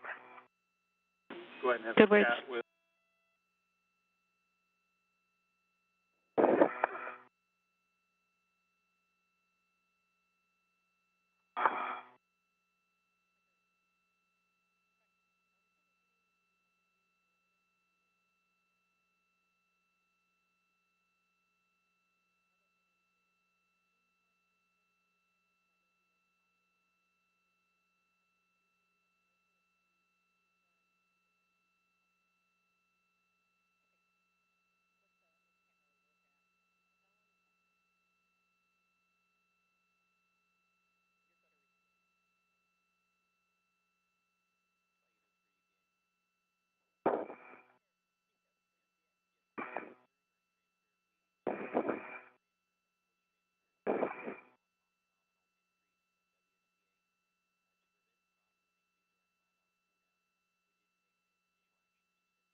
right, Jams, I'm ready to go up onto the FSE.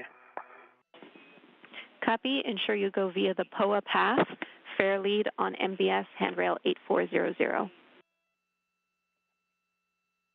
8400. Copy that. Affirm. Yeah, I'm looking for it.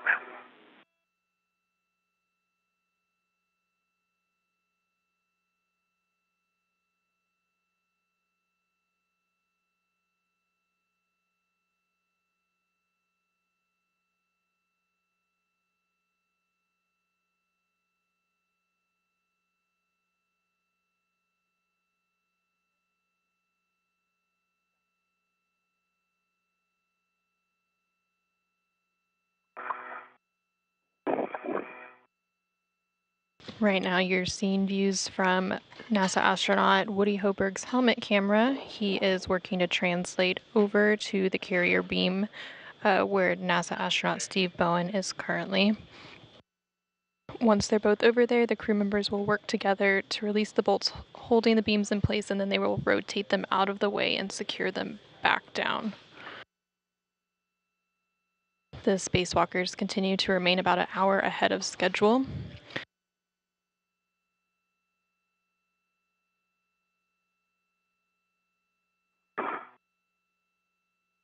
After they release the beam, there's a couple of get-ahead tasks that they can work on prior to ingress.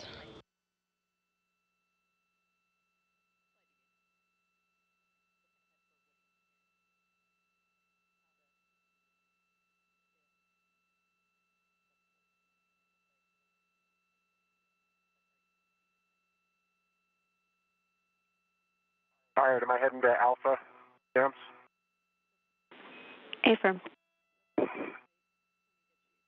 Copy.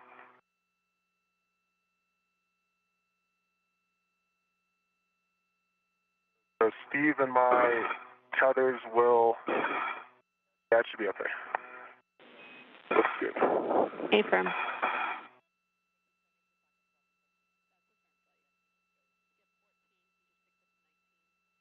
All right, I'm at Alpha.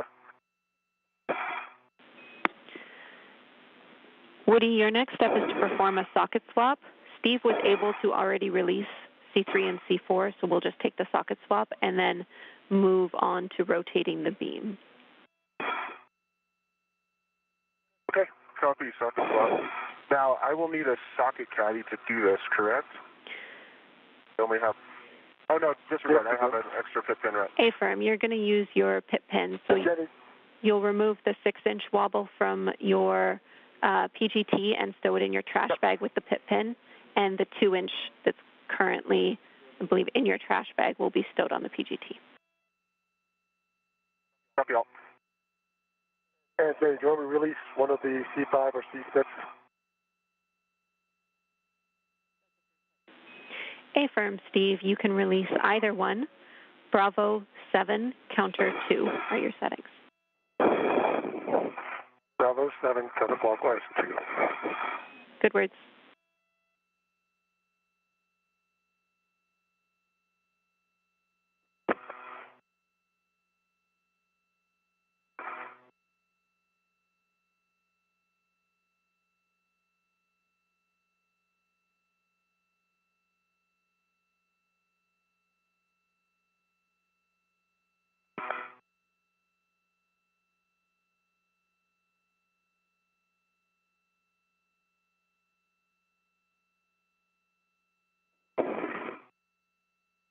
C6 didn't work.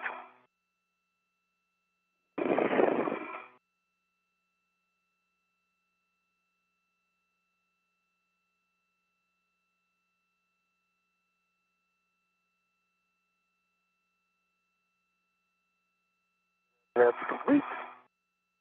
And I got 11 turns. Copy 11 turns, and that was C6.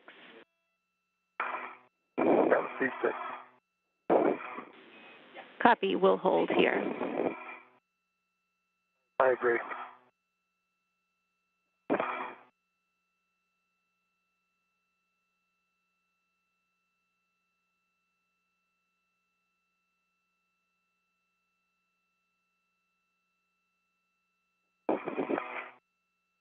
Okay, Jenny, I've got the 5/8 2-inch rigid on the PGT.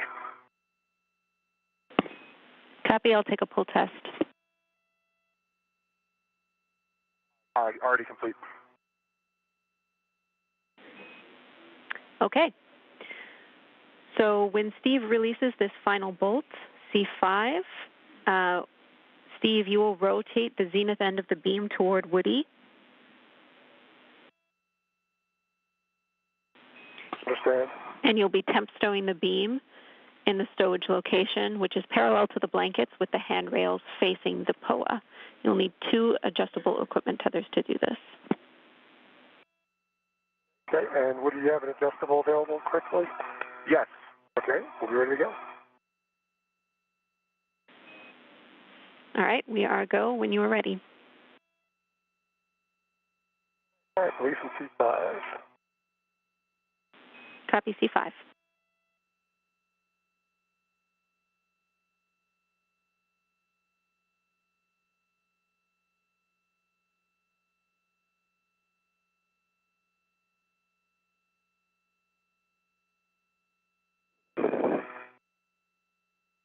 All right, C5 is complete. It's complete, so I put PGT down a little bit. Okay, Woody, here it comes. Ground copies. All right, retrieving my adjustable.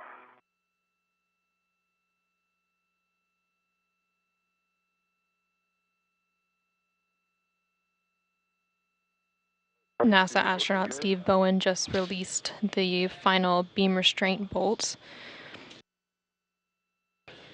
Steve Bowen and Woody Hoberg will now work together to rotate the beams out of the way and secure them back down. Still installed. Bolts installed. The bolts.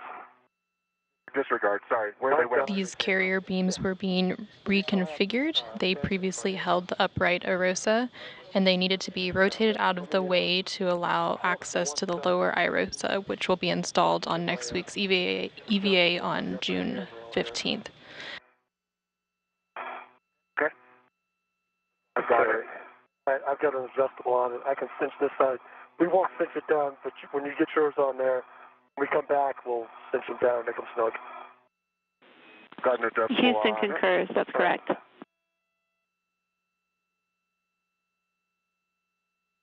And this is going to 0012.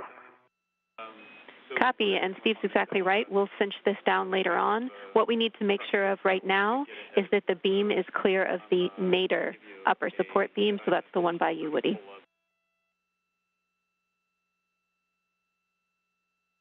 Okay, stand by. It's clear. No interference there. Copy. Steve, you can release your RET. I understand that the beam is tethered via 2 adjustables. All right, I'm releasing my RET. A caution for both of you. Adjustable on my side. Copy. A caution for both of you. Now that this beam is tied down, do not exceed 30 foot-pounds on the temp stowed beam. And again, a reminder for the FSE, we don't want to simultaneously impart loads into it, so we will alternate if we need to translate around the same time. Copy. Copy.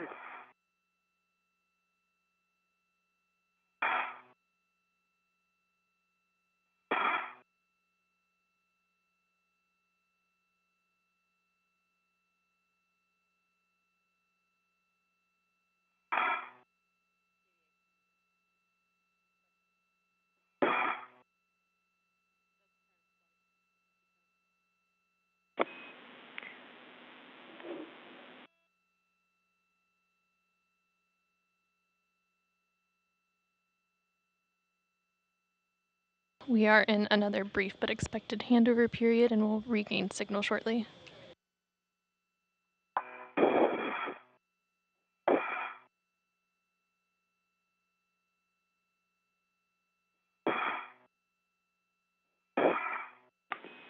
Houston's back with you after a short handover. We will need Woody to translate to stanchion Delta and Steve will need to translate to Stanchion Charlie, but again, please alternate your translations. Okay. What, are you ready to go? I am ready to go. Then go ahead and tell me when you're there. Okay, going to Delta. Good words. Woody, once you're there, you'll attach a mini workstation RET to the closest beam handrail stanchion. Copy.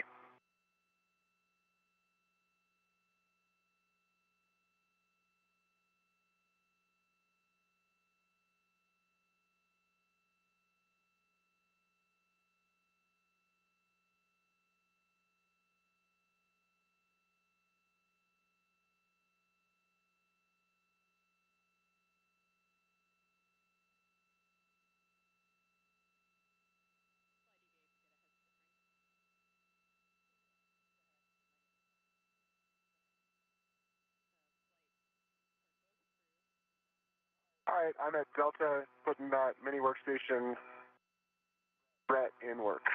All right, I'm going to start my translation. Copy both. Sounds great, Steve.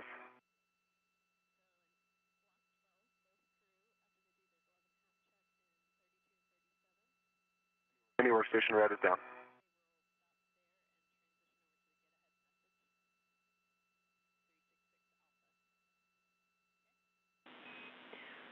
Woody, once you have that RET down, you'll be readying your PGT.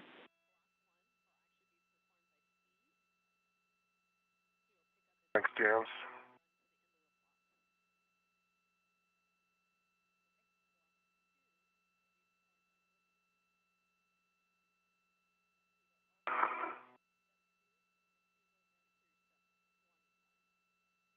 All right, Woody. What will be my PGT setting when it swings over here? So that was for Woody, then your setting is Bravo 7, counter 2. Bravo 7, counter 2 is set. All right. Then when it gets here, what will it be? It'll Drive the 20 turns. It'll also be Bravo 7. You'll just be clockwise 2 Bravo 7 clockwise. for Steve. Okay, understand. All right, I'm ready to drive C9. Copy. You're releasing C9. Expect 8 to 11 turns. Copy in work.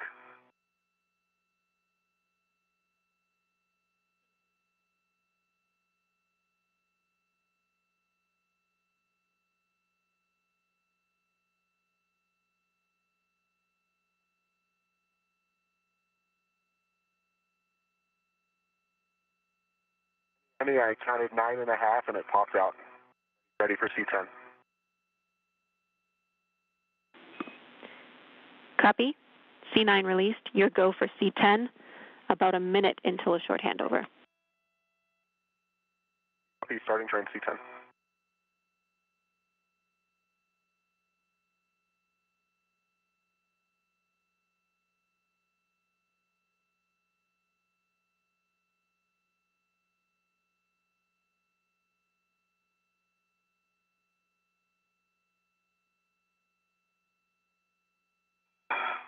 C10 popped out 9 turns. Blood check. Copy. 9 turns. C10 popped out. Procedures in the You'll be rotating the beam toward Steve. Copy. Ready, Steve? Yep. Coming at you. Short handover.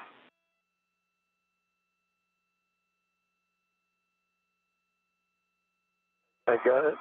Copy, you got it. I'm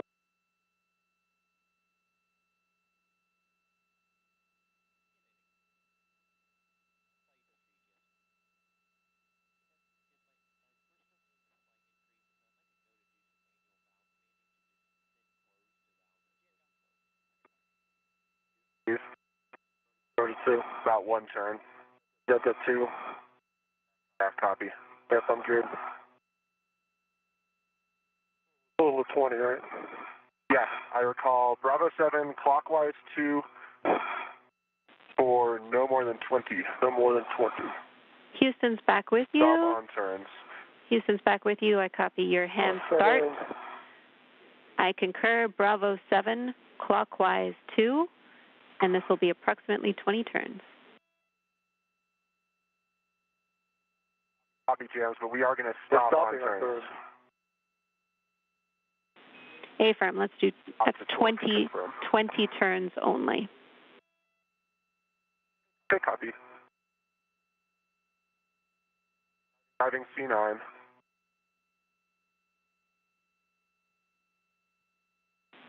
Copy C9.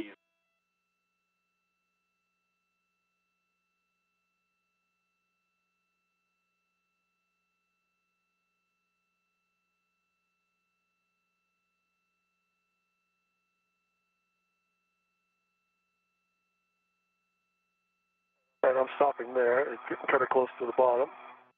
I got 17 turns plus the 2 that puts me at 19 turns. Is that okay? Or C7? Checking. C9, I put in 18 turns plus 2 hand starts. Copy, 18 turns on C9 plus 2 hand turns. We're checking.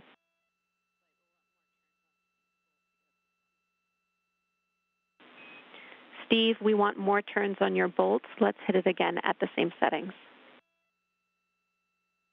All right. And how many more do you want? Only 1 turn. All right, that's it.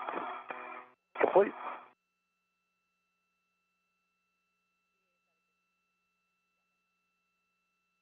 At 20 turns, 21, 10, 20 turns. Copy, Steve. Stand by. We're still discussing that config on the ground. We might have more action here. Woody, your bolt is good. Okay, I copy. Thanks, James.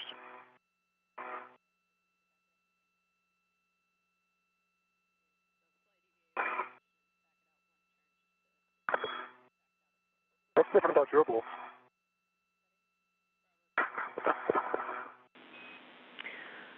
All right, Steve, because we torqued out on this bolt, we need to back it out 1 turn. Your settings are Bravo 7. Didn't torque out on this bolt. Did not torque out on this bolt. I got a low torque. Okay, we misunderstood then. And I got 18.5.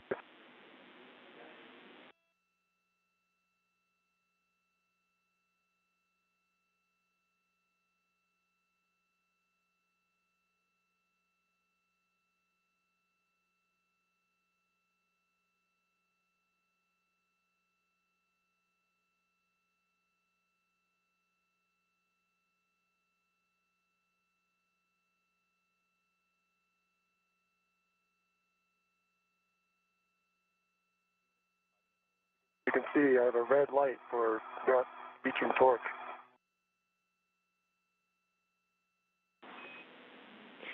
Hey, Steve, wait one. I'm trying to get word from Houston here. I think we came up on a handover quicker than they expected. Hey, Okay. This is Houston. We hit a patch of Radicom. We are good on that bolt, Steve. So at this time, I'm handing over to Frank. Frank, you are prime IV. We are 1 minute away from a 5-minute LOS. Hey, I copy. I am prime IV. And can you just verify what step you're on in block 12? Block 12, pick up in step 32 for Woody and 37 for Steve, and Nick passed you the additional instructions.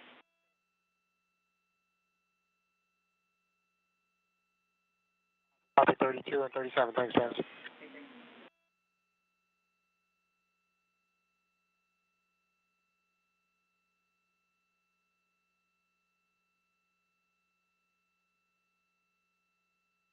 All right, Steve, I've retrieved my ret because that beam is installed. That's good. It's installed. All right, guys, and I am with you on 1. So it looks like you guys... NASA astronauts Steve Bowen and Woody Hoberg have successfully finished rotating the carrier beams out of the way and secured them back down. This was the last planned task in this EVA, but they will now move into some get-ahead tasks for next week's EVA. That's right. I've got a few incidental black smudges on my glove fingertips. Otherwise, no change, and dry hat.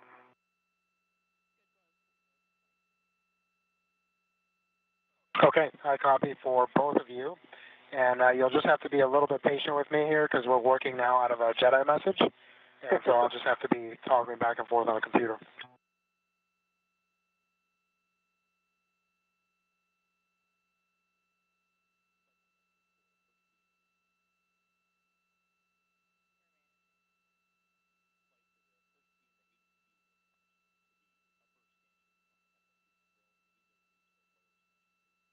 We are now in an approximately 5-minute loss of signal. We will regain signal shortly after that. During this period, NASA astronaut Frank Rubio aboard the International Space Station is the prime IV for the spacewalking crew.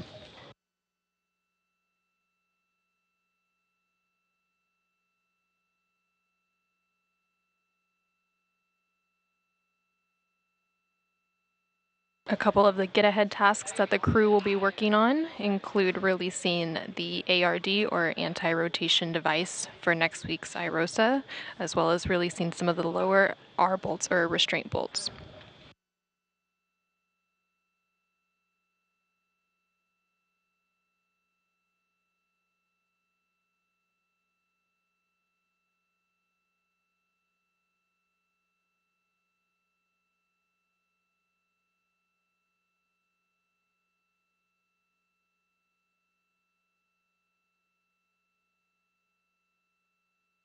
While today's spacewalk has focused on installing the iROSA, or International Space Station Roll-Out Solar Array, on the starboard 4 truss connected to the 1A power channel on the space station, next week's spacewalk will focus on installing the iROSA to the starboard 6 truss connected to the 1B power channel.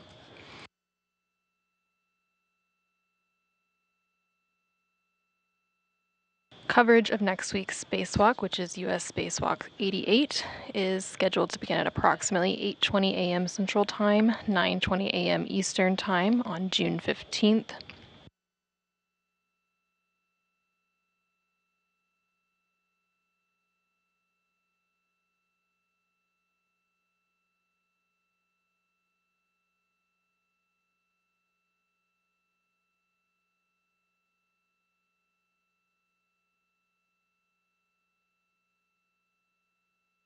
The spacewalk next week is scheduled to begin at approximately 8:20 a.m. Central Time, 9:20 a.m. Eastern Time, with NASA TV coverage beginning at 6:45 a.m. Central Time, 7:45 a.m. Eastern Time.